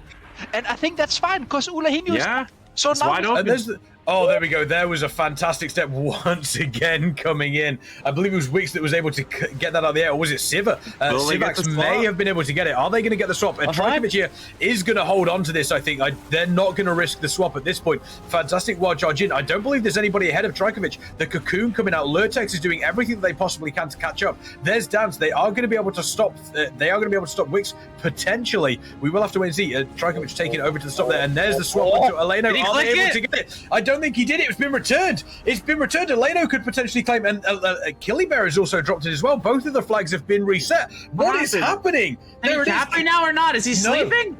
He was sleeping. He was sleeping. taking the Emerald Dream. Nobody's there. They tried to swap once again, and Eheroes take the lead at 2 caps to 1. Eddie, what is happening in this Warsong Gulch? Holy. I mean, well, that was amazing play. So Willix or Wix, as you two like to call him, came in and stopped the swap. I mean, Willix amazing best Evidence to diligence here, and Ulahinho under a lot of pressure. The Incarn is used. No, sorry, the skin is used. He still has the Incarn, but he needs to get away. And honestly, Fiesta has picked up the flag. We see Artesia, he's running across. If Ulahinho, as of now, is tanking all the damage from Eheroes, it actually gives Artesia a 3-run. I would like to swap to Artesia and see what's going on here if he's able to cross. Oh, Artesia dropped it to Evidence. Evidence is running. Oh, they're going for the swap here maybe. Or is he going solo? It looks though he may be trying to go solo here. Let's find out exactly what happens. I think we've seen so many failed swaps, they kind of don't want to do anything. Eheroes, we do have less than 5 minutes left on this map. Eheroes with the 2 captures to Fiesta's 1. And it looks as though Avidance is currently caught up at this point in time. And so far, Torpid, across this entire game, there we go, the swap over to Eleno. That was a much better swap. Much better swap. And once again, you know, if you're a flag carrier and you have got so many of these players seem to be trying to panic dropping almost. Eleno getting across the map. Killybear has picked up on the side of Eheroes. So there we go. Killybear just moving out now. But yeah, if you are obviously one of these flag carriers and someone's saying drop it, you know, someone's saying I need to drop this flag, you kind of almost, the pressure's on you then. Do you say no, just reset it? We don't need to drop it here. I think that Boomies are tankier than it looks like they're giving them credit. Neither times in these games or even the games earlier did they really need to drop it. I understand that they want to drop it. They want to get the quick swap. They want to get it while they can. But if there's a chance it can be returned, and it happened both times this game, there's nothing wrong with the Boomkin sitting in bear form under 3 stacks. It's really not a guaranteed kill. Do you know what I mean? It's not a Warlock without Demon Armor. It's a Boomkin in bear form, and it's healable and it's peelable under 6 stacks, especially under 3. So, I mean, exciting that they're dropping it and going for it, and super funny really quickly. Like, the same thing happened. Eheroes, Killybear got caught out. The side of Fiesta, they got Killybear out, they capped, and then they got Fiesta's tank Uleno out, and then Killybear capped. So it was a hilarious back and forth where one team did to the other team what they just did, and now we have a 2-1 with time ticking down. Yeah, just coming up to over 3 minutes left here. Eleno taking this flag up to the top, trying to get into a safe position. Only 2 stacks. So once again, I don't think there's going to be too much danger for Eleno. Killybear still out in the open at the moment. We do see Falek, and we've also got Dance there putting as much pressure. Trajkovic is there too. So Killy does need to be careful. But in comes the penance. Obviously, Zot is there to help out. But Killybear getting knocked away, also dropping to 50% health. This is the point where Fiesta really need to start to push hard. But Eleno on the opposition side, now in the cocoon, the Convoke helping out. Lurtex is doing everything that they can to potentially stop that, but Killybear still under so much pressure. It looks as though it has been slowed down on the side of Eheroes. The final 2.5 minutes of this battleground, Eddie, is going to be incredibly close. It's gonna be not just close, but incredibly close. As you say, and you see Ulehinyu here dropping the flag to Evidence. Here they if Evidence dies here, it essentially spells their own doom. It got returned. They dropped it to Evidence. They dropped it to Evidence, and it got returned. Evidence wasn't able to pick it up in time. Eheroes take it 3-1 on Warsong Gulch, and pretty much every single one of those caps, Torpid, came from them trying to switch the flag between carriers. Did they return that one, or did they die? Because Eleno was going to die anyways, so that looked rough for them. They swapped it to Evidence, and he then couldn't step up, so he tried to swap it back. I think that was wow. Yeah, I think that's what happened. And then it was returned. It's wow. Oh well, shit. I mean, we spoke at the start of this game, or Torpid mentioned, mistakes are really going to be punished in an event such as this. When we're dealing with a grand final, players such as Eheroes, such as Fiestas, mistakes get punished. And Torpid, that's pretty much exactly what we saw for every single flag capture there. That, again, I think... You know when you ghost your base at the end of a match because you know you're about to lose? If you really think you're going to die with the flag, you could drop it, or you could just die with the flag and gamble it then. But twice from both teams, they looked pretty safe. You know what I mean? Like, he did what Eddie's been talking about to some of the other teams. He wild charged to his tank, but then Evidence stepped to him. When he steps, you cancel your plans. You do not drop. You do not take that risk. It's a 50-50. He's dropping it against the Rogue and his tank. That's a complete 50-50. And then if you look around him, the enemy team is close, but he's far from dying. You don't have to force that. And then same with the other side. Evidence steps up with the flag, or the carrier has the flag, and they were safe. Like, nobody, in my opinion, needed to drop it, and they were making the correct plays to try to do a proper drop, but when the other team counters it, you don't drop it anyways. I think you play it out a bit longer, get that CC on Evidence, wait a second, and maybe that could have changed the game, but exciting stuff from our end. Yeah, fantastic. We love to see games like that. It was exciting for sure. We're going for Battle for Gilneas as the next map. Obviously, very, very different from Warsong Gulch. This one is one that maybe Fiesta can come back in. We have seen how effective the double rogue can be on their side, but on the side of Eheroes, their team fight is almost legendary. Even though they have lost a couple of those maps throughout this tournament so far, I think, for my money, this is probably going to be one of the closer maps that we see, Eddie, during this grand final. Yeah, and I mean, honestly, this is gonna be very, very intense. I think that Eheroes is gonna come into this game looking pretty hot, especially when it comes down to the team fights. But I think Fiesta has something up their sleeve. I think their double rogue are gonna be on point in this coming match, and especially I think we're gonna see Evidence and Dance Ink even kill, even if he's defending as a guardian. I think they're gonna try to put pressure onto him. There we go. And Muscles glasses. Sorry, Torpid. I couldn't tell the difference there with those sunglasses on. Taking a look at Battlefield Gilneas, knowing just how potent, sort of like going for a ninja on one of the points and seeing how Fiesta have done this in the past. Do you think Eheroes are going to be prepared for that? Are they going to have a plan in mind for how they're going to deal with it? Or do you think it is just going, right, waterworks, let's just brute force this? I think that Waterworks isn't a given for Eheroes or Fiesta, but what seems to be the trend is Eheroes gets crazy with Fiesta, and Mines and Lighthouse, doesn't matter what side they're on, both teams are hitting both. If I'm Eheroes, I want to slow it down. I want to look at the games we've done, and I want to defend our base and push when it's appropriate. But last time they sent 3 to Mines, I'd like to see 2 instead. That one rogue ends up spinning, they get a pally out, because I want them to focus on middle more. And I'm not saying Eheroes will win it, but don't play the Fiesta back and forth gambling game. focus on middle while defending your base with a little bit of pressure. Last time they sent 3 across. I'd like to see 2 or even just 1 to keep Dance there. If they hit the Guardian, they can stay up 1 in the team fight for longer and force them into that team fight. And I don't think Fiesta necessarily just loses it, but I think we haven't seen that yet. So I want to see more focus on the team fight and defending your node and attacking after you defend it versus straight up attacking right away. And we game number 2 in a best of 5, and based on what we saw obviously from Warsong Gulch there, Eddie, I don't think it's out of the realm of possibility for us to go to a game number 5 here.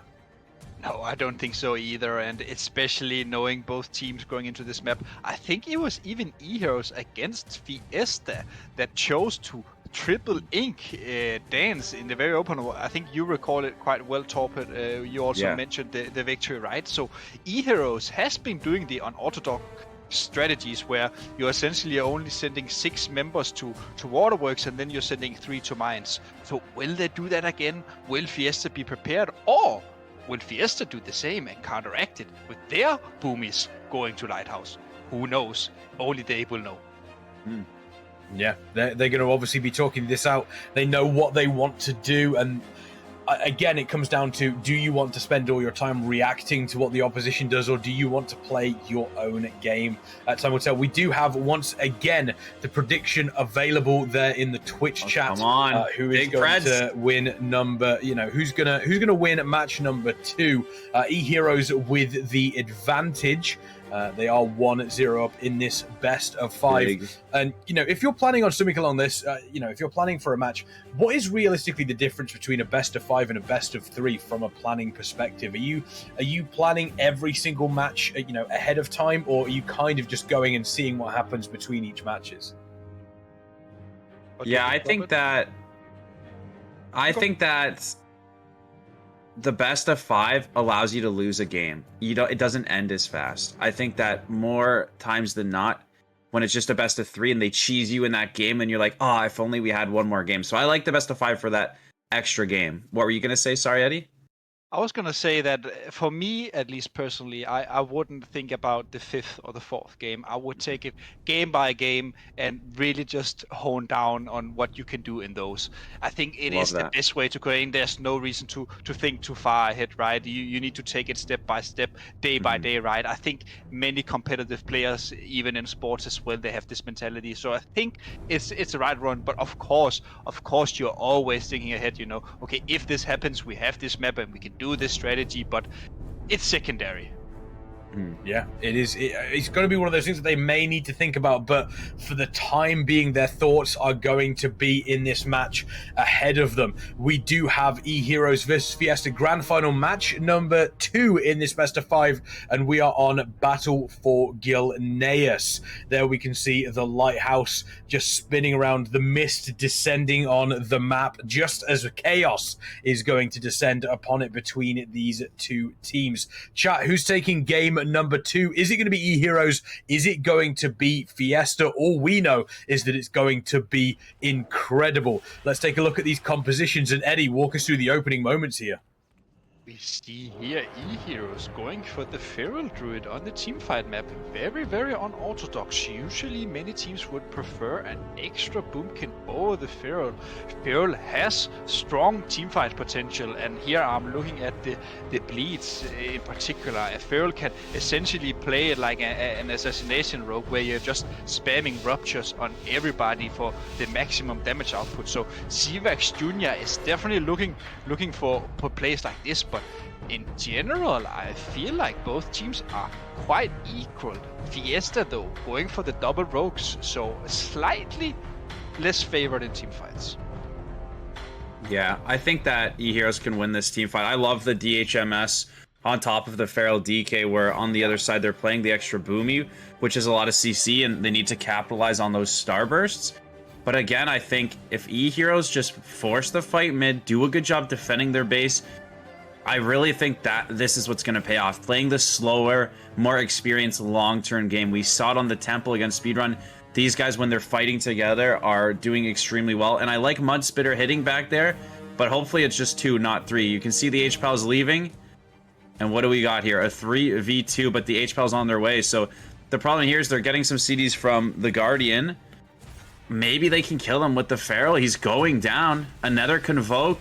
Now it's going to be H-Pal Rogue. The Guardian's coming back. Here, when they commit the H-Pal Eddie, I would love to see them, although you can keep up the insane pressure, at a certain point, if it starts to stalemate, have one or two slow the H-Pal, unless they just kill him here, and then go back to Waterworks. Don't just stay here forever like they did last time. If nothing's coming from it, slow the H-Pal, go win the team fight while they're down the healer.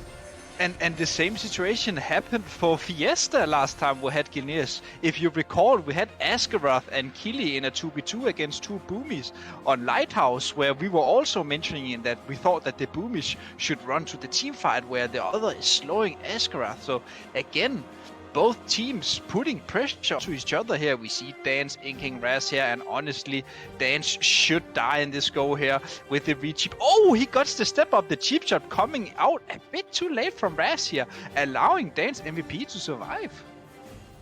Yeah, it looks as though we do once again have kind of what we expected, a little skirmishes opening up all over the map. We do still have the big brawl in the center. All healers looking relatively comfortable on mana. Asuka pretty much full on mana at this stage. Mudspitter does look like they are going to go down. That's very, very close. There we go. Mudspitter has died on the side of Eheroes, so now it is 9 players on the map versus 10. Once again, the big ink over onto mines. Killy trying to get out of there, but Dance coming through. Elena getting through. If they kill Killy and if they're able to get across the map, this could spell a lot of problems for Eheroes here, Torpid. I mean, look, they're playing Guardian to sit their base, right? So the Guardian, if he ever goes to Lighthouse, he doesn't bring much of a threat like they did when they had the Boomy double Rogue. So there's nothing wrong with keeping the Feral and the Rogue out and having your Boomy keep top of mind to peel and just going to the team fight, right? And unfortunately, it looks like Eleno's going to DC. Hopefully he gets back in and nothing happens to this base. This is a finals.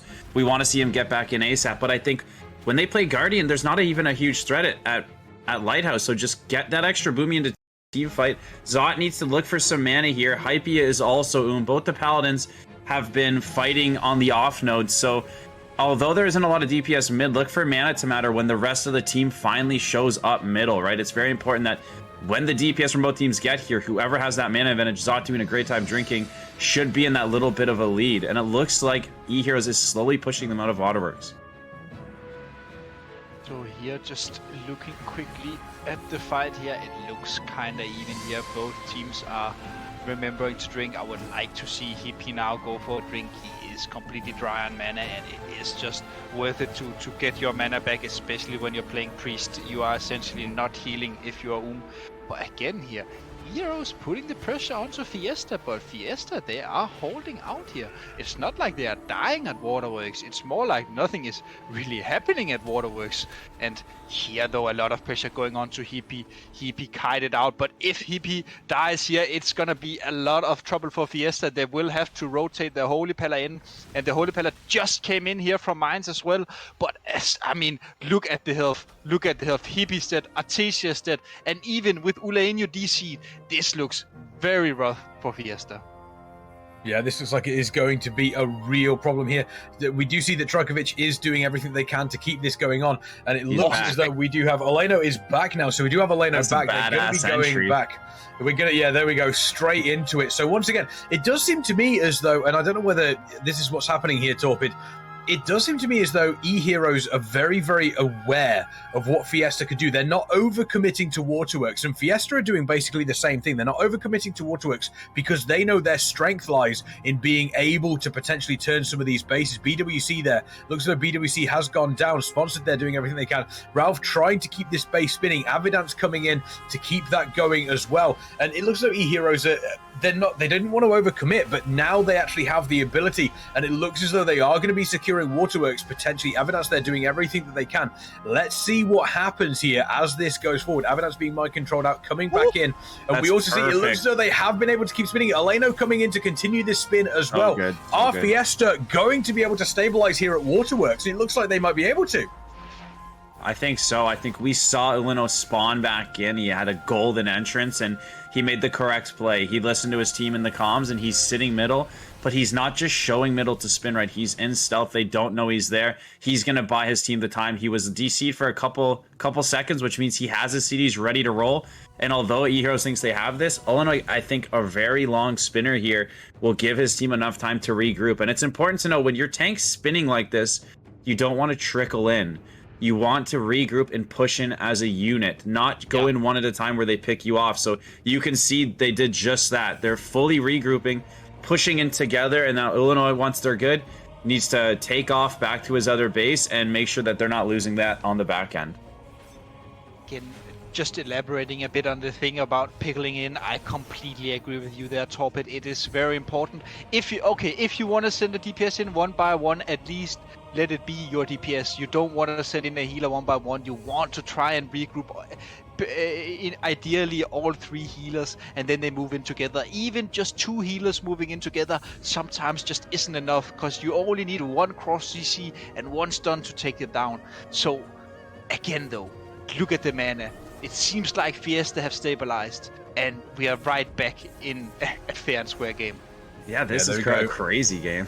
I mean, our DZ is going down, Dance is currently down, but the mana is pretty much both teams have recovered. Eleno coming back to cover here, obviously on mines. But one thing I'm very, very surprised at is the fact that we haven't seen. I mean, the Eheroes are almost out Fiestering Fiesta at their play, which is inking on various different bases. The pressure constantly coming through on mines. Nothing is happening at Lighthouse because they're not able to get these kills. And as I say that, it looks like Killy Bear may potentially be going down there. We did have a Convoke coming in immediately from, I believe it was Trajkovic that has respawned. Artesia also doing the exact same thing. Killy Bear is going to have to step off here. We do see Dance trying everything they possibly can against Asger.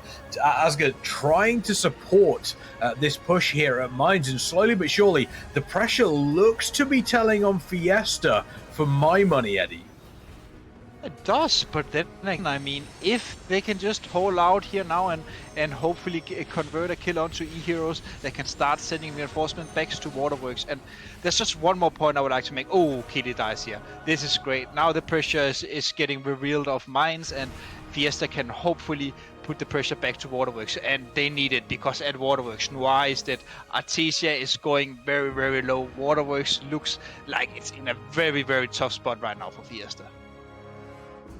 Yeah, I think this time around they've had the HPAL there, and that HPAL is letting them stay at mines. In the last match we watched, they didn't have that long of a mines fight, right? They've been there for almost 8 minutes, constantly applying pressure, creating a smaller team fight at Waterworks, but a smaller team fight that they're slightly winning. They haven't won it yet. They had the tank get in there and spin. They could always try that again, but right now you see, it looks like in a slow 2 minutes, if Fiesta doesn't do something, Eheroes is going to win the Waterworks. Yeah, almost a slow rot here. But they have Mudsplitter is currently dead now, and we do actually have Fiesta coming back in. Keeping an eye on the mana. Hippie is currently tapped. Needs to go and get a drink. Sponsored under a lot of pressure. Noiri it looks as though Noiri has been able to get a drink. Currently in CC at the moment, but Hippie needs to get out of there and get a drink. Noiri coming back in to potentially heal up the team. This has constantly been spinned by Fiesta, but they're doing everything to survive, but they're not doing anything. It's almost like they're not doing anything to win here, Eddie. No, they're not doing enough to win, and I think that Fiesta needs to be a bit more aggressive. One of the hardest things to do on Gilneas is actually to defend your base. If you are in a 2v2, let's just say Rogue Boomy versus Rogue Boomy, the people who are defending are in a way worse position. And Kix, do you know why, Kix? You've put me on the spot there. I can't say off the top of my head. It is because that they will have to trinket defensively to spin the base, whereas the team who's attacking can use their trinkets to survive. Do you see what I'm getting at here? So when you're constantly putting pressure on an enemy base, you can always use your own trinket to survive, whereas the enemy, he needs to trinket to stop you from getting the base, and this puts you at a disadvantage. And this is something that Evidence has been doing quite a lot, so I'm actually wondering a bit why they have not putting the counter pressure onto Raz, because he is essentially just sitting alone in his space, and he could honestly maybe even ghost, because right now all stills from Fiesta are shown.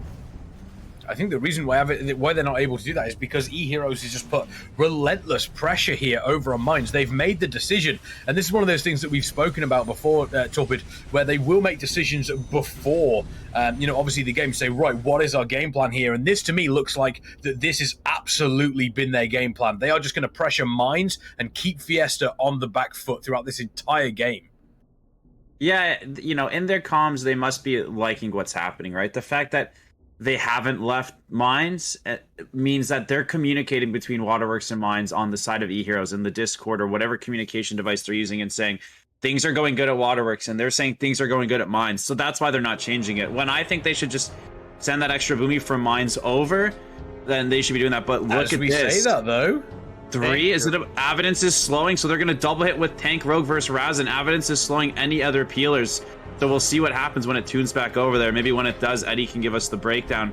Until then, it looks like they're still pressuring Waterworks. Eheroes still slowly winning that. It's gone. It's gone. Yeah, there we go. Dan's just able to get out in time. Is Dan's going to be able to turn that, though? We're going to have to wait and see. It does look like we're having action happening all across the map at Mines, at Lighthouse, and at Waterworks. It doesn't look like either of these teams want to stay in one particular spot. They want to keep spinning these bases. They're putting the pressure over onto Lighthouse now, which is what we wanted to see. Sorry, that was Mines. There we go. See Waterworks now.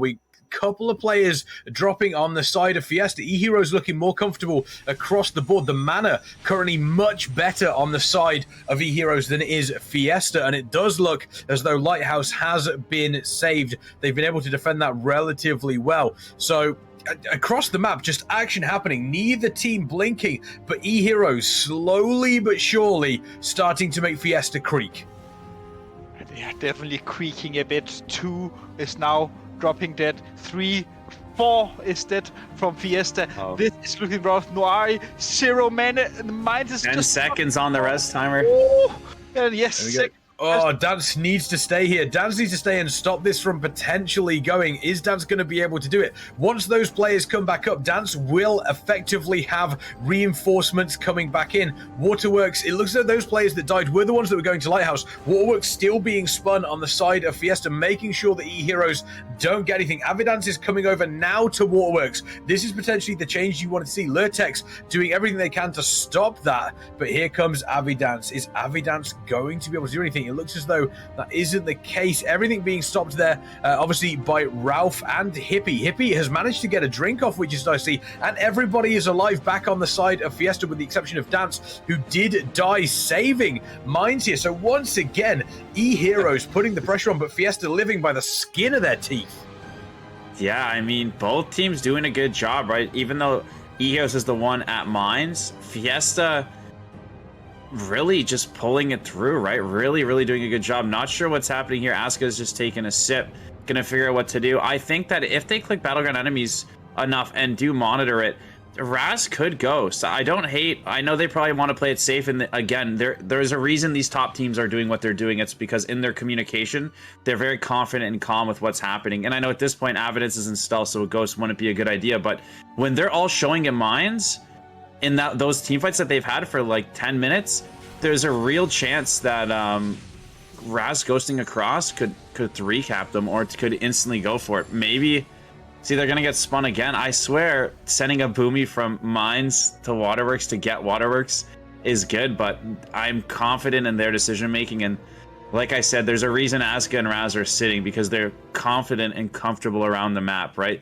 They're not looking to 2-heal anywhere just yet. They're maybe a little bit too scared of Mines. Maybe Raz doesn't have the CDs. Maybe they want to track Evidence, but I think they're playing it safe because they are talking in comms and they know exactly what they're doing. And if you, as a viewer, was wondering whenever or not these teams were close, I could just tell you this game has been going on for 15 minutes now, and we are still completely dead even. The only difference is that Fiesta seems to die slightly more than Eheroes, but then again, if Eheroes is not capitalizing on their kills, it doesn't amount to anything. Yeah, we're seeing Mudspitter and Killybear dying on the side of Eheroes. They were the ones that were going straight to mine, but they're not able to eat. Fiesta are not able to take C-backs, which does give time for Mudspitter and Killybear to get in there. They almost need to kill all 3 at the same time, and then maybe set up a bigger push onto Waterworks. Maybe go for Lighthouse. We do see Killybear, Mudspitter coming back in. Raz and Asga setting up, obviously respecting what they know Fiesta can do, and keeping 2 players at Lighthouse at every single time. So I'm just so excited excited to see how this is going to play out, because as this game goes on, it's going to get even more difficult. We do see Hippie going down on the side of Fiesta. Hippie is now back up. Ralph is taking a bunch of damage as well. Looks as though Ralph is back, is in that Necro form now. So obviously, there we go. Ralph does die, but they're keeping this base spinning here. Avidance doing what they can to slow down Killy Bear, making sure that is not coming across, and Avidance doing what Avidance does best. We do see Artesia going down. This could be the opportunity, but there we go. Eleno coming back in. We've got Mackie coming in as well on the side of Eheroes. This is just so far just been a drag-out brawl here at Waterworks, and both teams respecting the abilities for them to potentially ghost on bases. In comes Sivax once again across the map towards Mines. Who's going to blink first here on Battle for Gilneas? Game number 2. It does look as though Fiesta are going to be the ones blinking. We've lost Drakovic. We've lost Eleno. Ralph is back. Maybe going to be able to get in to continue to spin this base here. And that does look to be the case. Hippie there doing everything they can to keep everybody alive. Ralph comes back in. This is just non-stop action here, Torpid. Absolutely. And Civ making sure he keeps pressure at the mines. I think, again, in their comms, they're really happy with how Waterworks is going. They do not want to give Team Fiesta an opportunity to go Lighthouse. I think that they just took down Eleno. He has no ink card. He cannot come and spin. I think they're believing in their Waterworks fight, and they're staying calm in the communications and saying, keep doing what we're doing. They're double sitting Lighthouse here, and they're pressuring Mines, and they're confident in the Waterworks. They must be, right? This is one of the top teams on EU. So I'm confident that what they're doing is exactly what they need to do. Pressuring and keeping Fiesta here, and look for Fiesta to start making a move if they do kill the Feral. But the Feral is effectively keeping 3 members there. So if Civ is keeping 3 at Mines, and then they're 2 sitting Lighthouse against Avidance, then Waterworks is in their favor, right? And so really both teams are playing this extremely well. And I don't want to steal your thunder at all here, Kexman, but I can feel you talking about it when you look at the score. What's happening with the score right now? So obviously both teams are effectively neck and neck. This will be, if we keep going and we do end up with a tie between these two teams, if that does happen, if we end up with a tie, effectively the ruling is we will go to a tie break, and the last map played will be replayed. So we would replay Battle for Gilneas to see who comes out on top. So once again, both these teams effectively neck and neck. We do tick over to 1,000 points between them, and these teams have been fighting for so long here over Waterworks. They've been fighting for so long over Mines. Once again, if either of these teams blinks at this stage, it will be absolute disaster for them. And it seems like Eheroes is maybe trying and doing a bit too much. Every time they have all the pressure on Waterworks, I would like to see them rotate the people that have Mines towards Waterworks and just use a bit more DPS to finish off the wipe, essentially, because they don't really need to split the pressure up when they have killed so many from Fiesta. But again, it's very hard to coordinate, right? Because they are also afraid that if they just give 1 minute for Fiesta to regroup on Mines and then ink Lighthouse, it could spell trouble for Eheroes. I mean, the points completely equal. We have around 5 minutes left of gameplay, and whoever just gets a base, gets anything, is most likely gonna win. Yeah, that's I exactly think what's happening. It's over. Do you feel, Eddie mentioned at the start, Torpid, Fiesta almost looked to be playing this a little bit defensively. Could they, it might be a little bit too late now to maybe play offensively, but is this the time to get offensive? I think they're playing defensively because they have to. I think the Feral sustain and that HPAL peeling has kept them there. I don't think they're purposely trying to be defensive. They got forced into it by Eheroes, so they're adapting and playing what they can. And they did just send both the Roomies, Artesia, and Track to Waterworks, and Zot goes down, right? So Fiesta was doing what I said, where they wiped everybody but the Feral. They left their tank with the Feral. They sent their booties to They're getting mines. They're getting mines. They sent mines here. They're finally going to get mines. They don't need to hold this for very long at all.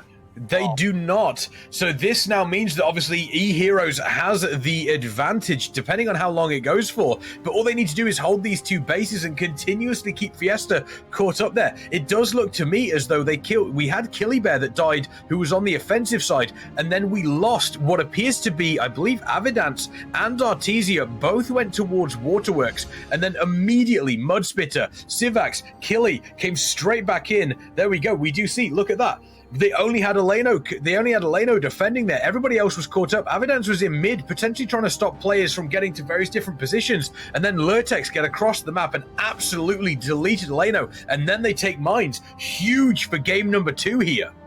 Not just huge, and I don't think Ulahelnu was completely alone. I think he had sponsored with him as well, but I mean, one Paladin can't out-heal 4 strong DPS. So honestly, expected that they lost it, and honestly, I think maybe Evidence, he was looking for the ink there, but as soon as he saw that there were 4 members of Eheroes... Fiesta got Waterworks, though.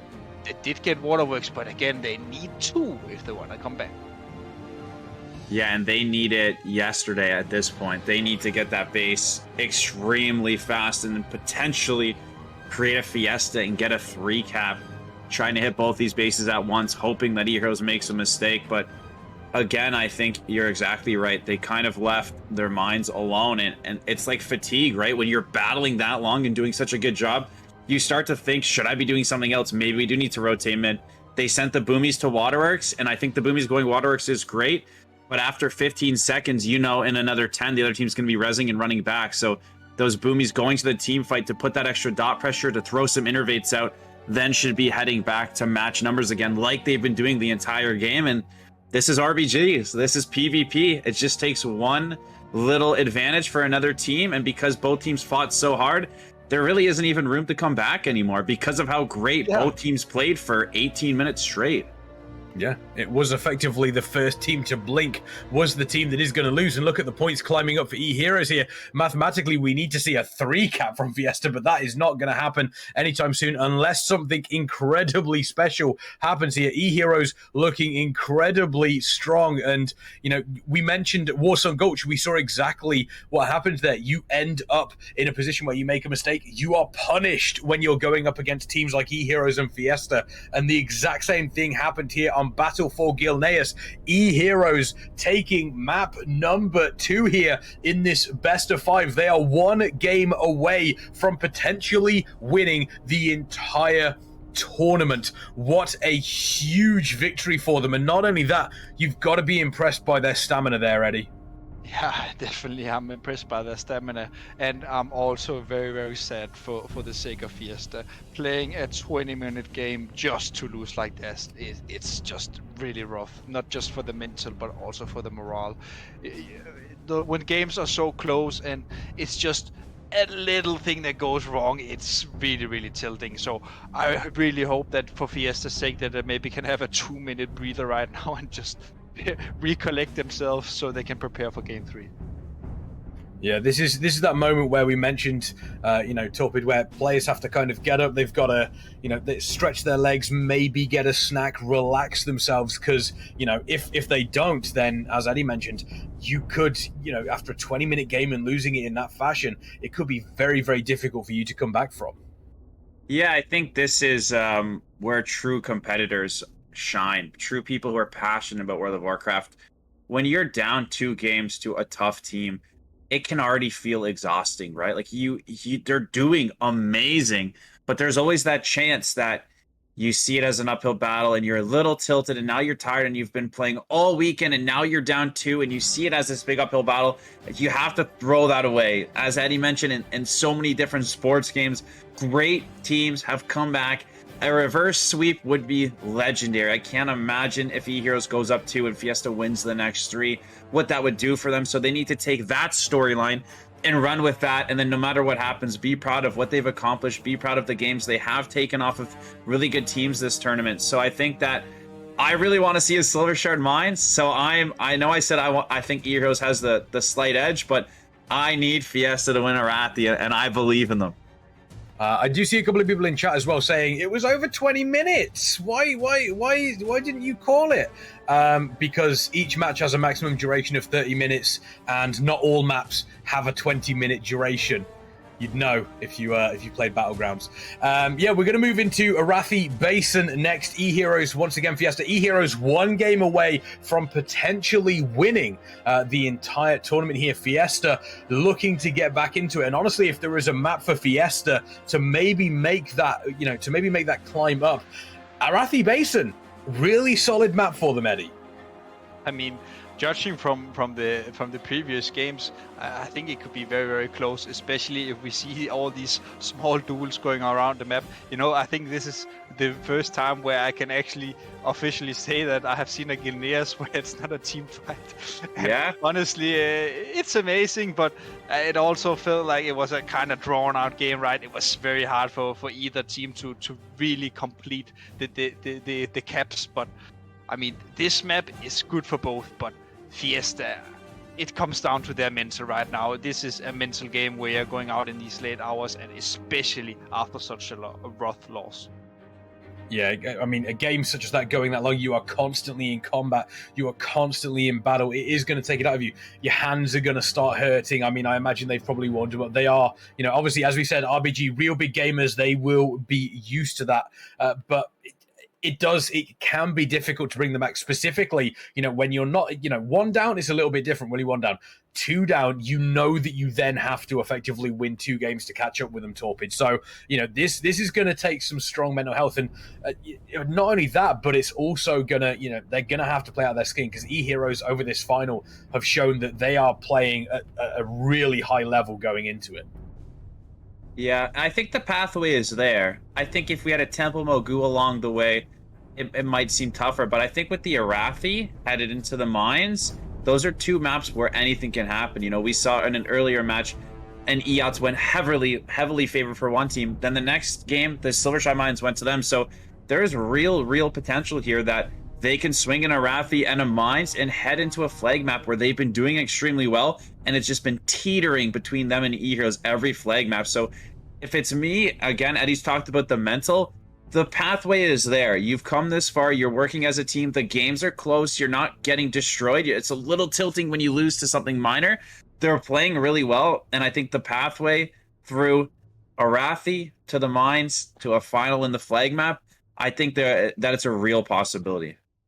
Yeah, I mean, I'm really looking forward to seeing how this plays out. For Fiesta, Eddie, how does the first 2 minutes of this Arathi Basin look for them if they really want to get Eheroes on the back foot and really make a claim to getting back into this grand final?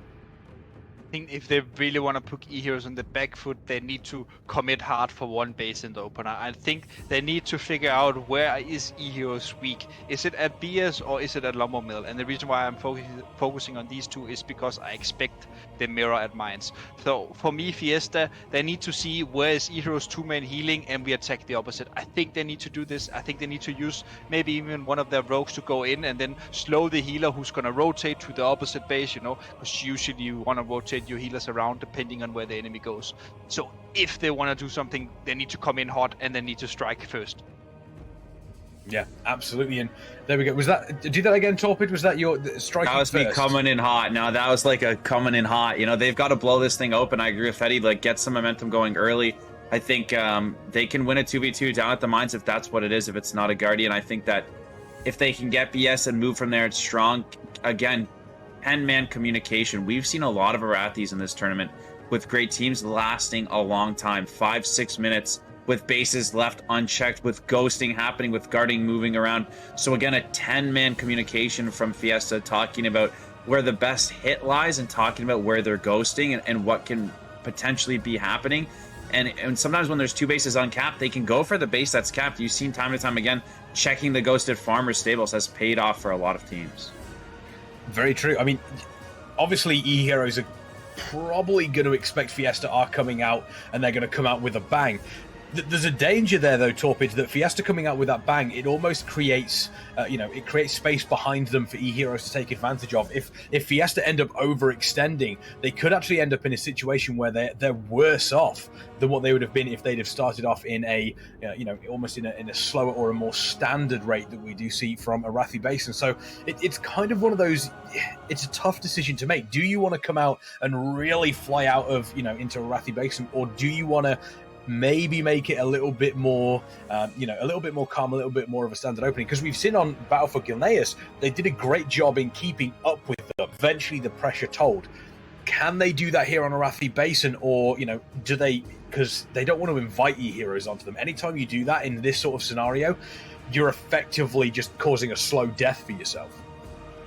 Yeah, and I think they have the opportunity here. Eddie mentioned when you're fighting for a flag, you have to trade trinkets, and we've seen time and time again Evidence communicating with his team, who's ever his partner at the time, not so much on how to kill them, but who to kill and then who to cap on, or how to cap on both. And in that Gilneas, it's like a 4v4. It's very hard. They have rezzers. It was tough. They couldn't get out of there. But on Arathi, you saw that another team had 2 at LM. They capped on them both. So if there's a place for it to happen for Fiesta, again, I think this is the pathway. I think Arathi's a good start. You can take the momentum of the movement around Arathi to the mines after. So yeah, like you said, don't come out and do anything too crazy. But keep in mind that if you've got to play out of your mind now, you've got to be communicating everything. You've got to be thinking next level. Like, you have to be dialed in from the beginning. You really got to want it. Very true. I mean, grand final, Arathi Basin. Should we get the version, Eddie, that's covered in snow? Should we get the version that's covered in snow? Oh, yeah, and with the less visibility as well, so you can't even see where the enemy's going. Exactly. It would be beautiful, but we do look over the beautiful map of Arathi Basin. This could be it, ladies, gentlemen, and everybody in between. Eheroes 2-0 up against Fiesta. If they win this, they have won Method Mayhem. Fiesta needs to win this to stay in the tournament. Everything to play for both of these teams. Let's get hype in chat. Is it going to be Eheroes? Is it going to be Fiesta? Eddie, walk us through the opening moments here. We see both teams up them into maybe a bit more standardized play here. Falik is, as of now, not going for the speed cap at least. So no Warwick shenanigans today. But one thing to take note of. Raz on Outlaw Rogue. Is he gonna go team fight? Oh, he's going for the speed cap. This could be it. This is it. This is it. Cannot Come on, they're not even close because he didn't. The treants come in. It looks as though the treants have stopped that, but that was close. That was almost a disastrous start for Fiesta there, Torpid. Yeah, and the same thing happening. Evidence trying to get his teammate to cap, smoke bombing cross seeing. So again, a lot of CDs used right there, a lot of trinkets early, which helps dictate the fight. And you can see down at the mines, big damage on Achille Bear. If he goes down here as Guardian early, it would have been really, really bad. Where's that damage coming from? Is he Guardian? No, he did. He is Guardian, but he didn't dispel. Holy, that's what Fiesta needed. That's a huge start for Fiesta. Huge. That is massive. There we go. They obviously managed to pick that up. Artesia under a bunch of pressure at Blacksmith here. But Eddie, you've got to say, Fiesta, they've managed to claim lumber. They managed to claim mine very, very early. We spoke about them coming out of the blocks fast, and they've done exactly that. But Eheroes, we do know that they can squeeze the life out of you over, in a map such as this. So, time is going to tell how important that get is for Fiesta. We do see Eleno and Sivax there just fighting over mines. If you are Eheroes now, do you just continue to play exactly what you were going to do, or do you potentially change your strategy slightly? I mean, if I were Eheroes right now, I would put all my baskets up to Lumber Mill and just secure that one and take the team fight to BS. I don't really like the fact that Sivax Jr. is trying to 1v1 Ulahinyo at mines. Sure, if he kills him, it is worth it, right? But right now, he's essentially just making his team play with one less member, because you have to remember that if he's inking, right, he's trading himself 1-for-1, and as long as Ulahinyo is not getting any backup, they are just losing a DPS on the map. So I would really love to see Sivax Jr. here rotate away and put pressure on some other bases. But as I say that, look at Willix here. Oh, he's coming in. The trinket incarn here from Ulahinyo, very, very scripted but expected. No, he still has his incarn as well. He is going to use it now, but no trinket, no incarn. Ulahinyo, he's in trouble the next go. Yeah, definitely. But I think, he's got to be getting some support here. And like you said, if the Rogue and the Feral are down here, then they're really not creating pressure anywhere else. And it's going to prolong in the side of Team Fiesta. But again, when it's only 2 bases to 1, it can be a while before it really impacts, right? Really, we want to see who gets the second base, who gets the third base. You can see the Warrior coming down, not the best rotator. Fail is gonna, Warrior versus the Rogue Feral is gonna be tough, and Eleno, no trinket. He's in a blind. I can see on the right of the UI. If they take that Warrior down or CC him, they might take the mines. We're going to keep an eye out, obviously, on the top there, see if Mines does switch over to Eheroes. It looks like Eleno has been able to stop that from happening. Phallic currently using the Recklessness. Enrage Regen is down. They don't have Rallying Cry either. This could be huge for Eheroes if they take the mine. Phallic is going to die. There we go. Avidance has come down to potentially help secure this, but it is 2 against 4. Avidance is going to die very, very shortly, unless Avidance does Avidance things and getting out here. This 2 vs 4 sponsored has now come down to help out, and what a fantastic defense on the side of Fiesta there against Mines. But a reminder that Eheroes, even though they only have the 1 base, they can still potentially cause issues. It definitely cause a lot of issues, and it's also due to the fact that they have 1 more player available on the map. We know that Fiesta has 2 bases right now, but for Fiesta right now, what they should be doing is maybe just try and simplify the game. Maybe even sacrifice one of the bases, since they are in a lead. It's very hard to play for 3 bases when you're already in a lead, right? You are essentially spreading yourself thin here on the map, and as we see that now, I think this is gonna be Lumbermill turned over to Eheroes. So this is great at least for Eheroes, neutralizing the base points. But again, Fiesta's ahead now, and when you are ahead, I would love to see them start inking now. I would love to see them draw Eheroes away from the main fight and just stall out the game. Yeah, absolutely. I think that's a great play for Fiesta. Have a few of your members mid, but keep hitting. You're playing double rogue for a reason. You have the Guardian Druid, so 1 rogue can always be out hitting. Keep the pressure. Don't just commit into Eheroes, and same with Eheroes. Don't just commit into team fight always. You want to have those mini fights going in, and both teams are doing so well.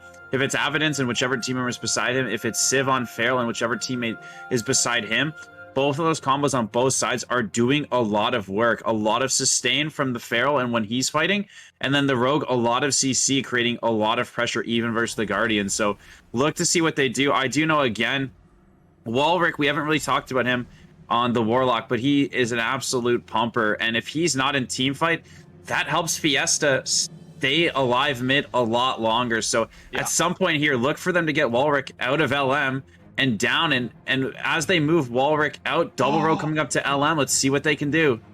And this is don't what know I would Killy like to Bears see. there. Oh, yeah, but a great roll from Killy. He can put skin off this now. Even, he didn't get the skin off. His skin's late though, so he can still spin with the brambles. But yeah, I mean, would you have inked the Guardian, or would you have tried to find the rogue space instead? I'm not sure. Did they know the Guardian was there for sure? They saw Walrick leaving and the Mistweaver up there, so there's potential they thought the Mistweaver was covering and maybe Killy Bear was a bit further. So it's tough to say. It's, you know, depending on what they're seeing at the time. I might have tried it thinking they're sending the Warlock to BS and they're just sending the Monk for a minute. Let's try it. Yeah. But now, if the Rogue solo hitting, I think Avidance trying to get CDs from Killy Bear alone is good. But otherwise, I think you pressure the Rogue space, or you do what you've been talking about all tournament that we don't see much of, which is sneak in the middle, Heady style, and then global a healer without trinket and go win BS, because it looks like Fiesta in trouble at BS. Nori is dead, Artesia is dead. This is where the pressure, you know, they got Walrick in there, they got the Warlock presence, but you can see again in every team. Oh, he almost got knocked, but the Guardian there to spin almost gets crackling off, and again, a Guardian to save the day. So how well can they deal with this Guardian and stop the team from trickling back into BS and create the lead that Eheroes needs by getting BS? Well, I was just about to say, it does seem like we are almost in familiar situation where Fiesta and Eheroes locked with 2 bases and then fighting over, obviously, the base that could potentially change the map. We saw it happening in Battle for Gilneas. Obviously, 3 bases there. We do have the 5 bases here. Fiesta with a small lead, but it did feel like familiar territory. But Fiesta, for my money, was slowly but surely starting to make a little bit of pressure count across the map. Obviously, with having Avidance moving around with Dance at the same time, but BS slowly but surely starting to turn. Civax here, we do see Avidance and Phallic doing what they can. Avidance is doing a great job moving around the map. Civax here potentially could die on this go. Doesn't look like Avidance does have quite enough. All the bases looking relatively secure for Fiesta. Eheroes, they are only slightly behind Torpid, but that is all that it takes in a game such as this for them to lose and for Fiesta, to come back into this grand final. Absolutely, and I think Civ is just doing such a good job. He's kind of playing the Pharaoh role, but I used to see it with Shadow Priest where every base Civ goes to, Fiesta has to keep 2 there, and then Eheroes is able to have a strong presence in the team fight and have less inking on their bases. So I think that's really working out for them, right? You see Civ right there, Wix getting Avidance's trinket, and Civ just doesn't want to go down anywhere he goes. So the Feral and the teamwork really paying off in the off nodes and off carts. It really is, though, but keep an eye on the health bar. Zeleno is about to go down potentially. A Blacksmith Artesia is no longer alive either. Maki trying to potentially sneak out the cap there, but we do see the ringer piece coming in from Nauri. But as the game goes on and we start to get towards the 10-minute mark here, Eddie, who do you think, for your money, currently has the advantage? I mean, looking at the points, you would argue that Fiesta has the advantage, but looking at the overall game state, the advantage is definitely for Eheroes here. All the kills are going their way. We see Phallic dropping low here again at Mines, and now it's evidence in a 1v3 right now. Mines, he needs backup right now, and there the backup is Artesia, but it's not enough. They need a healer down here, and I mean, I like the idea from Eheroes, but I just feel like when you're sending Civax down here, I mean, Fiesta is just rotating a guy down to match it and essentially neutralizing the game, right? If you do the quick math, you have both teams have 1 defender on each space. That leaves 8 people left. One of them is inking, so that's 7, and then you need 1 from Fiesta to counter the guy who's inking, so it's a 7 versus 7. So when we see Civax inking and getting matched, even though he's at a 2v1 at Mines, the numbers are still matched. So it doesn't really accumulate to anything in my eyes. Yeah, I think that Civax is drawing enough, but then his team seems to come down and it evens it out. So when Civax is fighting 2 or even 3, I think it's okay. But to your point, when his team comes and backs him up, and then so does the side of Fiesta, that favors Fiesta now. They want a little skirm down there where they have the graveyard res in the tank, and they want less pressure on the map so they can continue and try to win this game with just 2 bases if that's what it comes down to. And so again, I think... Yeah, go ahead.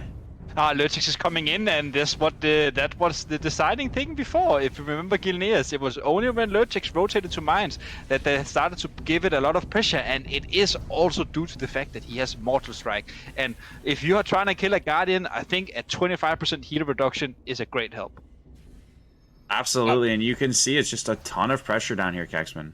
It really is, and Fiesta, if you know, obviously you can take a look at the points. Fiesta are ahead. Numerically, it's basic maths, they are currently ahead. You take a look around, as Eddie said, the rest of the map, though, and Eheroes are slowly but surely starting to strangle the life out of this game for Fiesta. We always see almost 1 player constantly dead on the side of Fiesta. Eheroes looking relatively comfortable. Are they going to be able to stop it? It does look like they were. Ralph there was stuck in the CC. Maki doing everything they could to potentially turn it, but it didn't quite work out. But once again, it feels like deja vu happening on Battle for Gilneas.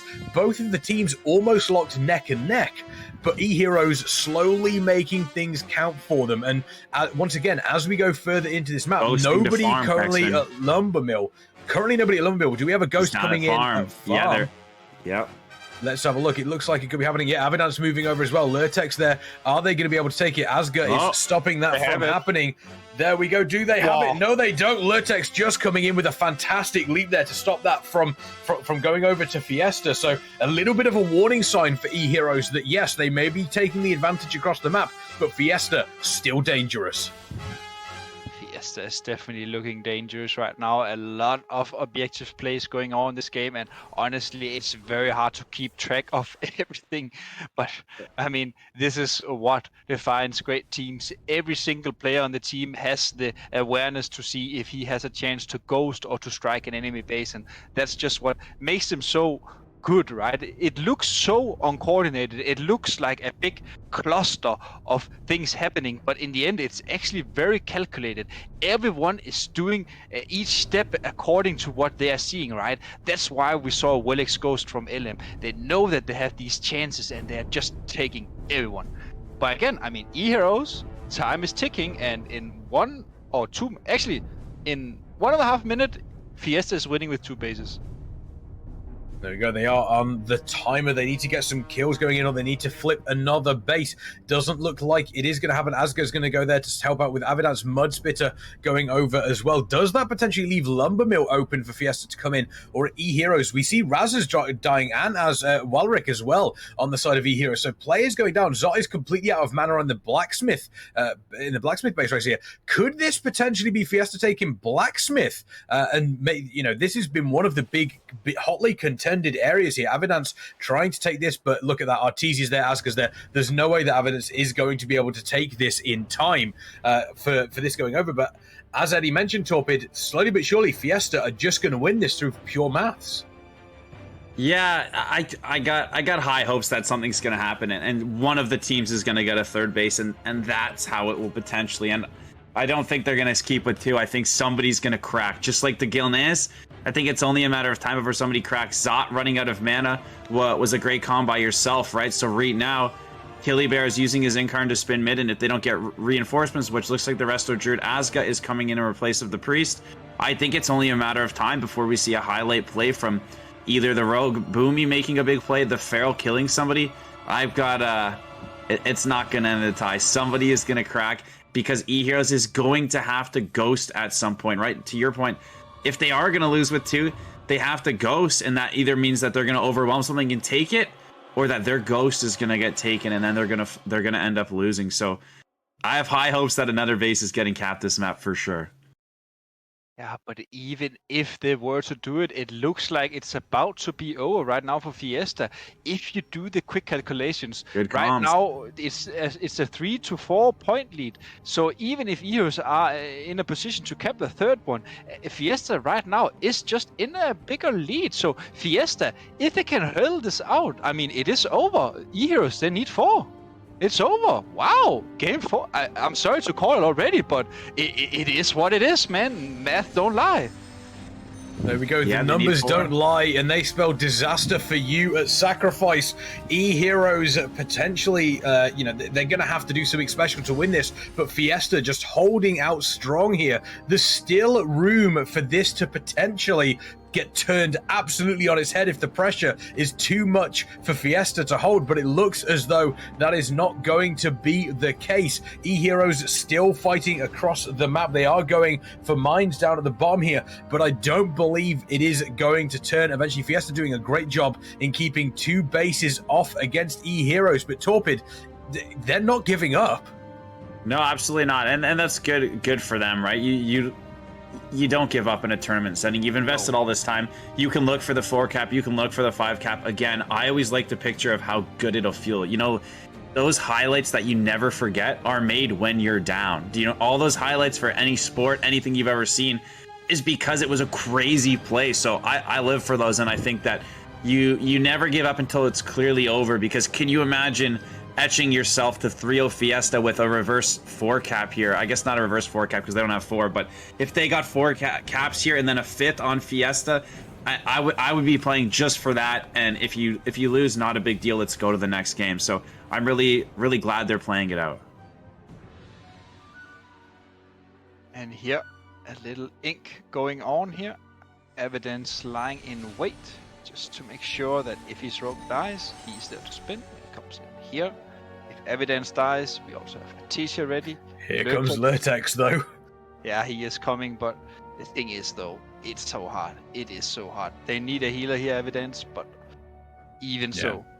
Not only would they need a healer at this point, they'd need to completely 4-cap, stop Fiesta from scoring any points to take the victory. And once again, Fiesta looking relatively solid across the board. Nobody else dying.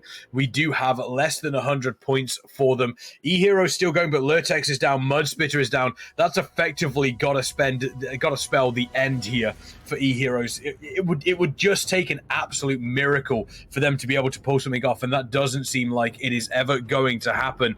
So a fantastic play here from Fiesta.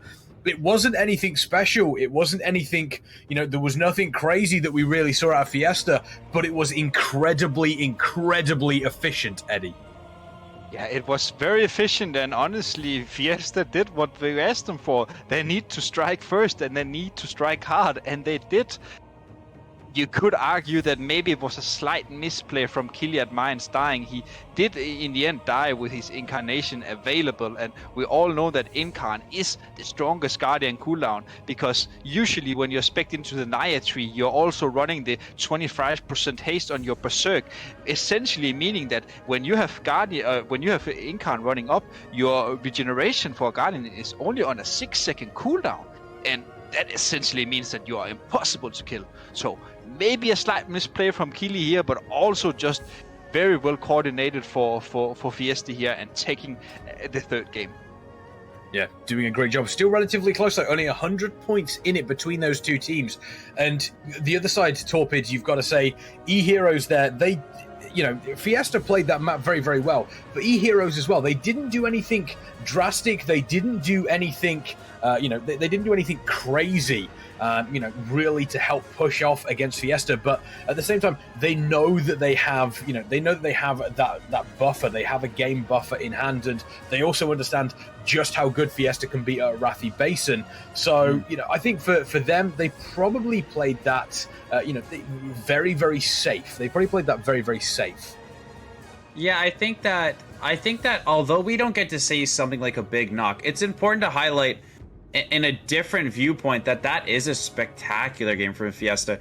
The amount of comms in their Discord and having to be on that defensive for 15, 20 minutes, whatever the time was, is actually quite spectacular. When you play the game often in your RBGs, they had to hold down all of those nodes the entire time. Their comms, if we could have heard their comms on stream, they were probably talking that, they are down 2-0 and are trying to bleed them out with 2 bases and rotate and keep in mind what could be happening. So I would have liked Eheroes to reset a little bit. Have the Pharaoh leave and get a re-stealth. And if he wants to reopen mines, sure. But permanently sitting there lets them know where he is, making their intel easier. So kind of like Eddie's saying, he doesn't need to be there the entire time if it's not working, right? Get out and stealth, maybe go back, maybe show middle. They have DH and Feral, 2 fast classes. They can be moving more, something we haven't seen of this entire series. Eddie mentioned it a little bit, the DH flying down is much of the DH. Those Fury Warriors from other matches we're seeing constantly, but the DH, he has the potential to eyes, to check ghosts, to go pressure bases, to show up somewhere with a ghost, right? Say he's at BS, his rogue goes from LM to stables. He can fly across that water and now be 2-hitting. There's options. When the game is going that long, you have to do something from the side of Eheroes, right? So they need to sometimes call it quits and say, get out of the mines, get out of this, and let's rethink what we're doing before it becomes insanity and they're just doing the same thing and playing into Fiesta's hands. But really, really well done by Fiesta, and I'm very thankful that they're going to give us the Silver Shard mines. Yeah, great. Fiesta coming back in, and Eddie, you mentioned these teams, they're not going to realistically be looking ahead at game number 4, game number 5. Game number 4 and 5 seems to be taking its toll on you as well as we head into the grand finals. But now they're here in game 4. They're here in game 4. Fiesta, they do have momentum coming out of Arathi Basin. They have the potential to take this to a game number 5, maybe see a reverse sweep in the grand final against Eheroes. That's got to go down in the record books, surely. I mean, if Eheroes were to get reverse sweep now, I think the ladder will explode for the next couple of days, and also just the European forums where we interact about RBGs. So for them, it would be so insane, especially if it's a reverse rewrite. That would be the dream for Fiesta. However, going into Silver Shard Mines, they really need to bring their aim game. My quick analysis of tonight's final is that Eheroes has been looking way stronger when it comes to securing the kills and winning the team fights. However, it just seems like they're maybe paying a bit too much respect for Fiesta and not just capitalizing on the fact that they are literally killing them. They're just not finishing the job. I mean, you make a very, very good point there. Torpid has touched upon this with Silver Shard Mines as well. Is, you know, if you're going from cart to cart, specifically if, you know, you're going, you've capped a lava cart and you're going up to help secure a mid cart, you move as a team. You make sure you are moving as a group. And Eheroes have shown that they are exceptional at killing off stragglers, and Fiesta have kind of struggled with that. Specifically, we did see Battle for Gulneus, you know, was a perfect example of that, in that they might have got 1 or 2 kills, but they were getting 1 or 2 kills to Eheroes 3 or 4. So Silver Shard Mines, that can be even more punishing, specifically because it's a numbers game that do appear on these carts. So, you know, Eheroes looks like, on paper, from what we've seen so far, they are going to be incredibly difficult to beat here on Silver Shard Mines. But with game number 4 in a grand final, that effectively means that all goes out the window, Torpid. Yeah, it's a big game and anything can happen. Look for the swap. We always talked about just watching other teams helpful. If they watch the losers finals, they tried to swap the lava. Okay, that should be top of mind for everybody. And then another thing is they ran double rogue, double boomy, which I just don't think over the long run is gonna beat the Feral. Civix is warm. He's been fighting at mines and fighting. I think they're both called mines. I think he's been at mines on the Gilneas and mines on the Arathi for about 45 minutes to an hour now, just pressing all his Feral rotations. He hasn't not been fighting for the entire series, so he is warm on the Feral. He has no lack of pressing his buttons. He hasn't been sitting around. I think that doesn't give Fiesta the edge in off carts. Civ is warm on that Feral. He's proven that he's killing people over and over.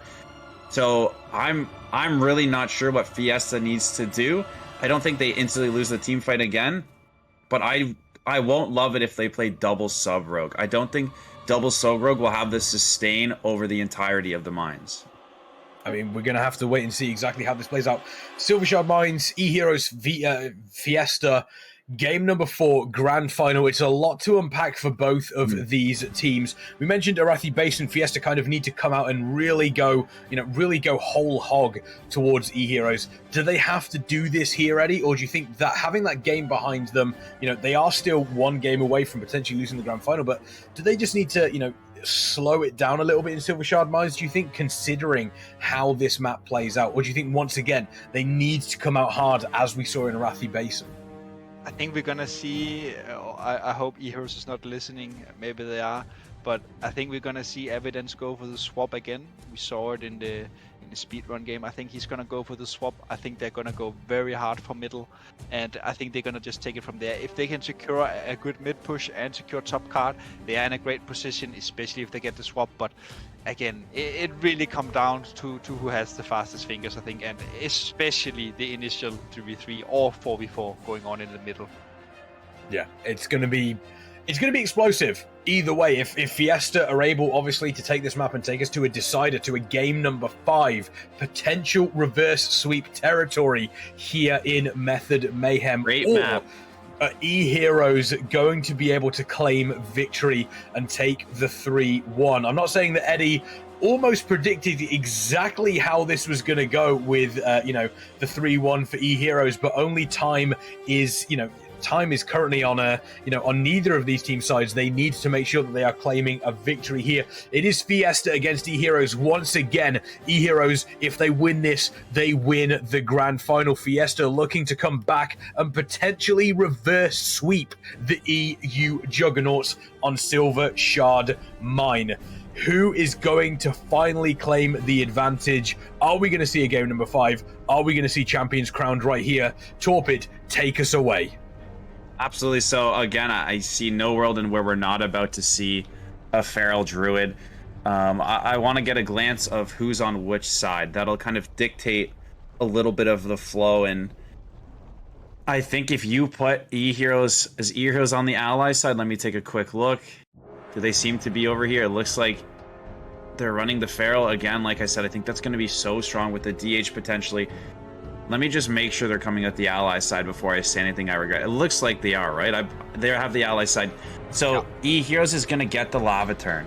And I think, and I've been touching on it, they can go win middle as well. And if they do that, they're going to be in a great spot. You see, their lava team fight right here is going to be absolutely cranking. And you'll see them push in the middle. Our spectator's been doing a great job. I'm sure they'll open this up. And I'll let Eddie do his amazing casting while we open this up. But it looks like a 3v2 for now. 3v2 for now, yeah, you are right, but we see the rotation coming in from much better here, aka Oxy. You have to account that Oxy is also an OGF Eheroes. We see the opening here onto CVAX. I would like to wait for the rogues to show. As soon as one rogue shows, the other one will open, and it's just who makes the first step. And Dance MVP is shown. Raz is opening onto him. They're actually putting the pressure onto Tykovic. They want to watch Tykovic here, but Dance MVP coming with the re-kidney onto Raz. Raz trinkets it and runs away here. No, he didn't even trinket, but again, I mean, completely equal. Whoever gets the kill wins. And here, Tykovic, this will mean Eheroes probably turns it. Oh, it's so close. It is so close, isn't it? No, it's staying on the side of Fiesta. They claim the first cut, but a fantastic attempt there from Eheroes doesn't quite work out for them. You did mention that you didn't want to see the double rogue here, Torpid, but it looks as though Fiesta are playing exactly that. How do you feel about it? This time it's fine. He's Outlaw, so Evidence, he went team fight. Outlaw, you know, is similar to a warrior role. They have a bunch of utility, and it's completely different utility. But I like that it wasn't the double sub rogue and Evidence. They're rogues, so they're cowards, but they're not quite warriors. Let's not get this confused. Yeah, I think that. I think it's fine. Double rogue with one being Outlaw is great. You saw Evidence make a heads up play, and he goes, "We secured mid, but there's no shot we're going to get this lava." So he went up to the top cart. He left the lava while they were still fighting middle, and he went up to the top cart. He's sapping Civ out and secured the top cart because Fiesta was losing that fight mid. So a huge play by Evidence there to help them secure the first two. And now it's going to come down to this next lava in the middle. Honestly, if I'm Eheroes, I don't mind turning top long in this game, dominating lava and then looking for the off carts with the Feral and seeing what's going to happen there. And again, Evidence playing Outlaw Rogue. Very untraditional here. Maybe he's doing it for the short blind. It is at least one of the potential ideas behind Outlaw Rogue. We know it's strong in team fight, but I would personally always favor the sub rogue when playing for off cards, and it's mostly due to the fact that you have this Shadow Duel, and if you're new to RBG, Shadow Duel essentially zones out the dual player from the card, allowing you to capture it. You see Mac here rotating into mid as well. It's very much needed with the depth of Evidence here, though. This will mean that Eheroes secures the middle card. Now it's back to lava. Who's gonna win lava? It looks like it's in position for Fiesta, but if Eheroes can reinforce it in time, maybe they can turn it. Yeah, we do see Blizzard here opening up on BWC, trying to get that Warlock down, but Warlock's so incredibly tanky. The numbers game, Evidence has died. BWC looking really low as well. We see Lurtex coming out, trying to potentially turn that. Numbers on the side. Port coming out, seeing if that does switch Lava Cart over. It doesn't look like it has currently. We also see Danson, Mudspitter here getting into it. Mudspitter also taking a bunch of damage on the side there. I'm not sure who that was. It looks as though Lava Cart has been secured here by Fiesta. Once again, so close. Fiesta currently with the lead, looks just under double the points of Eheroes, but this is still a close game here, Torpid. Yeah, I don't know why these teams who keep winning lava want to give it away the next time, right?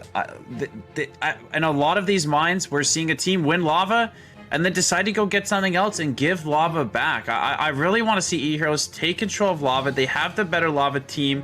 The comp, I believe they can hold it the rest of the game. I want to see them hold it, control the leaf. Trust in Civ and your off-cart team. Trust in his Feral. They will get you what needs to happen, but they need to keep the control of lava. Giving that lava over to Fiesta really brings this game to life, in my opinion. Yeah, and another great point about Lava Card is that, you remember, Kicksman, we always talk about if you get every lava and 2 off cards, you win the game. There's one good thing about playing around lava. Every third middle spawn, and now I'll tell again, every third one. So the third mid that spawns will essentially be in a very great position for lava, because when that third lava, or that would be actually the fourth lava, when that fourth lava is about to cap, the third mid will then spawn and you can push for it. So you don't even have to spread yourself thin. You can actually stay on lava for every third card and then push middle. But again, it's very complicated, and one misstep will spell loose, and we see here again Eheroes putting the pressure on to Trigovic if Trigovic drops here. It's and turned. Trust in your feral and win lava, win game. Wow. There we go. Seems as though everybody in chat is looking very, very excited about Feral. Let's see if we can get some Feral emotes spammed in the Feral, chat. baby. There we go. Big old Feral plays coming in from Sivax. You love to see it. And once again, Lava Cart coming in. It does look as though Eheroes has taken. They are only one point behind Fiesta, but now because of residuals, they're actually going ahead. Fiesta making a great job at the start of this game, but once again, Eheroes, they're just able to squeeze out a little bit of life. It does look as though maybe they can get a have kill. The numbers. Are they going to be able to switch this It's card just neutral. before it goes in? It has switched over onto the side of Eheroes. That is huge for them. Fiesta, once again, they started off well. This game still isn't over. 2 carts available currently in the hands of Eheroes, but Torpid, to your point, they need to move as a group here. Fiesta cannot lose anybody in this movement from mid down to Lava Cart, but it looks as though they might be. Yeah, Lava Cart with the tag, just switching over the Horde. What do they have? 3 members there, 4 members there in Mud. Mud needs to back off here, right? No need to convoke in their face. Back off a little bit, get your heals. You do not want to die. You want to be a body. It's all about the bodies. They have the real power here to push in and take this cart. If they can push into Lava here and get a meaningful kill, keep Mud Splitter. That's not good.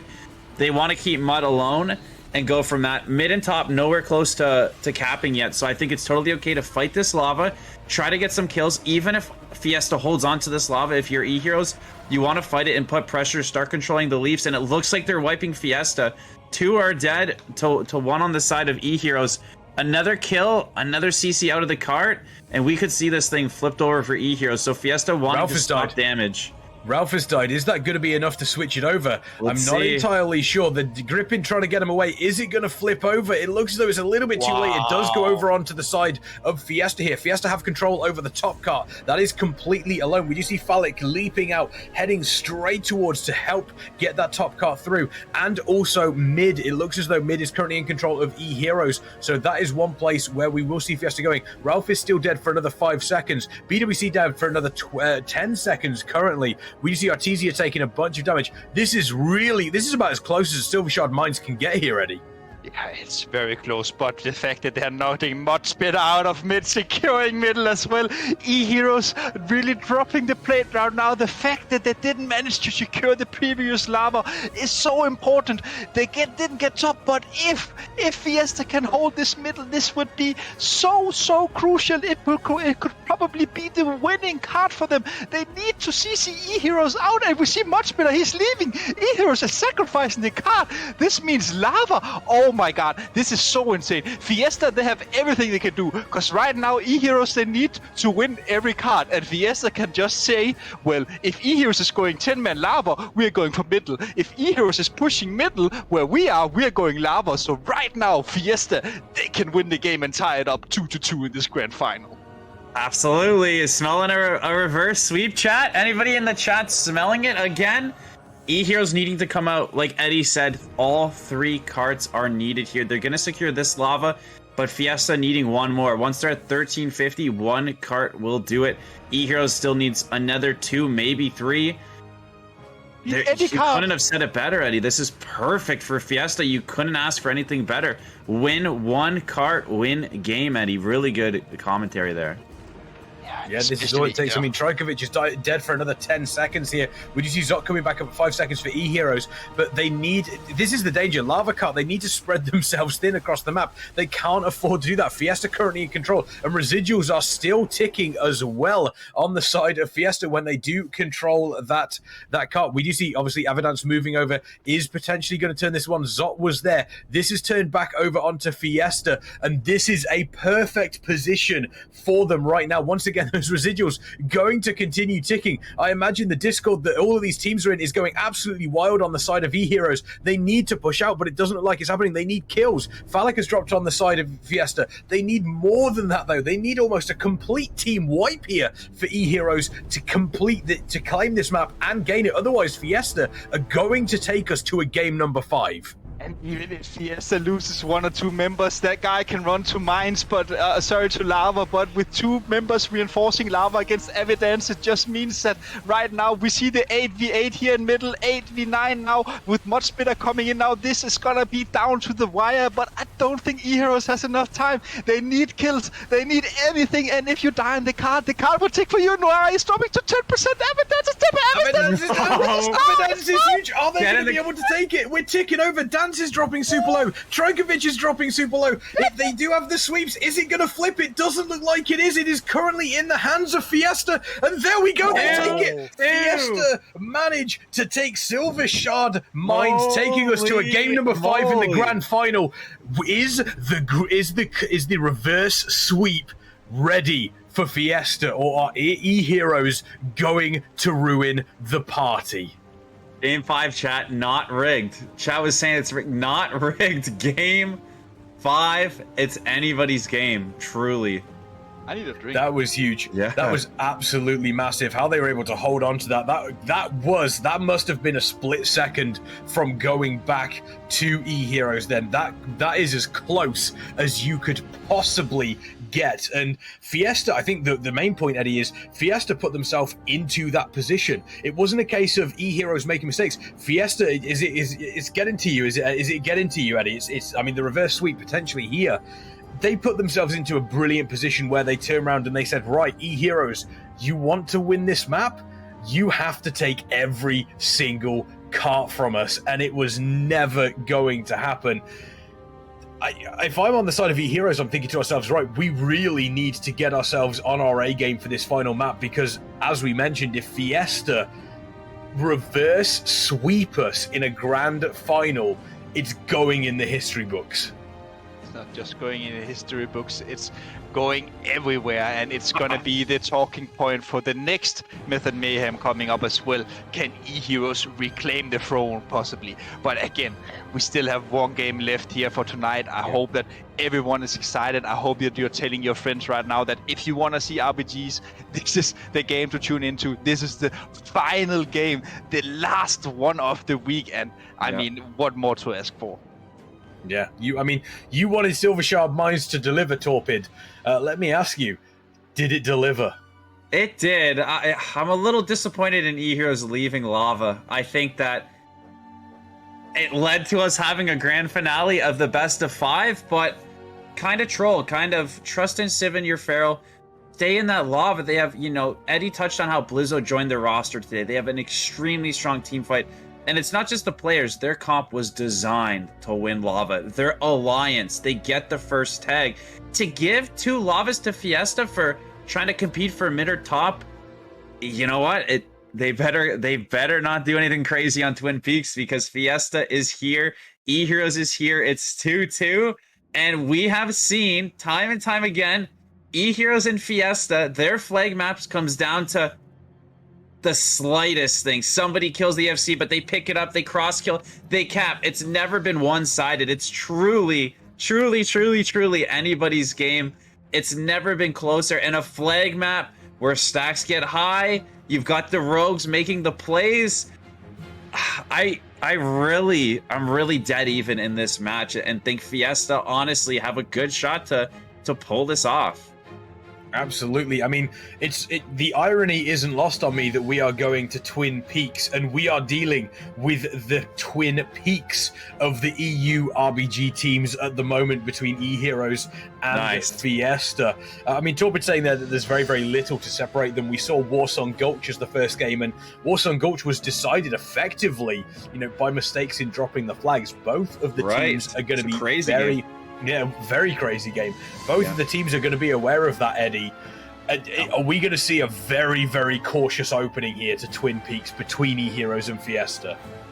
I think this game would be very, very hard for both teams, especially the teams on the Alliance side.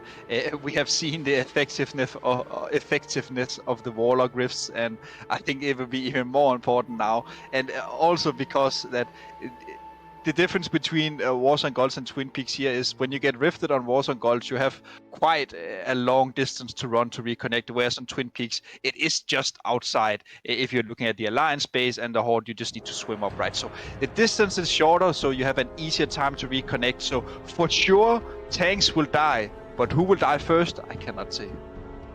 No idea. Eddie, tanks will die, but who is going to be first? I mean, obviously, these games, 20-minute, obviously, time limit on these. Whoever, if it does end up in a tie, whoever capped last is the victor.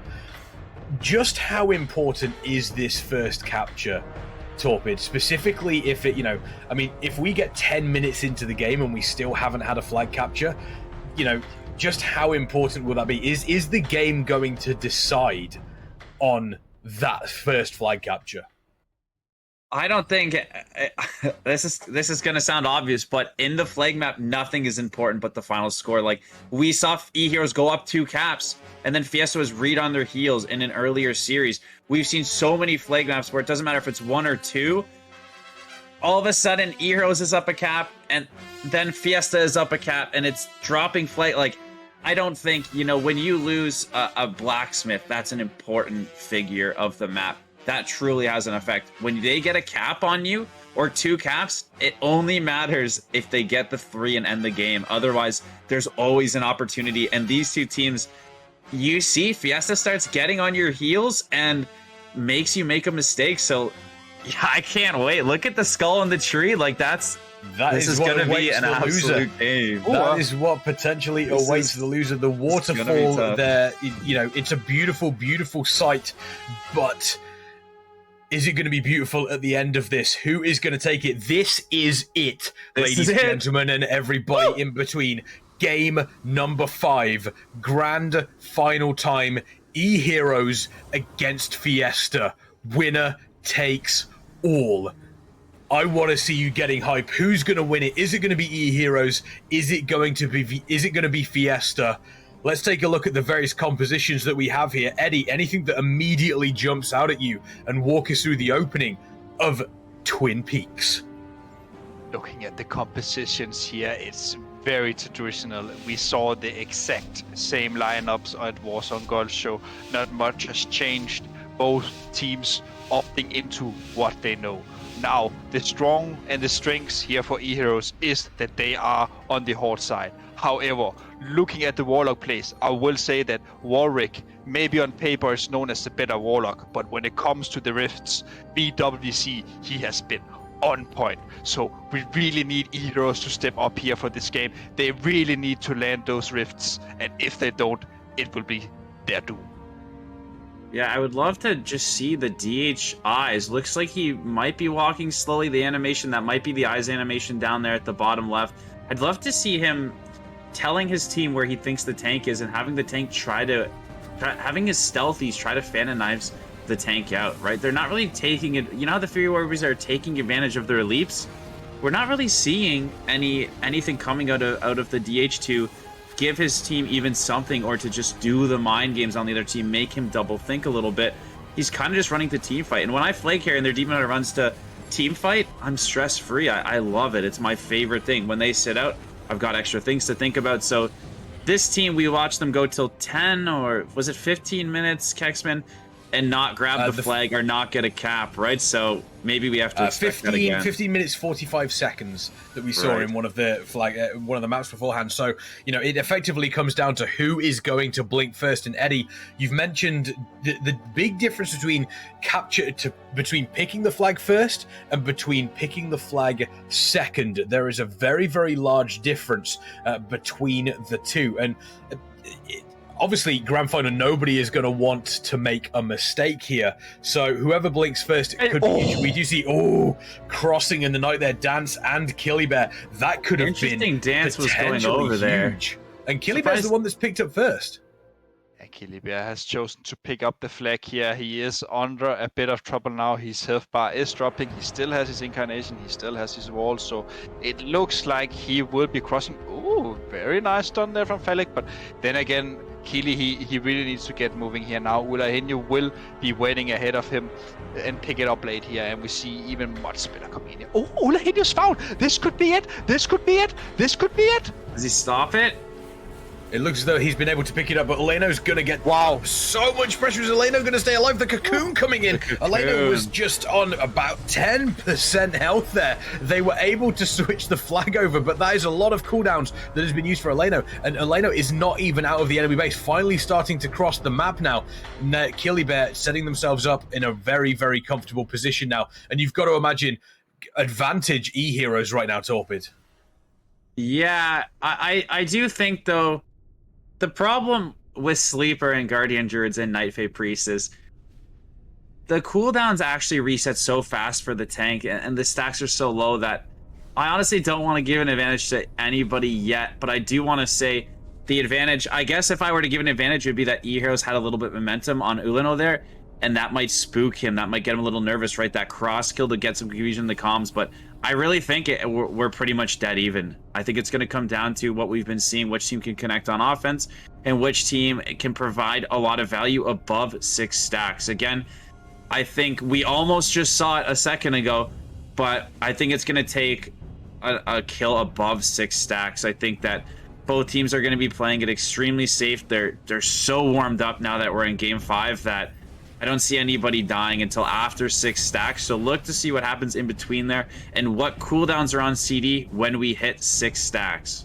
They are not just warmed up. I bet they are sweating right now. True. Teams. This sweat is pibbling forward on their arms, on their foreheads, even in your fingers. They can even feel it. And Ulahenyo here, at this. he's sweating too. 3 people coming in with the attack. Evidence with the amazing peel. The best defender in the game. Look, even Lurtex, he's still zapped in the back, you know. Evidence, he has control of him. I mean, what more can you ask? This is the best rogue. I don't care who you say is better. You could say Raz is insane in Arena, but when it comes to RBG, there's only one evidence. Look at Killy here. And Killy Bear taking so much pressure down. Is Killy Bear going to go down here? Artesia pushing through. It looks as though Killy Bear has been able to stabilize, but that was so close. That was almost a kill on a flag carrier. Sub 6 stacks. You said it wasn't going to happen, but Eleno currently under pressure as well. The offense teams bring in the best that they possibly can here, Torpid. Yeah, I don't even know where that damage came from onto Killy Bear. Was it just a couple surges? I didn't even see a lot of people there, but again, I'm not saying you ever give up before 6 stacks. You keep the pressure. I'm just holding both these teams to a higher standard and believing that they can go till 6. So you definitely have your offensive team. You're definitely crushing and you're getting those CDs. And so now look, Uleno's leaving the base. His Incarn is up in a couple seconds, it looks like, on the UI there. But he's about to hit 6 stacks. So when he's out of the base without that Warlock Rift, this is 6 stacks outside of the base route now, right? This is where something impactful can happen. Killy Bear's set up on D with Walrick. He's got his back. This guy is in the middle of the field at 6 stacks. If there was an edge, now I would give the edge to Eheroes because Fiesta's tank is in the middle of the map at 6 stacks.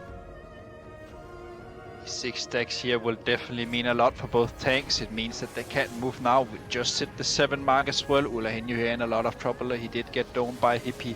They essentially have nothing left in the tank for him. There is a PS, there's Rapture, but as soon as that is used, Ulahenyo will be in a lot of trouble. Even Noai here getting cloned in the back. He is not gonna connect in a very long time now. I don't even think it's correct. Raz just got deleted. Oh, that's very, very important for Ulahenyo. Yeah, Raz good defense there. Absolutely deleted. Huge defense. Killy Bear just taking a little bit of a rest. And I think what actually happened there, Fiesta have done one thing that you have wanted them to do. We actually saw them, Eleno kited out of the base. But one thing you've been very, very vocal about, Eddie, is if your offense gets wiped, they come back in, clear the offense from the opposition team, and then cross the map. Eleno was already basically in the middle of the map there. The offense respawned and then just absolutely destroyed the offensive team. And now they're crossing the map. Look at this. We've got Dan, Strikovic, Artesia, Falik sponsored. This is huge for Fiesta. They might be able to take an advantage here. We are on 8 stacks on Killy Bear. That's going to be rough to survive if all of them come in and connect. And And even Raz is going back into defense, and you see Raz down in the middle of the screen. He's moving back offensively now. He wasn't sure what the plan was really, but now they are committing for the offensive play, and Mackie finding Avi here is really important. Good step from Raz as well. The damage is going on to Kili, but the damage will also come into Eheroes very slowed now. Who can get the kills here? This will be important. Kicks, take it away.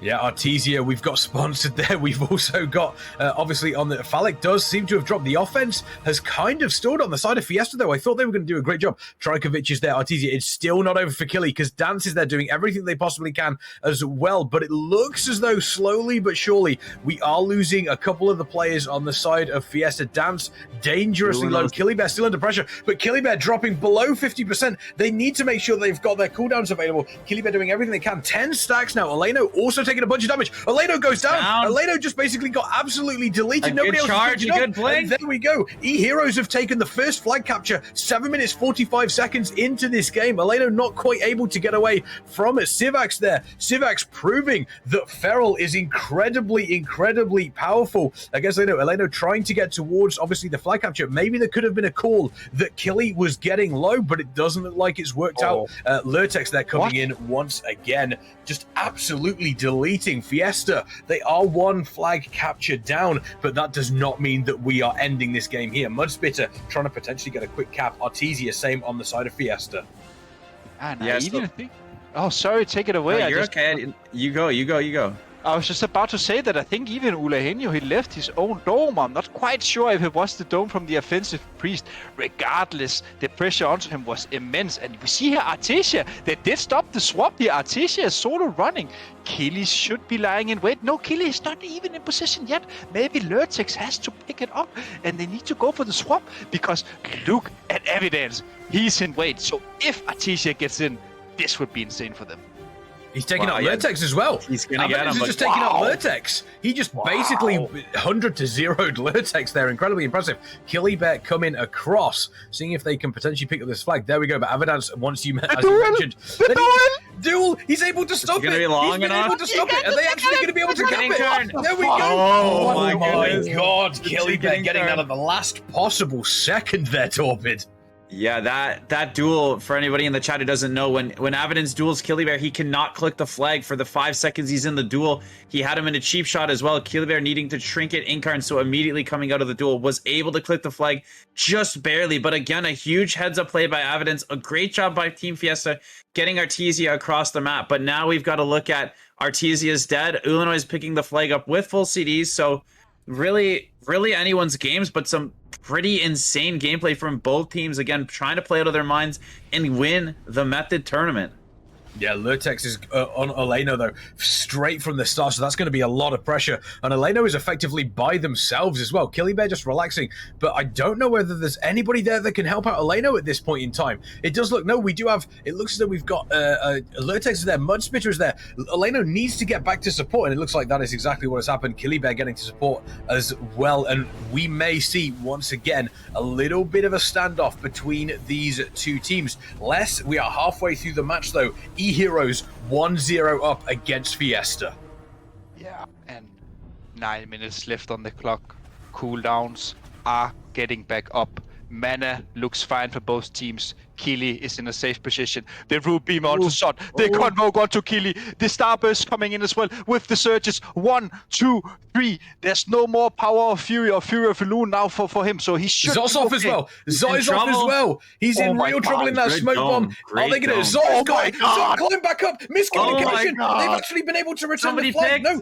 Wix has got the flag. He's jumped back up, but he's still under a bunch of pressure because Trajkovic is up there as well. This is his prime opportunity for Fiesta to potentially clean this all up. Eleno is currently waiting to cap the flag. Is it going to happen? Wix is surviving currently. Eleno's in that horrible position, though. We've seen Eleno in that position before, and it hasn't worked out. The pressure coming through. Is Eleno going to die? Because if that does happen, then Wix can cap. Eheroes could go 2-0 up. Wix still has the flag. 6 stacks and is surviving. There comes the rift. Is it going to be able to get anybody out? It doesn't look like it does, but Eleno uses the portal to come back up and immediately that's an insane rock down.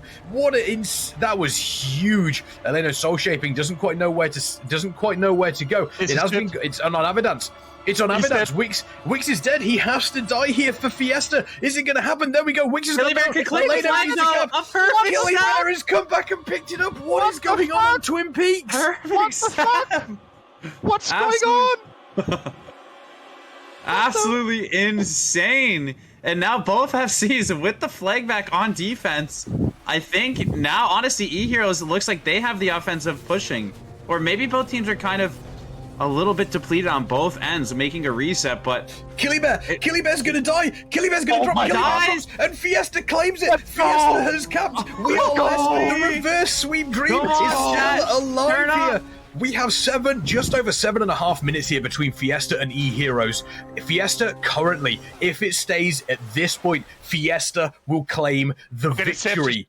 Sepsis is not dispelled. The Sepsis is not dispelled. Look at the Sepsis. It's sitting on Killy. He dies to Sepsis. Oh my. Okay.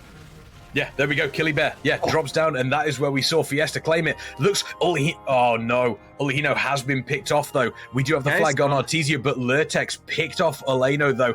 That is going to be a little bit rough, but look at the flap coming out of Wix, just jumping up in the air to pick up Artesia. Trajkovic is there to potentially help out. Killy has been caught in the middle of the map as well. This game is coming down to the absolute wire. I don't even know how to call this at the moment, Torpid. Fiesta going up a cap here. This is the exact thing Eheroes want. Get Killy Bear to the base, and then did he drop it? He dropped the flag. Is Killy Bear going to be able to beat somebody there? Elena was rezzing in the graveyard. I don't think he's there, so even if somebody grabs it from Team Fiesta, it's not going to be their tank, and who picked it up? It's Trajkovic's, right? So if they can get on the boomy and start getting some pressure, Eheroes can turn this around just as fast as Fiesta did. This is a perfect situation for Eheroes being down a cap with time cranking down. This is perfect. They need to stay offensive. They need to have 2 healers escorting down there so they can stop the swap. They need to be getting ahead of him. The life grips, like you just saw from Hippie, if they can stop the swap, a big ROP, they're trying to proactively do it. We'll see if Track drops it or not, but this is going to be crucial here. Can they lock down Trajkovic? Will they go for the YOLO swap? They got the swap. They do. They do get the swap. Risky again, but paying off this time around. There we go, Eleno, and Eleno is absolutely zooming across the map. BWC are there on defense, and he is gone. Now the offense needs to turn on to Killy Bear. The Emerald Slumber coming in. We do see sponsored Dance. We do obviously have, we got Phallic there as well. Killy Bear under pressure, 3 stacks, so not too bad. A fantastic knock, but immediately both of them back up to put the pressure onto Killy Bear. This is the opportunity for Fiesta to maybe even claim a 2-1 lead. Eleno, once again, look at that, zoomed across the map, and now has so much time to just relax by themselves. Meanwhile, take a look at Killy Bear dropping below 50%, immediately getting healed back up. A great rift, though. That's taking out Trajkovic, Dance, and Sponsored, but they are coming back in. Artesia doing everything they possibly can to take down the flag carrier. Killy Bear does not potentially want to drop down there because he's got the entire team waiting for them. Now we see the pressure onto Eleno as well, convoking the spirits, trying to help out, and you've got to imagine at this point we are effectively neck and neck between these two teams, Eddie. We are not just neck and neck. This couldn't be tighter. The Lurtex coming over the mid weapons as well. A lot of damage going on to Hilny. We're switching back to the view onto Killy. Killy is taking a lot of damage as well. He has no cooldowns left in his playbook. There's only 1 dome left for Sot. And look at Sot's mana. He's completely Can they connect onto Killy? This would be the death. They just need to get around the MC onto Trajkovic. He's going to get MC'd off. Look at the moonwalking. And Willix coming back up again. Felix jumping in. Everything is back and forth. And look at Ula. He knows he just has to survive. He just has to survive. Run away, Ula. Run.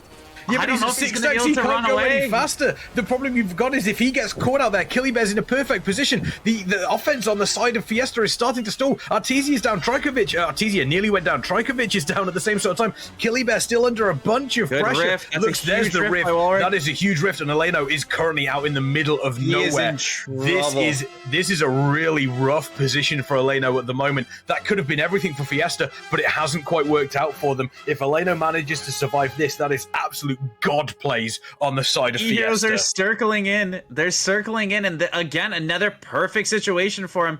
7 stacks out in the open. They've got to look, with 4 minutes left, maybe they need to send a second healer. You see Raz opening up. This is their time to get that second cap and turtle it out. He's caught. He's Big actually caught in the damage smoke coming out. bomb. They Is it need to going to cross happen? He the healers. survives through that. He survives, and it looks like the entirety, almost of the offense, is staying. Has come back to defend against Eleno, getting Eleno back into obviously that port. And there, Dance MVP doing everything they can. Artesia and Dance currently on killing there. Asger is currently stuck there. He's in big trouble. Is it going to work? Dance MVP dropping super low. Convoking on Killy, is this going to be enough? Killy Bear dropping 10%. He's still alive. Asker with the penance healing up as well. This is a crazy game 5. This is what we wanted to see out of both of these teams here on Twin Peaks. Killy Bear's gonna be okay. I think Eheroes just needs to understand they've only got 1 or 2 more pushes on offense. So but that's make pushing this out. Look count. at Shot. The 2 healers offensive from Eheroes. They have sent everything they have left in the tank. There was only Dance and Artesia left to try and kill Killy. Ulahinyu will never Blind survive. stacks. He will never survive. He will never survive. There's 2 healers here. Ulahinyu, they need to run. They need to do something because right now, What can they do though, Eddie? What can they do? Nothing. They can't do anything. They There we do go. nothing. Click Eleno it. just dropped down. Are Eheroes going to be able to Evidence. claim it? It's Avidance evidence. has managed to pick it up. Lurtex dropping. If Avidance manages to survive through this, it is absolutely insane. But if there is one person that can do it, it is that Avidance. It's gone over to Noiri now. Noiri is obviously on that one, obviously trying to get as much healing as possible. Avidance coming down, Evidence picks trying it to back keep it up. safe. They're But the just problem, swapping and kiting. this swapping is huge, but Avidance stepping back up. He's still Oh my alive. goodness. He's up there against Falek. He's coming back down the gripping from Hippie. Somebody He's so click close it. to dying. It needs to be clicked. It has been Dance turned. MVP takes There we it. go. It looks as though we've got They Dance need to win a MVP kill on taking Killy over. Bear. Fiesta living on the absolute edge. Cocoon coming out, but Killy is just Thrill killing indeed it. there. Eleno's coming back in. Dance minute and a MVP. half. Is he going to die? Is he going to be returned? He goes has, it down. has been died. Oh It's been my picked up by God. Avidance. Oh my God. Avidance has managed to pick it up. Eleno is back in the fight. They need to get it switched over. They drop Nori it now has early. picked it up. There's Eleno. Eleno needs to get this flag. This flag needs to A get minute back and a onto half Eleno. left. He has all a minute and a half left between What these is two this? teams. Eleno goes down. It has been picked Their up. tank Eleno's picked picked it it up. up. The tank has picked it Oh up. my goodness. Fiesta staying alive in the reverse sweep here. Oh my Holy- God. They gotta wipe them on D. The step, the double step, the There's a crank. minute left. 1 minute He's left. going to die. goes He down. has died. It has been returned. And the Eheroes managed to claim it. Eheroes with a last gasp map cross. But this is not over. There is still a minute left. Fiesta can go across and do the exact same. If they can get a quick cap here, that would be huge. There is a minute left. The dream was alive for the longest time, but it hasn't quite paid off for Fiesta. Now, everything. This is where you have 10 men crossing the entirety. And look at that. Killy Bear was will have just... all his CDs though, because Yep. he was just sitting here. So Killy Bear is gonna have 30 seconds left in the game in every CD, and they're gonna open by slowing anybody on Fiesta. Honestly, what was that? Holy, that was a crazy, crazy match.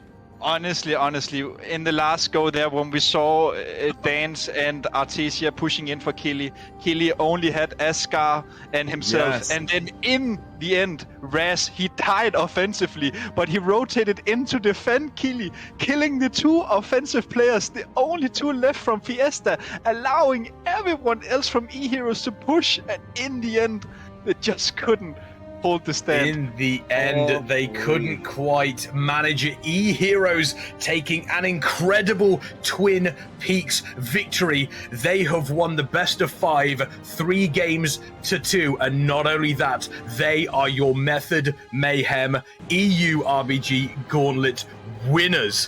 What an incredible game. What an incredible series between these two teams. Chat, show your love, show your appreciation for both Eheroes and Fiesta. Commiseration to Fiesta. They can now go and take a siesta. The tournament is over. Your winners, Eheroes. Torpid, what a series. What a game. Series I can see on the stream, chat's catching up to where we just were, and exactly the same reaction. Everybody in the chat is just watching Fiesta put on a show. I can't say it more. I can't say it more clearly than what a series, what a tournament. Every game was just like that, but it was just getting crazier and crazier and crazier. And you see Eddie wanted Fiesta to win. Absolutely insane from the start to the finish. Both teams again coming down the micro. Eddie said it best. They almost killed Killy Bear around the corner. They don't. You can't even recap the chaos of that match, but the controlled chaos of both teams. Eddie, what are your thoughts? Entertained? Are you not You're not. entertained? There we go. Yes, what an What? entertaining series. What an entertaining grand final that we saw Yes. between those two teams. Fiesta, the dream of a reverse sweep was real until the last close. 90 seconds close. of that Twin Peaks game. And let's be fair, Torpid, as a flag carrier yourself, Eleno, just the amount of trust that Eleno had in the team there, getting every single, we saw Avidance, we saw Nari, we saw Dance, just doing everything they could to keep that flag going. The SWAT was fantastic, but let's be frank, that is probably the easiest flag capture of Killy's life right there. He was enjoying that one, being back on the base. Nothing in the world is better than when you're back there, but at the same time, he was probably worried because when you're sitting back there, you don't get to help your team. You're just putting your faith in them and you're hoping they do their best. And luckily for Killy, it worked out. He got to AFK in his own base. Team Evidence, Fiesta, those guys could not come to Killy Bear. They just simply could not. They were under too much pressure. But again, Eddie said they almost killed Killy Bear. He just peeked back to his priest, got a pain sup, got a regen, a little heal. And again, we can't stop talking about the smallest, the teeniest. This is how close every single game was. And that last game, Chad, I know you've watched it now. You've caught up in the delay. Probably smaller than this. An absolute series to remember. Like, completely unforgettable. Oh yeah, absolutely. This is, and I imagine you're probably going to go, away to, what happened. A lot of people from NA are probably watching this, but there's also a lot of people that you play with, Torpid, on NA that didn't watch this. You're going to go away and say, you need to check out this game between Eheroes and Fiesta. And Eddie, I know for a fact, the Discords, the EU Discords out there, they're going to be talking about this series for quite a while to come. This will go down in the history of European RBGs. This is beating Battle of the Atlantic and all that. Put that away. We have Method Mayhem now, and we will have Method Mayhem in the future. This was insane. What an ending for a perfect tournament. And big applaud, Eheroes, shout out, Fiesta shout out, but also shout out to all the other teams who made this tournament such an epic experience. Yes. Oh, absolutely. Without a shadow of a doubt. I mean, the teams that we did see, the big dogs, Clown back again, Speedrun, Eheroes, Fiesta, we saw some absolutely incredible teams throughout this weekend. So, chat, let's get some love for every single player that has played. Get the love in the chat. Yeah, exactly. Every single player that has played in this tournament. And I think, I've seen a lot of people have effectively said Fiesta, they've won over everybody's hearts because what an incredible series, nearly taking the reverse sweep against Eheroes, some great games, but also Eheroes are champions. Torpid, we spoke about, they are the giants over here in EU. They were made to work for it. But when it came down, to the real edge of the final game, they were just able to eke out the small advantage, as you mentioned, those small margins, and that is what makes teams great. Yeah, definitely. Again, getting themselves up 2-0 in the series, right? Even though they came back to 2, they just need to clench that one game. And again, it's not how you get it done, it's if you get it done. But definitely from coming here from a first time from NA coming to EU perspective, a lot of respect on the Eheroes name. But, this gap, this giant that I heard about, this gap being so large, in my eyes, Eheroes is on top. They've proven it. They had the 3-2. They've won the tournament. So you have to put them on top until Eddie said the next Method Mayhem. But I would clearly say that not just Fiesta, a couple teams in this tournament really closing that gap. And if they keep working at it, we're going to see more and more upsets, more and more crazy games coming down to crazy things. You're going to have all three of us screaming more often because these games are so close and so competitive, and it's the best teams making it happen. So definitely big respect to both teams, but at the end of the day, Eheroes getting it done, getting the win. Oh yeah, they got the win. And chat, we have a treat for you as well. We do have an interview with some of the with two of the players, obviously, that we just saw in that grand final. We do have Raz and Willex with us. Congratulations to the both of you. What an incredible series that we just witnessed. I'll go to you first, Raz. Obviously, coming into that final sort of like 2 minutes, everything was happening there.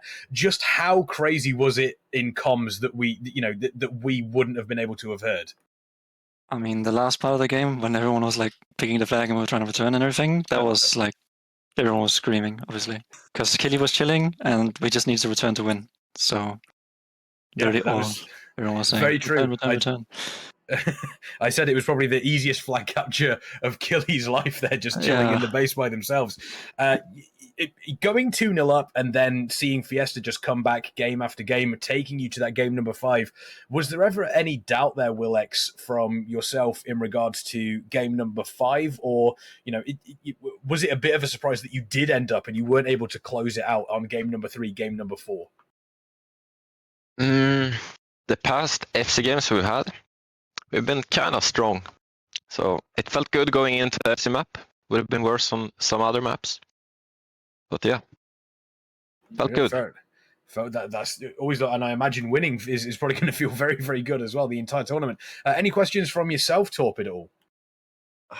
I don't think I have any questions other than you guys being the leaders. Again, this RBG tournament, not just for pride putting you guys on top, but I guess my question would be, how impressed are you guys by the other teams that are learning and adapting RBGs? Because ultimately, if you're the top team and you're not facing anybody competitively, it's actually quite boring. So how impressed were you guys by the performances of all the teams in the tournament?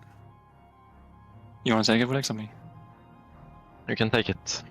I mean, I think the team I'm most impressed by is Speedrun, because they kind of put something together sort of last minute, not really last minute, but pretty close, and they had a lot of people drop out randomly and all this stuff. So big shout out to Speedrun. They turned out to be absolutely insane compared to what I was expecting. And but every team was really competitive. Yeah, a very competitive tournament. Eddie, anything from yourself? I know there's probably a bunch of questions that you're bursting to ask, so take it away. I'm gonna keep it short. I have one for each, and then I have one overall. So I guess 3. So first of all, Raz, if you were to give an MVP from your team, which one would it be? It's hard, honestly. Maybe Willex. He played really, really good on the FC maps, despite having played very, very little Rogue lately. So I'm very impressed with Willex. Okay, yeah, good. And Willex, if you were to give an honorable mention from one of the enemy teams, a player you in particular stood out to you, who would that be? For me, it's BWC. I think he's insane. But who is your pick? Evidence, of course. Okay. There's like no doubt. Holy fuck. And then the third one. I don't know. He has special abilities every game that we've never seen before. Yeah, it's crazy to me. What was going on in your mind when he kept dropping the flag, picking it up, stepping up, coming down, checking the gates up? What was going through your guys' head there? What was that next level? Yeah, we've never seen something like this before. It's crazy. It feels like he has 15 shadow steps. I have 2, he has 15. And then the last, you can both answer it. Are you fearing German heroes for the next tournament? Obviously. It'd be stupid not to. Thank you. Okay. Are we scared of German heroes? German heroes! That's an internal joke. The fearless leader always pulls through and just brings together the best of the best. Well, there we go. Thank you so much, Raz. Thank you so much, Willex. Once again, congratulations on winning Method Mayhem. We'll let you go and enjoy the rest of your evening. Maybe, I would say go and get some sleep, but let's be honest now. It's coming up to probably, 1, 2 o'clock in the morning, so we're getting into proper gamer hours now. So I imagine you folks are going to dive into a couple of ladder matches at this point. But yeah, once again, congratulations. Enjoy the rest of your evening. Thank you. Thanks. I have one more thing to say. Yeah. Oh, yes. Go for it. Peace. There we go. What a fantastic ending to the tournament. We'll get your thoughts in just a second, Eddie. I'll come to you. I'll come to you, Torpid. Obviously, as somebody who plays on NA, you see a lot of what's going on NA. This is your first time not only casting, but this is probably your first time watching a bunch of EU, specifically, EU Battlegrounds as well. Is there anything that really stood out to you that differed, from the NA scene?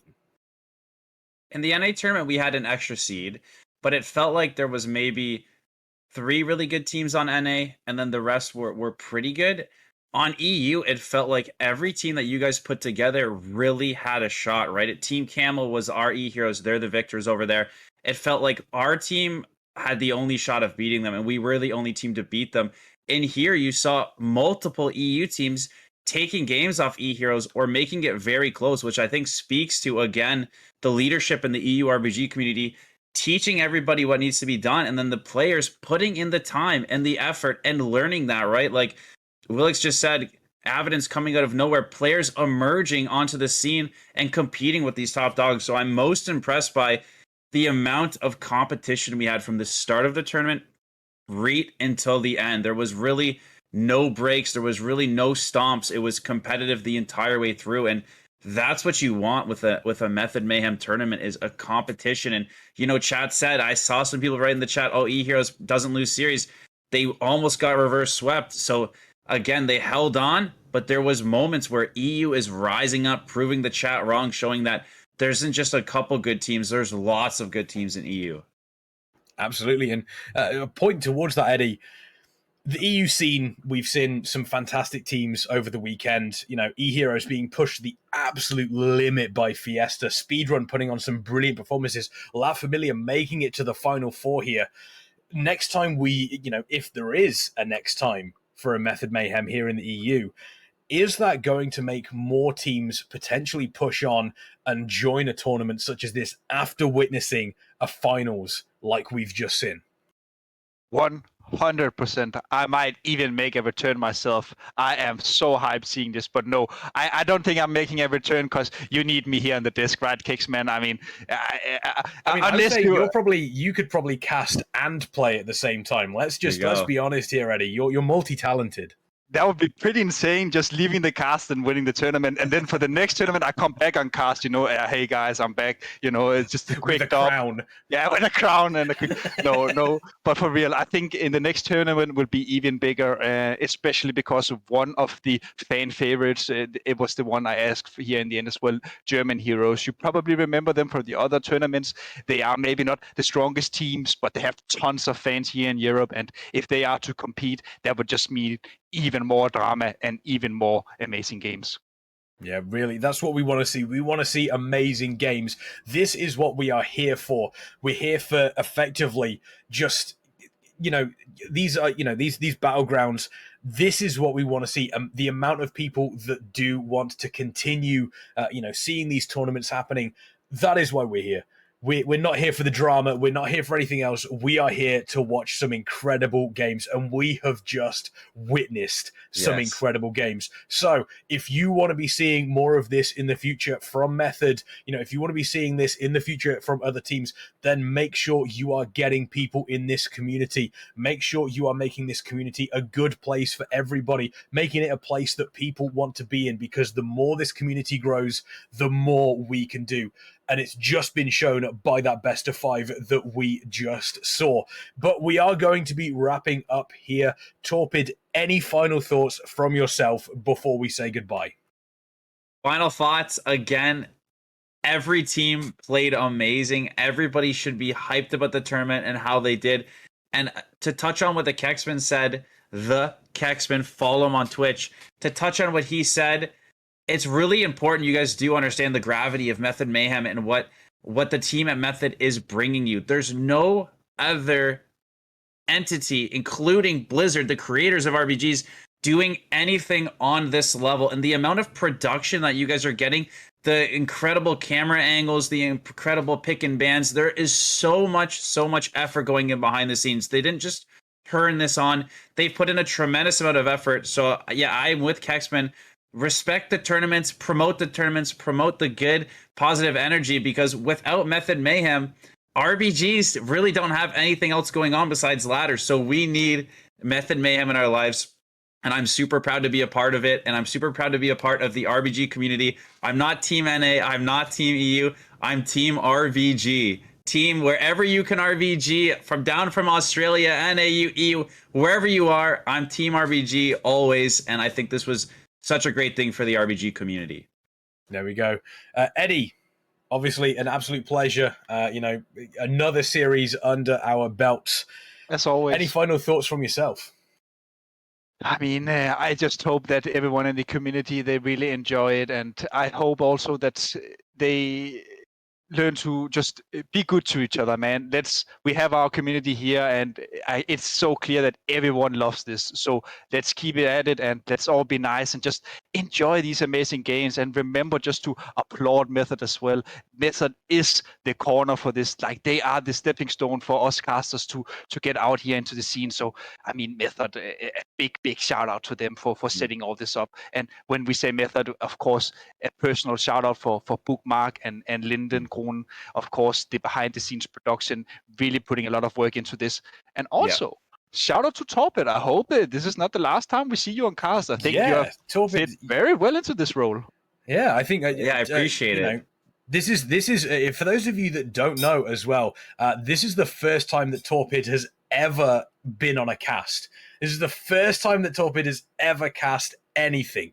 And absolutely did an incredible job over the weekend. I'm looking forward, potentially sharing a desk once again with you, because it was an absolute pleasure.